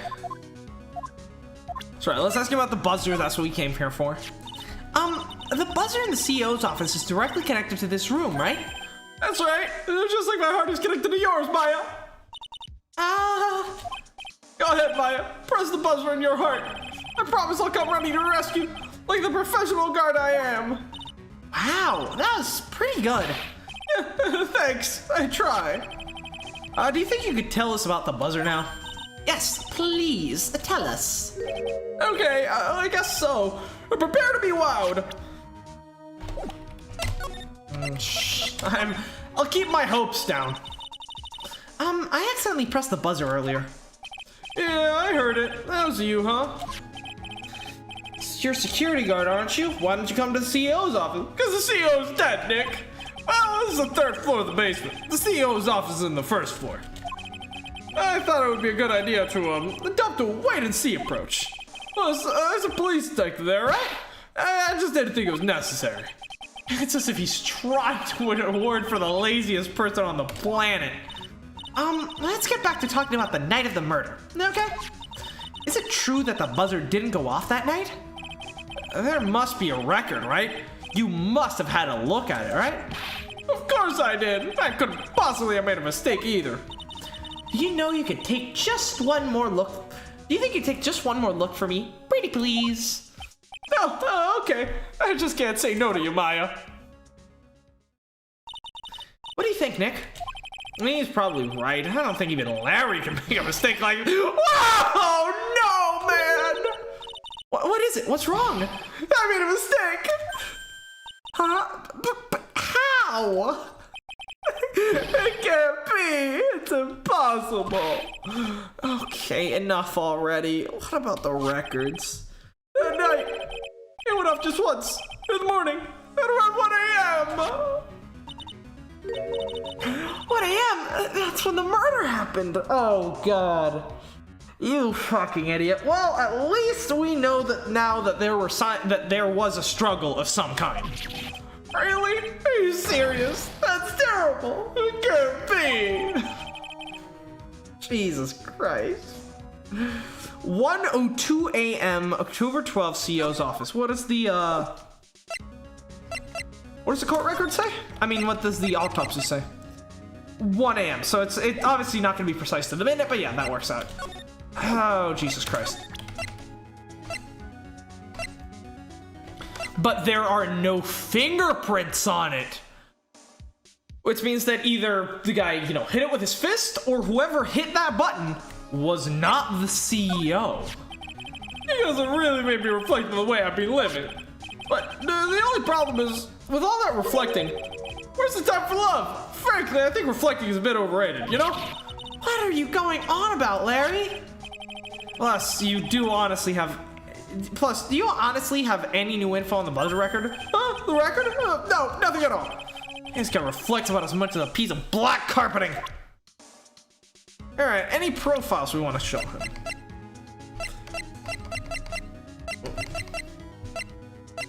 I should show him more pictures of hot women, see how he reacts. Hey, I remember her. That's Maya's big sister. Wow, you really do remember. Yeah, who could forget? A couple of gorgeous sisters. Hubba, hubba! She's dead! She got fucking murdered! And he's going, hubba hubba the badonkadonks! Oh, God!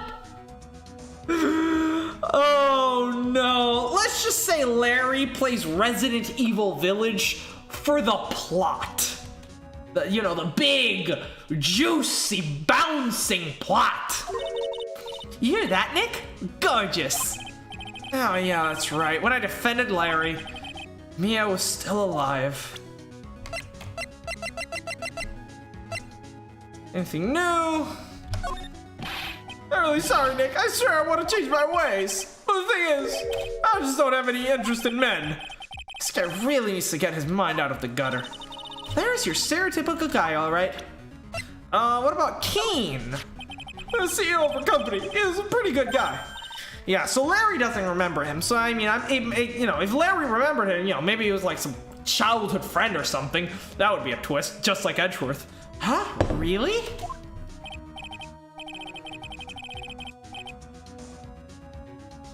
Yeah, you bet. You know I'm not very good about working hard, right? Yeah, I kind of noticed. Well, I guess what the boss said to me about that. I don't expect much work from you, Larry. In return, just don't expect much pay. It's the perfect arrangement. I see. That's so sad. I guess he had to follow some kind of dumb law about having security here in the building. So in order to pay the lowest wage possible, he went to the bottom of the barrel. To be honest, I really looked up to the boss. If I ever grow up to be CEO, I want to be just like him. Murdered and stuffed into a safe. And don't worry, Nick. I promise I'll hire you for security. Sure. It's a bit of a downgrade, but sure, I appreciate the sentiment. Okay. Let's talk to Gumshoe about the record. Dr. Gumshoe, about this right here? Sorry, it's hard to believe. Okay. So he's too dumb to understand what a security record is. Let's go talk to Ronnie now. Oh fuck, wrong place. Should have a lot of juicy evidence.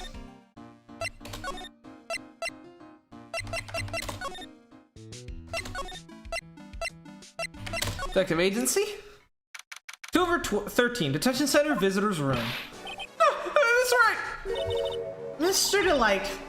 Did he finish their interrogation? Yes, but please don't leave me alone anymore! Mr. Delight, you lied to us before, didn't you? Well, you see... On the same night that the secret urn was stolen from the Lordly Taylor department store, a blackmail letter you got summoned you to the KB security to hand over some money. And then, that's where the CEO, Kane Bullard, was murdered. But there's only one Ron Delight, am I right? So the only question is, where were you that night? This time I want to hear the whole truth. Your life depends on it. Okay. Mr. Delight, do you still insist that you are Mask Damask? Is that what it means to say since yesterday? That was a quick response.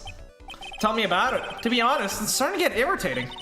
But listen, Mr. Delight, at the trial today, we learned the true identity of the thief, didn't we?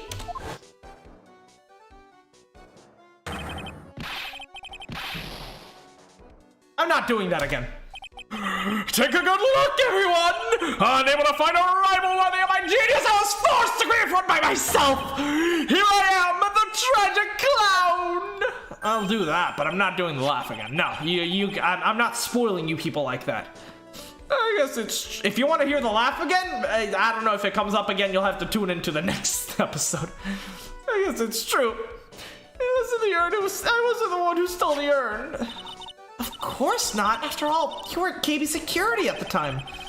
So the person dressed up as Mask the Mask in this photo is gotta be Detective Atme. What a piece of shit. So, that night, you didn't go to Lordly Taylor. You went to KB Security, correct? Yes, I went to KB Security. At the time, the blackmail note said I should. Alright, what happened then? Well, I used to work there, so I knew there was where the CEO office was. I knocked, but there was no answer. So then I used the key card to unlock the door. That's probably when he dropped his wallet. When I went into the CEO's office, someone was in there. Someone? And suddenly, they bashed me over the head. Bam! That was Luke Atme.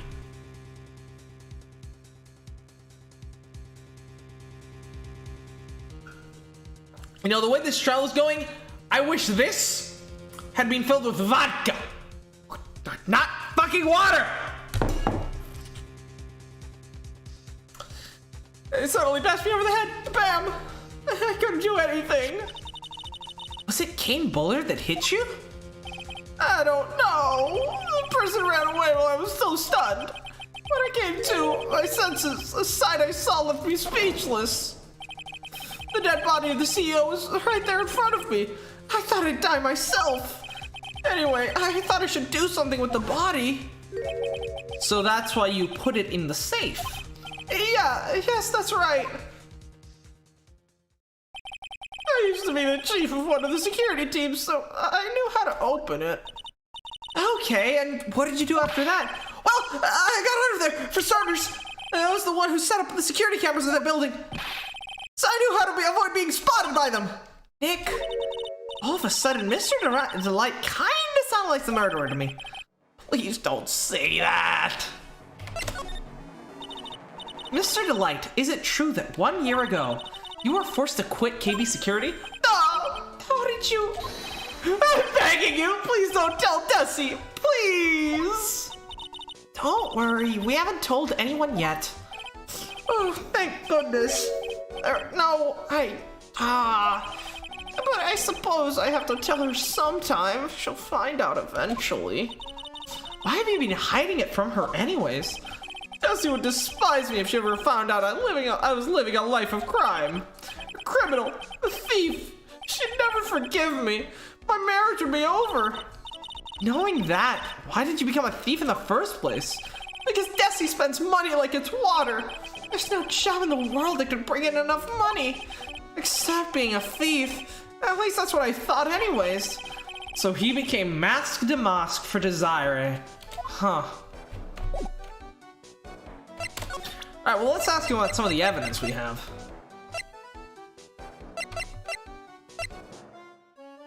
So let's make sure this wasn't you.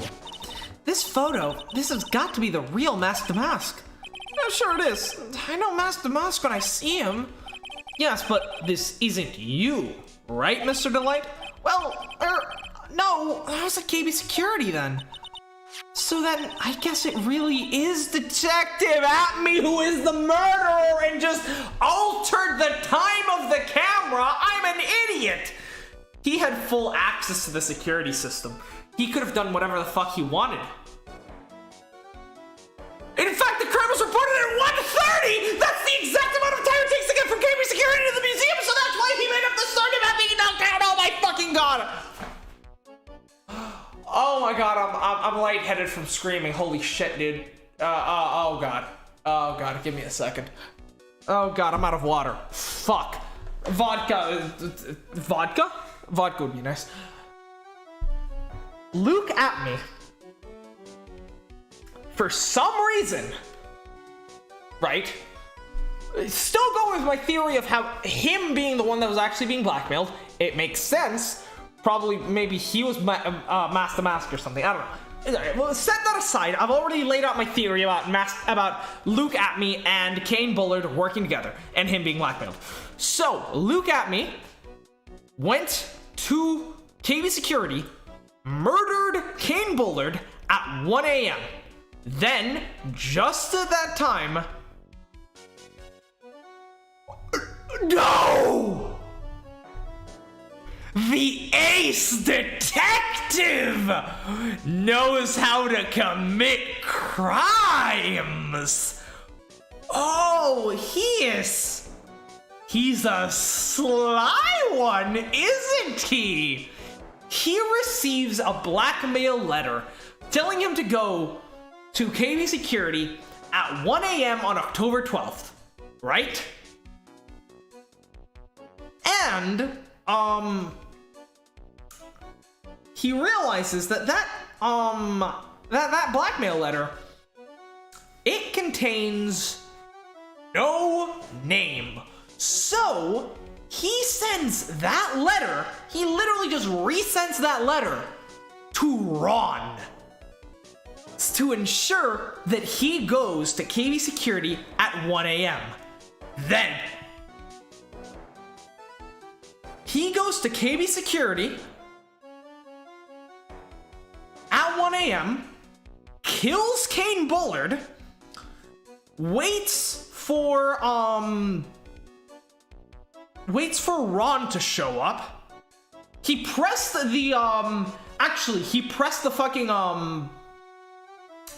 the buzzer for some reason, because he's the only one here that wears gloves, I believe. So it makes sense that he was the one that pressed the buzzer because there were no fingerprints on it.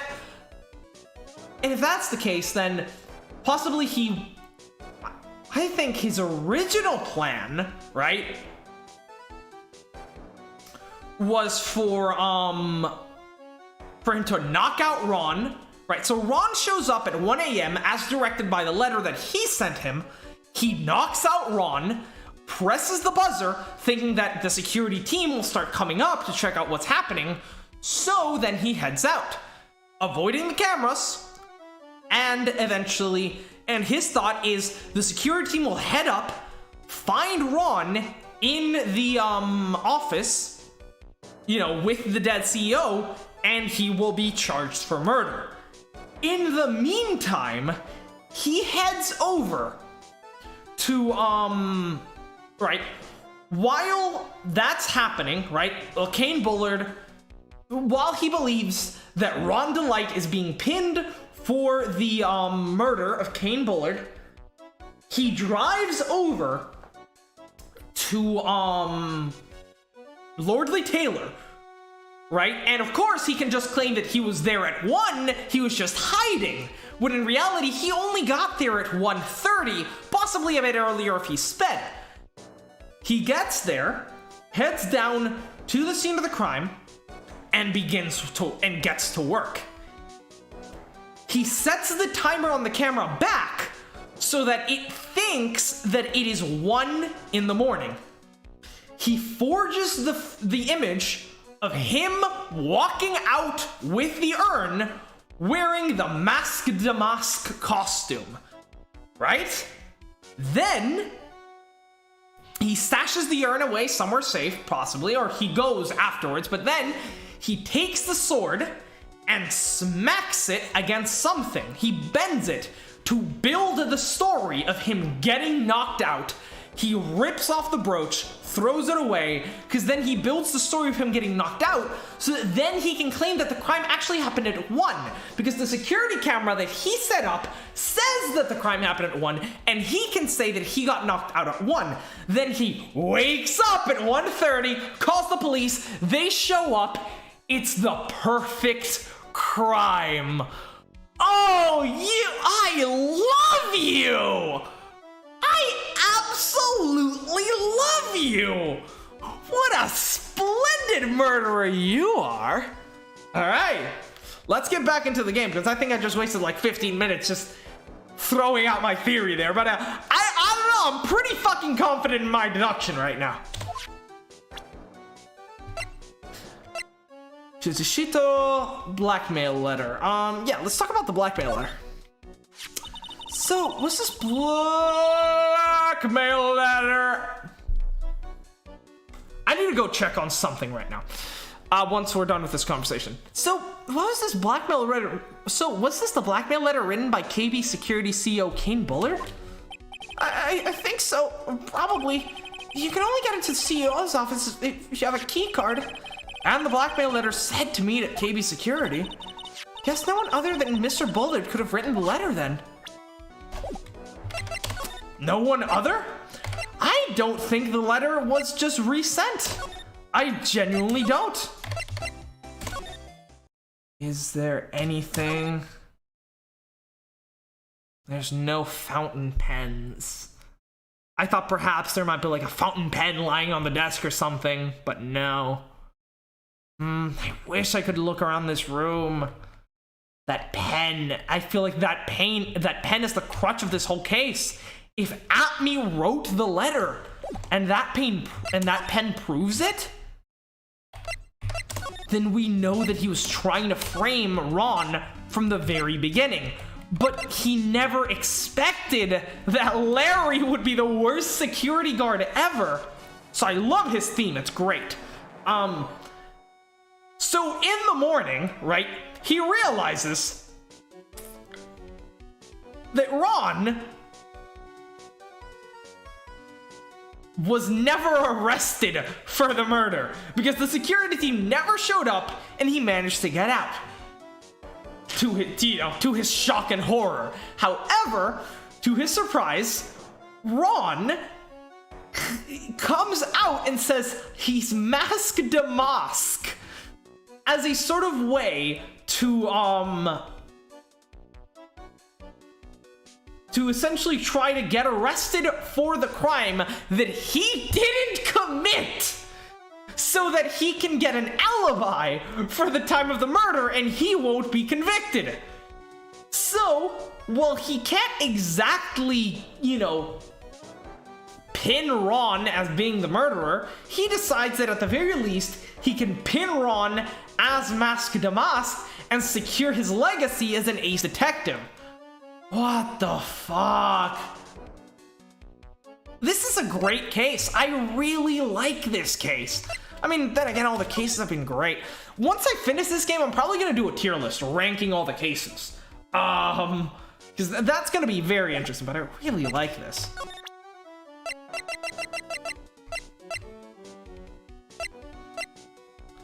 Blackmail letter, Ron's wallet. Alright, so blackmail letter, the wallet, the key card, we know about that. Publicity photo.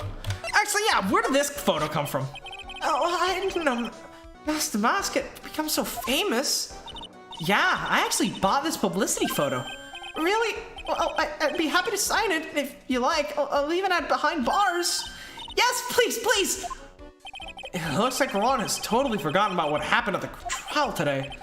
That he was declared not guilty of being Mask to Mask. Brooch. Looks like he has torn out the clothing. Actually, yeah, he is missing the brooch, which is interesting. Think about this. I don't really think I can help you with that. No, that's not it. It's just, the thing is that I don't really know if I can say one way or the okay. So, autopsy report. Yeah, tell me about Kane. No, can't know anything about that. I know that newspaper clipping is going to be important, so I'll give that to him in a second. I'm actually gonna do some other stuff. What about the buzzer? The buzzer went off just once around the time that Bullard was killed. Oh, that's scary. Do you know anything about that, Mr. Delight? Sorry, I'm afraid I don't. Well, I'm not surprised by how clueless he is anymore. But yes, this very importantly proves that the buzzer was hit after he was knocked unconscious. Meaning that well, what's his face? Luke Atme hit the buzzer on purpose to try to frame Ron. And he was just, he could never, the ace detective planned the perfect crime, yet he was thwarted by none other than the sheer idiocy of Larry Butts. Oh my God! Alright, office buzzer. This is the same thing. That's the emergency buzzer from the CEO office. Don't press it. It makes a terrible racket. Sorry, I just love making a lot of noise. Does this buzzer have anything to do with the case? Well, at this point, I don't really know yet. After all, there were no prints on it, or anything else for that matter. See, that's exactly why it has something to do with the case. Because it wasn't Bullard who pressed it. Kane's list. Yep. This list, we found it on the office of the CEO, Mr. Bullard. Hey, that's the list of all the things Master Mask stole. And that's the value of each item listed next to them. $100,000, $150,000. Are you sure that's the value of those stolen items? The numbers seem a little low to me. Even on the black market, the prices should be at least 3 times higher than that. As he knows more about this stuff than because he used to be a security guard. Perhaps, if that is a third of the price, then perhaps that was Luke's cut, right? The CEO kept 2/3 of the price, Luke got 1/3. Or maybe it's the other way around, since Luke, either way, I feel like that's how the money was split. 30-60, I'm just not sure which party got which part. Article on Mask Damask's first heist. Do that in a second. First of all, I got some questions to ask. First of all, about Mask. So I decided to become a thief. I started studying like crazy. Studying? Like what? Petty Larceny 101? The history of pilfering? No, but I watched a lot of movies and read a lot of novels about great thieves. Oh yeah, I admire you for doing your homework, if nothing else. All the great ones had their own trademarks, flashy costumes, calling cards, unique laughs, and catchy slogans like, "Farewell, my friends." I figured I needed to do a good job with it if I was gonna make a splash. Yeah, I guess you really can't say goofy stuff like that unless you're a master thief. Farewell, or we shall meet again. Hockey stuff like that. He's an ace detective, all right. He's been hot on my trail ever since my first heist. Yeah, but he made a pretty stunning confession on court today. It was me all along. I am Master Mask. I don't know what to say. I guess he's just delusional. He's not the one. Exactly what your wife said about you. Unless his confession is false, and Ron is actually Mask Damask, and his confession was a sort of way to give him, because he was like, all right, I'll get pinned for thievery, so I don't get pinned for murder? Possibly, that's also possible. That's kind of like a reverse of the situation, but then that begs the question, why would he kill Kane Bullard in the first place? The only motive I could think is that if he was Master Mask and he was the one being blackmailed. Delight's wife, Adrian Andrews, Larry Butts. Do you guys know each other? You're co-workers. Nope. Godot. This is great. I wish I could be half as cool as him. Besides, he's the only one that really believes me when I said I'm a thief. Hey, hang on a second. This is the guy that had you arrested for murder. Well, I still don't think that makes him a bad person. Not really, no. What in the world do you see in that coffee-crazed prosecutor? He's not even a good prosecutor. He's cool as shit, don't get me wrong. But he's actually garbage at his job. Mr. Bullard, my old boss, it's so sad. Do you have any idea what might have happened? Was there anyone that might have wanted him dead? Oh yeah, sure. Mr. Bullard was the type of guy who made lots of enemies. He did lots of threatening things to people. Wait, do you mean he scared people or that he threatened them with blackmail? Well, I guess they're kind of the same, right?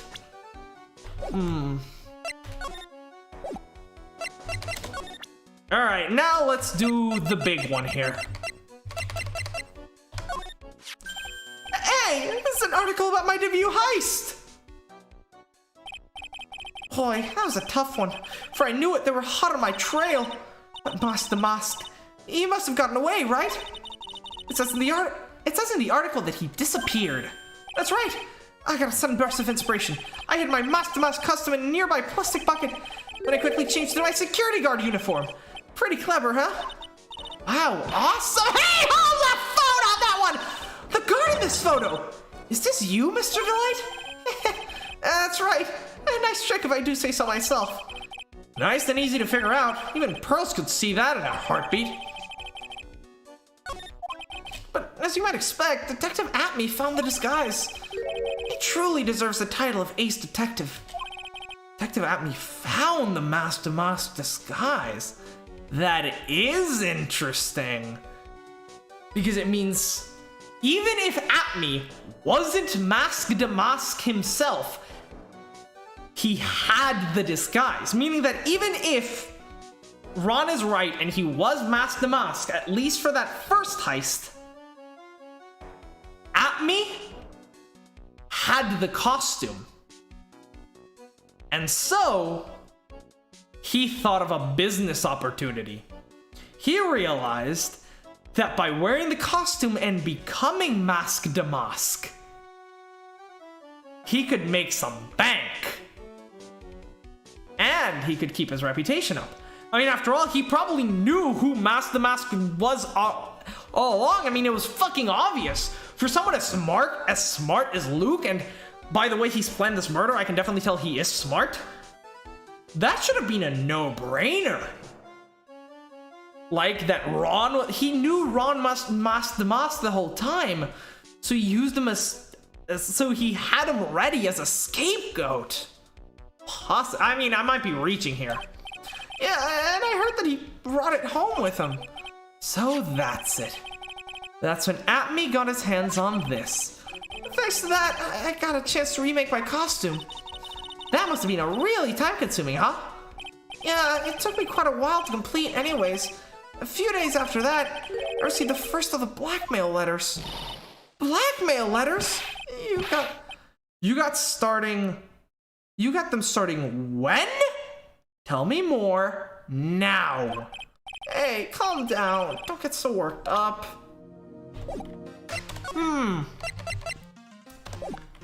Luke knew who he was. Luke Atme knew exactly who Mask to Mask was. He didn't don the costume himself. Luke Atme, until October 12th, Luke Atme never donned the costume of Mask to Mask. Yet he truly was Mask to Mask. He blackmailed Ron, because he knew who he was, into committing crimes and giving him the loot. In return, Luke essentially used Kane as a fence to sell the loot on the black market and get rich, while also furthering his detective persona. But it didn't work out for him, because after he returned, because he chose not to sell the portrait of Majira, to instead solidify his credibility. Kane didn't like that. He threatened him, so he murdered him to get out and used Ron as a scapegoat, while also committing a crime himself as a sort of alibi if he needed it. Genius! This blackmail letter, is this the first one you got? No, of course not. But this is the first one that ever called me out to a specific location. So, did you start receiving blackmail letters after this incident? Yeah, just a few days after the Tira Emanon heist. The first letter, it said, "I know you did it." So someone found out your true identity just like that? Well, it was really obvious for a certain person. It's not easy being a master thief, you know? I got proof it was you, so give up! And went on to say, so in the end, I had to give up the treasure I went through all that trouble to steal. Is that right? Hey, hang on a second, what do you mean you had to give it up? Oh, don't worry, after I put that jewel in the safe deposit box that are specified, someone sent me $10,000. A tenth of the actual price. Well, at least, so it's a fucking multi-level marketing scheme, essentially. So Ron so Luke at me runs security. So, oh my god, this is genius. Luke at me and KB Security run security on a certain valuable artifact. Then Masque de Masque steals that artifact, and of course, he easily does it because security is actually in cahoots with him, even though he doesn't know it. He thinks he's this master thief, but when in reality he's absolutely fucking garbage, and security is just helping him out. Then he gives the reward. Then he gives the fucking the stolen goods. He gives them to Luke, who pays him a tiny portion of the price, something like 3%. Then Luke sends that gives the portrait over to Kane. He gets paid a larger portion, 30%, and then Kane sells it on the black market. Absolutely genius, honestly. No one said anything about being worried, you know? After that, I started getting the plans in the mail, and I even gave him the plans! It's all falling together like clockwork, just as I have predicted. But you know what's about to fall like clockwork? Pee, because I need to go to the bathroom. 1 minute. Give me a minute. This should be a short one. I'm not even going to go to the I'll go to the be right back screen, sure.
So what's interesting here, back by the way, is that the letter that we have in our possession, first of all, was completely different than the other letters. First of all, it mentioned a red gem, which I don't think Ron ever received a red gem. I think he's just too stupid to realize that the letter wasn't meant for him.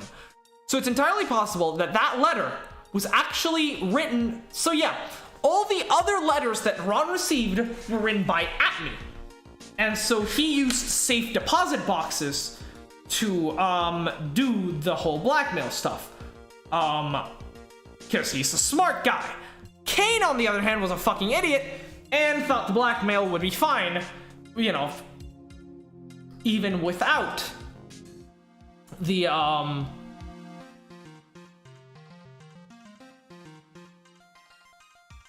even without the, you know, not being safe. He just told him, yeah, meet me at my office. So when Luke got the letter, the blackmail letter from Kane, he just forwarded it to Ron and set up his murder plot. And what we need to prove this is we need to find the previous blackmail letters. And we need to see if they, well, we need to compare the handwriting, but we also need to see if they were written with a fountain pen. Also, interestingly in the letter, it says, if you don't want your true identity revealed to the world,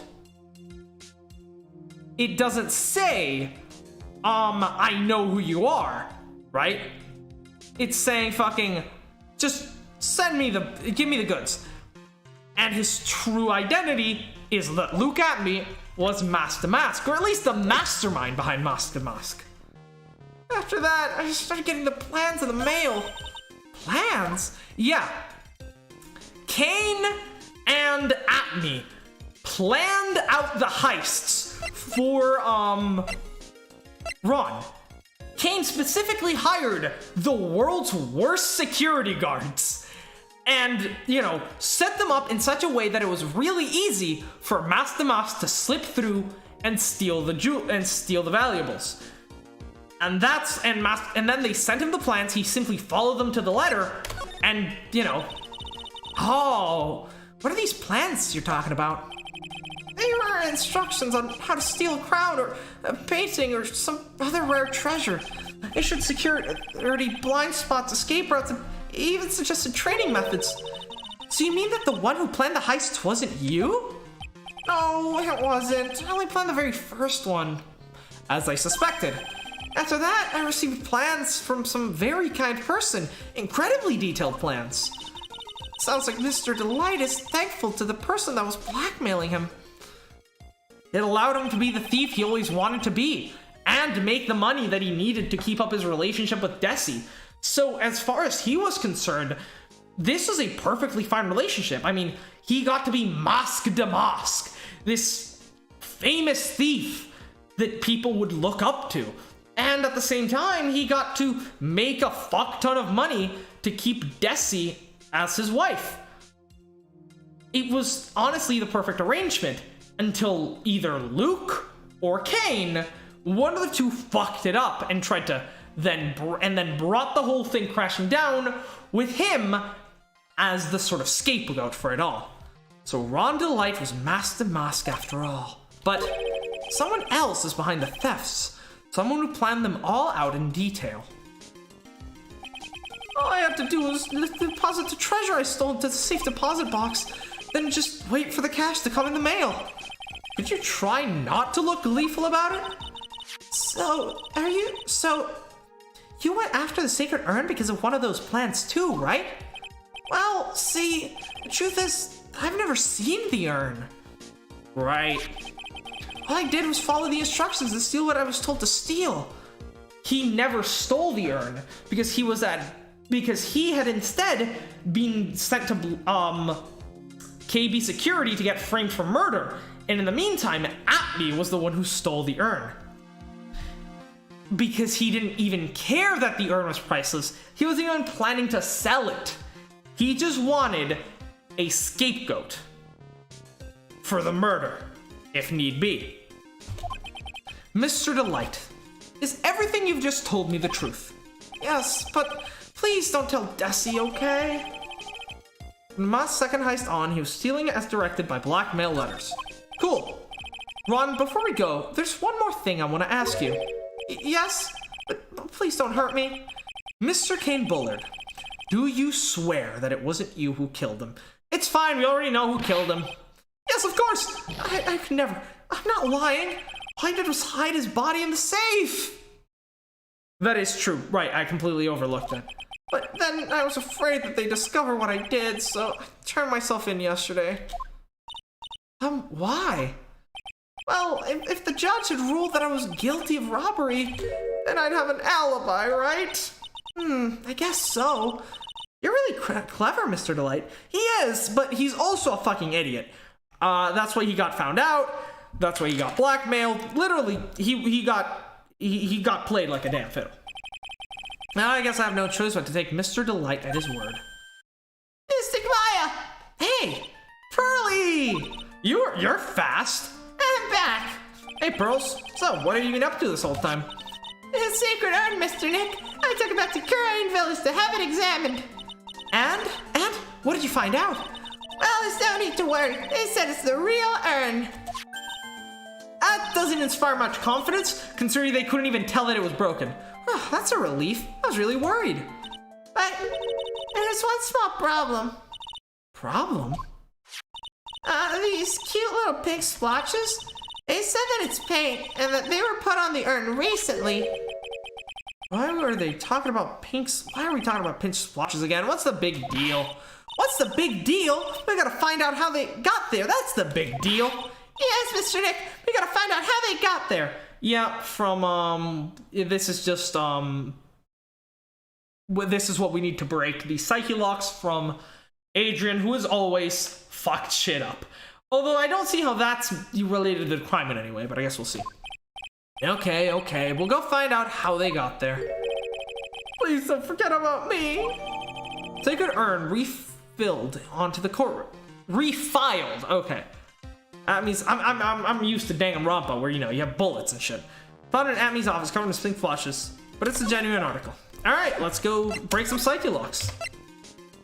Right and Co. Main exhibition hall. Basement. 2/13, Lordly Taylor basement warehouse. Oh, Pearl, how nice to see you. Hello there. I haven't seen you around lately. What have you been up to? Well, actually, I was having this urn examined. Oh, I see. Maybe if we take another good look at this urn, we can figure out the mystery of what actually happened here. Nick, let's look around one more time. Well, we have the box, obviously. This box, there's something about it that's bothering me. That's the box the sacred urn was in. It looks like there's some pink paint on it, too. And it's definitely the same color as the stuff on the urn. And I think I know how the paint got on it now. All right, let's investigate again, Nick. Wooden box that has a sacred urn in it, has pink stains in it. And we obviously have this. It looks to me like it's been dry for several days. There's something suspicious about the paint mark. The bottom left part of it is shaped oddly, and it's shocking pink. Could this odd shape be? Yep. I'm pretty sure this is it. Ah, that's the box the sacred urn was in. And if you look here, there's a little bit of paint on the box as well. Wow, you're right. Now, look, it matches. Yep. It's a perfect match. What is it, Mr. Nick? This is all turning out exactly as I thought it would. Yep, I think it's all starting to become clear. We're that much closer to solving the mystery of what happened to the urn. And do we look at the paint can? No, okay. Let's get it. Actually, let's just show her some of the evidence first. See what her reaction is. See? We got our sacred urn back. That's really wonderful. But we're not entirely convinced it's the same urn. Miss Andrews, we want you to cooperate with us.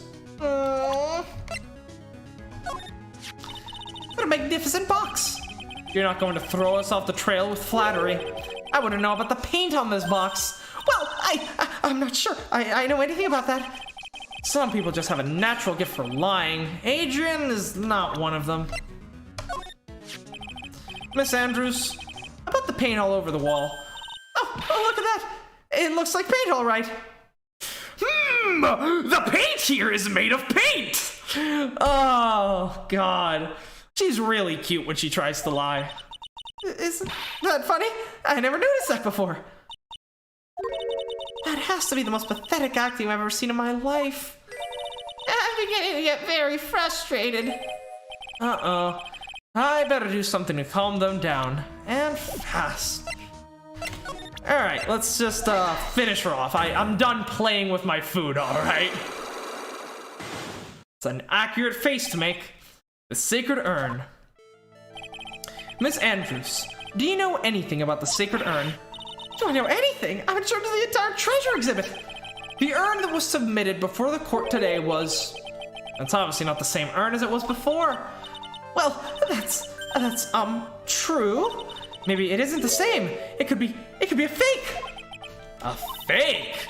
You're the one who said it wasn't the same, so that's the most obvious explanation. Do you have any evidence that the urn that was submitted at the trial was genuine? Yes, in fact I do. Take that! Sorry to break it to you, but the urn is the genuine article. Pearls went back to Kurain Village and had it examined. Is that right? That's nice, but I don't see how. What she discovered was that the urn had been broken again. Did you say again? Yes, it was broken once a year ago, and now it looks like the same thing has happened. And quite recently, too. Well, recently? Are you saying that this urn was broken recently? Yes! That's exactly what I'm saying. What do you think it was broken recently? How do you know? Because it's not got the same words on it. This poster, it was made recently, correct? Poster? The poster for the exhibit? At the time when this photo was taken, the urn said, "I am" on it.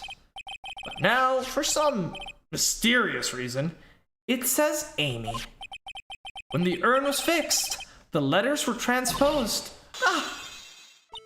I am. What does that even mean? I don't know anything about that. I wasn't even I wasn't even there when this poster was taken. That was a mistake. Now tell the truth. Wait! Even if the urn was broken, I had nothing to do with it. Yes, that's it. It must have been one of the people at the photo shoot. They probably dropped it. I'm sure that what's happened. It looks like she's not going to give up that last psyche lock so easily.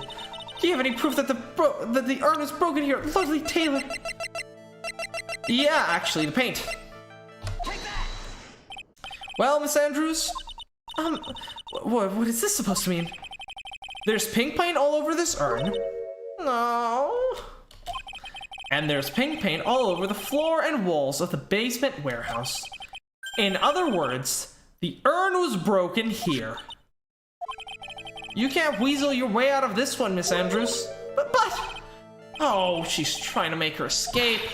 But you can't get pink paint anywhere. Well, there's none in my office, that's for sure. Well, there is in my room. Liar. Anyway, the paint on the urn and the paint on the floor. There's no proof that it's the same paint. Come on, this is getting ridiculous. The proof linking the paint on the urn and the paint on the floor is the paint on the box. This box. The urn was stored in this, correct? Yes, that's right. Well, there's pink paint on the box as well. I think you already know where I'm going with this, don't you? Yes, more or less. The paint on the floor was an odd shape imprinted on it, doesn't it? Yes.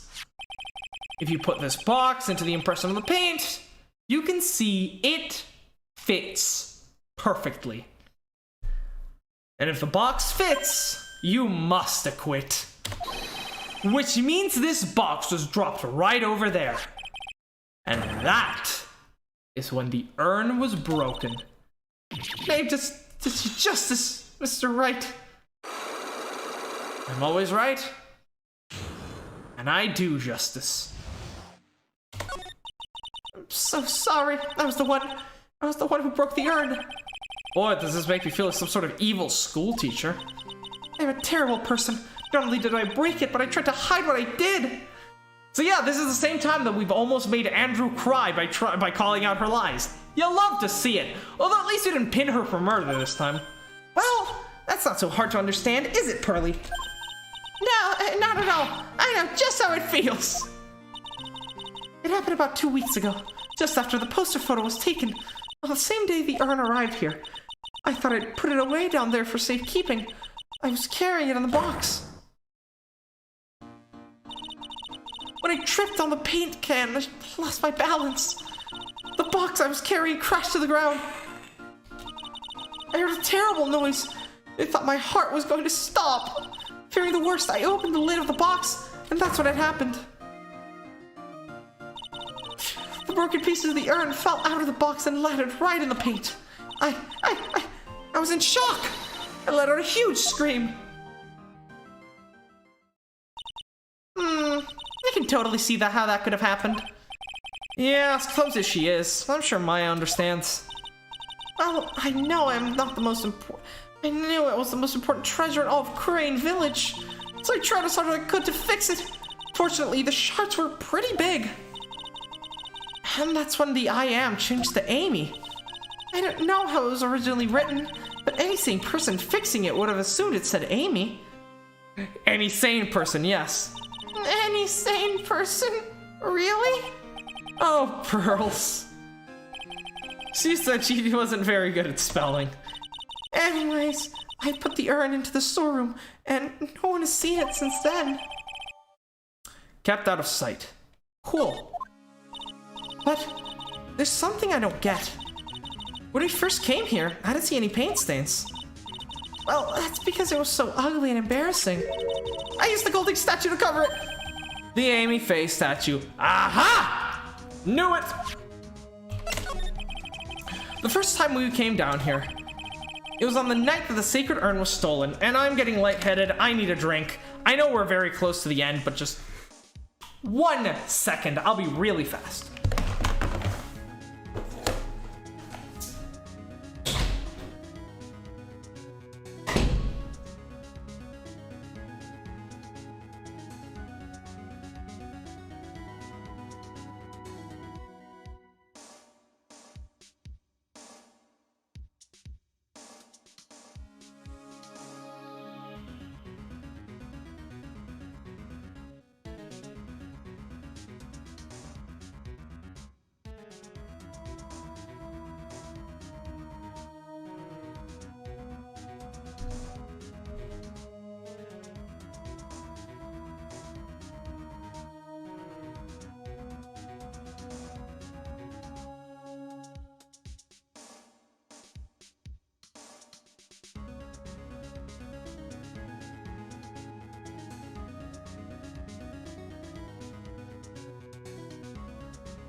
I don't usually drink Coke out of a can. I mean, if it's regular Coke, then yeah, sure, but not Coke Zero. Coke Zero is 100% tastes better on in a glass, not on a can.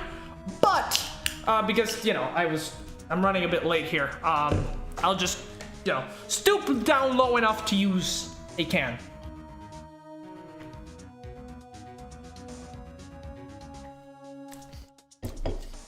Not that bad. Okay. It was on the night that the sacred urn was stolen. Mr. Nick! There was no paint marks on the wall on the floor of the warehouse when we were here. Well, there's a good reason for that. On the other crime around noon, that golden statue just happened to arrive from the mountain training hall.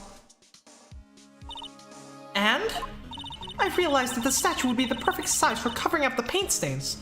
But then this begs the question, why did Atme move the statue? Because we know he used the sword to sort of set up the crime, but like, why move the statue of all things?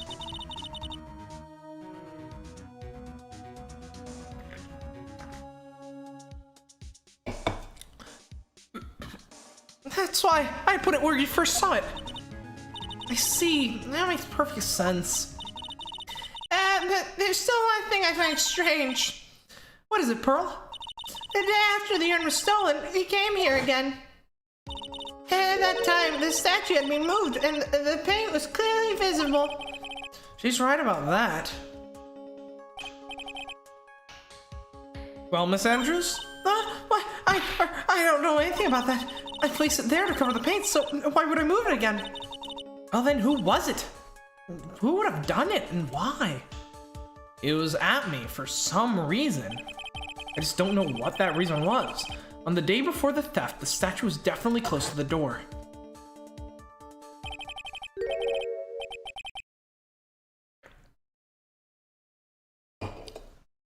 Then the next day, it was moved. But why?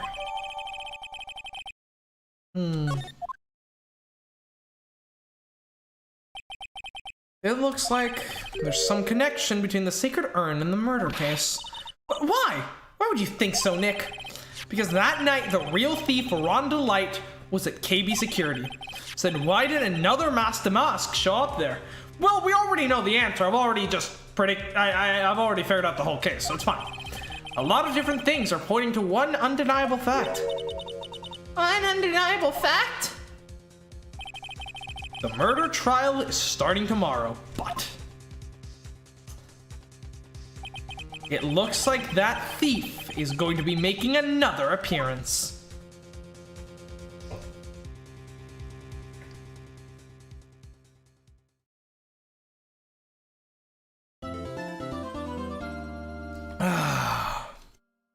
Delicious.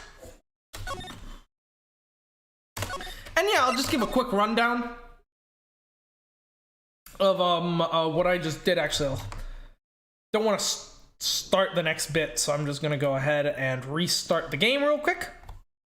But yeah, that's pretty much it. I mean, I'll go quickly give another rundown of what my theory is, which, I mean, it's pretty fucking obvious. Ron Delight quit his job to become a thief because he realized that he could make some better money off of that. Because, you know, he wasn't earning enough money to pay for his wife's desires. So he planned out a thieving job and did it. Now, likely no one took his whole sending his card in advance thing seriously because he was a new thief at the time. So he was able to pull off the heist, but then he got pursued by Detective Luke Atme. Then he changed out of his costume into a security guard uniform, and Atme saw this. Now, Ron thought he got away scot-free, but Atme knew who he was. So Atme got the costume and took it home. And then got to work in planning how he would become Mask to Mask. So he sent a series of blackmail letters to Ron Delight, telling him to essentially commit more crimes. How did he do this? Well, he worked together with Kane something, the CEO of KB Security. He made sure that KB Security, he found pieces of art and then got KB Security to provide security for those, he found pieces of art that KB Security was providing security for, and he got on the case in trying to, also help against anyone, against Mask to Mask who might come and try to steal it, right? Then they would send a letter to Mask to Mask giving him the exact details of the police guard routes, blind spots, everything, so that he could then execute the heist perfectly and get away scot-free. He would then give them the treasure. He would get a small commission. Atme would give the treasure to Kane, who would sell it on the black market, and they all would get stinking rich. Except Ron, that he kind of didn't get paid that much, but he got paid enough for him to satisfy his wife's desires, so he was happy. After that, it was they essentially kept doing this for a number of times, until eventually, at one point, Atme decided, I'm going to actually act like I found this painting rather than giving it to Kane. I'm going to return it and act like I found it to essentially give myself more credibility, because likely at that point, him and Kane were starting to lose credibility as, you know, stopping Mask the Mask. So he needed to keep up his credibility for the ruse to continue working, because he's actually smart. But I guess he just didn't go through Kane on this, or Kane disagreed because he's an idiot. So he returns the thing, he gets the gem, and then Kane is like, motherfucker, why would you do that? That was like the most expensive piece we've gotten. That was 500, that would have fetched $1.5 million on the black market. So he was like, give me, I'm going to, so he blackmailed Luke. He was like, give me $50,000 to cover, you know, as payment for what you fucked up, you know, or I'm gonna take that fucking gem that you got for selling my painting. I don't know, I'm just, you know, trying to add some flair to it. So, and there was otherwise, I'm gonna tell people who the real Mask de Mask is.